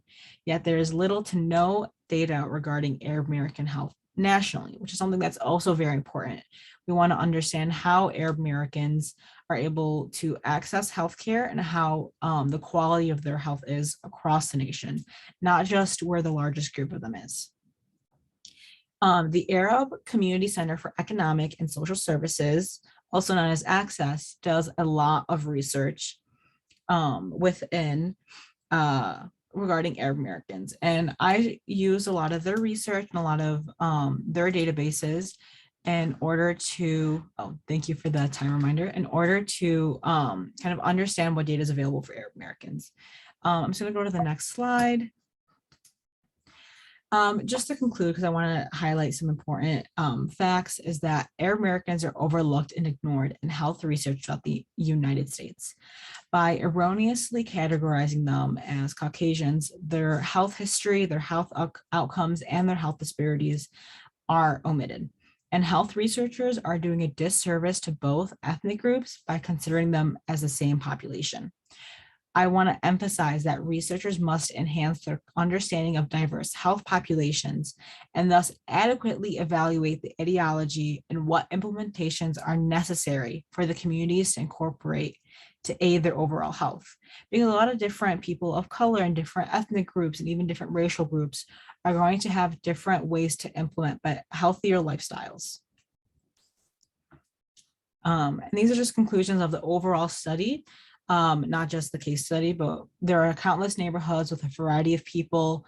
In Detroit, the bankruptcy in 2013 was the culmination of events that took a toll on the people of Detroit and created the negative stigma that surrounds the city. And we do want to emphasize that the physical and mental health of Detroiters can be improved, and Detroit can be a desirable place to live for all people. And I'm just gonna end it here. I just want to say thank you to the Avern D. Reed Honors College, as well as Dr. Ellis, my research professor, and thank you to Transformations 2020, as well as the audience, for providing me with a space and time to discuss my research. I had a wonderful time today. Thank you very much. We'll open it up to questions now.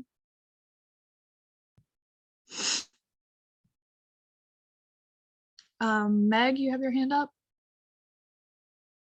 Oh, I'm sorry, you're clapping.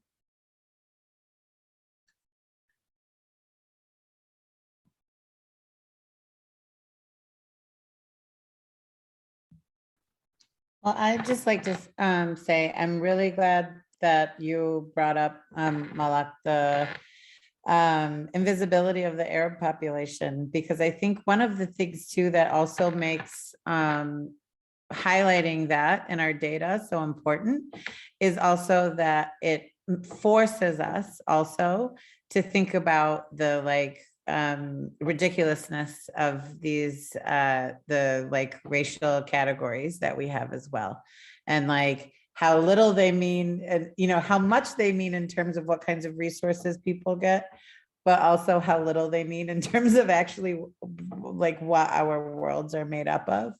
And so I was really interested to see that aspect of your research.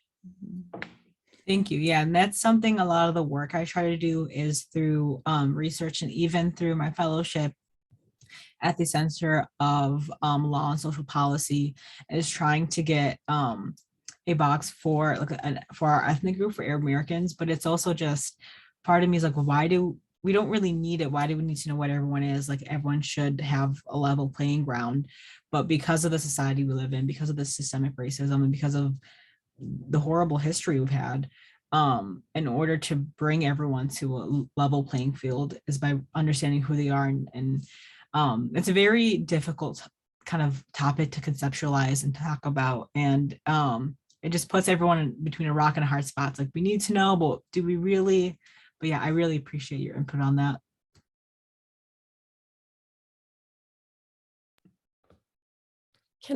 Josh, I want to pose a question to you, and it's maybe, again, not really a question, but I would want your thoughts on it.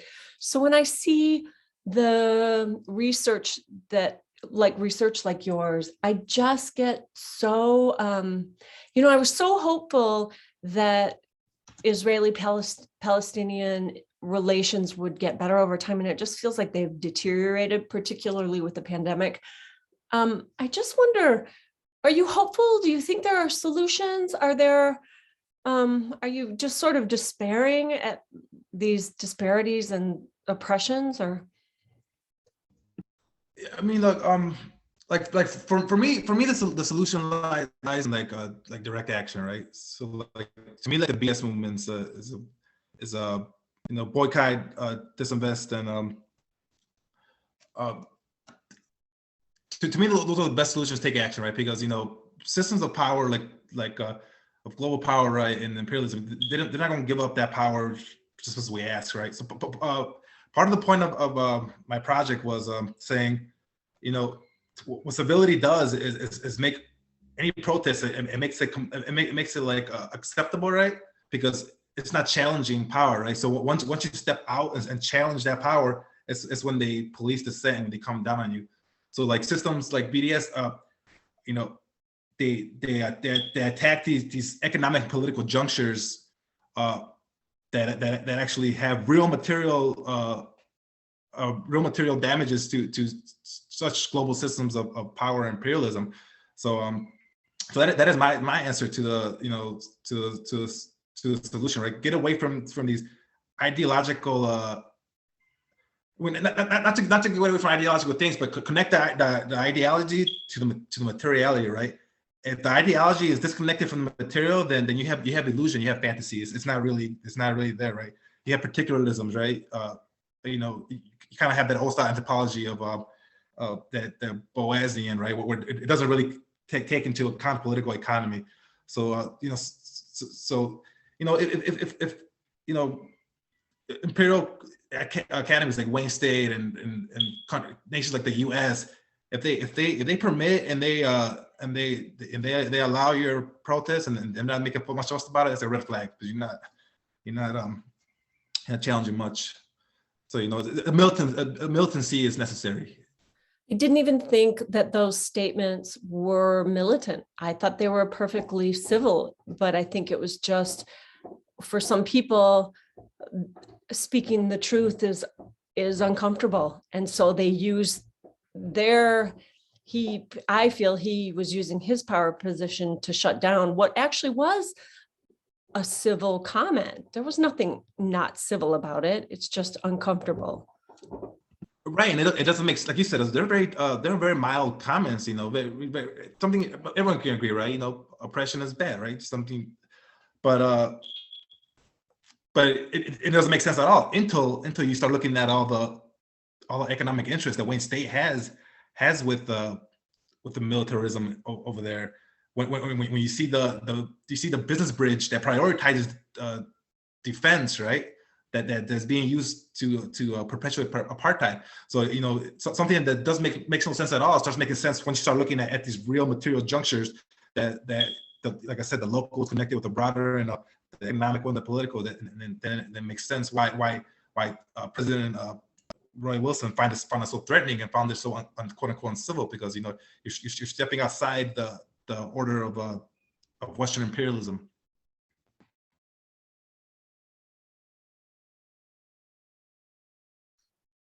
Any other questions?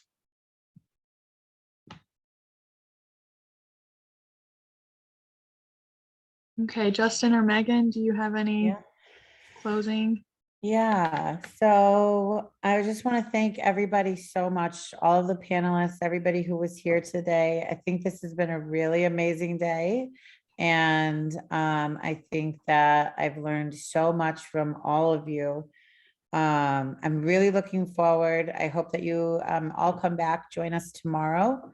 We have another excellent lineup of discussions. We're going to be you can check the program for like the full lineup, but we're going to be talking, more about like these, exposing violent systems. We're going to have some discussions on decolonization. Tomorrow will be a roundtable discussion as well, with a number of professors from the anthropology department, and then also some PhD students and what their challenges have been with conducting research over the last couple of years.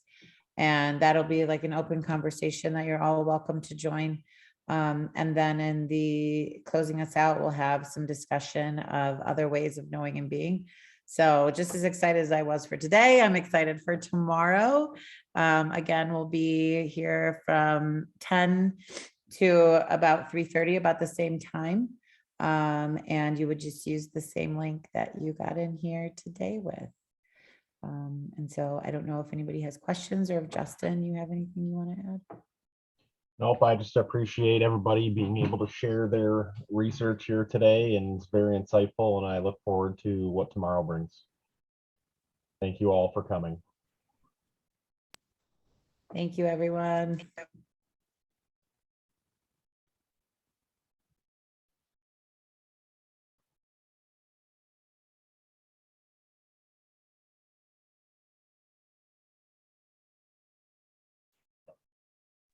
Really good first day, Megan.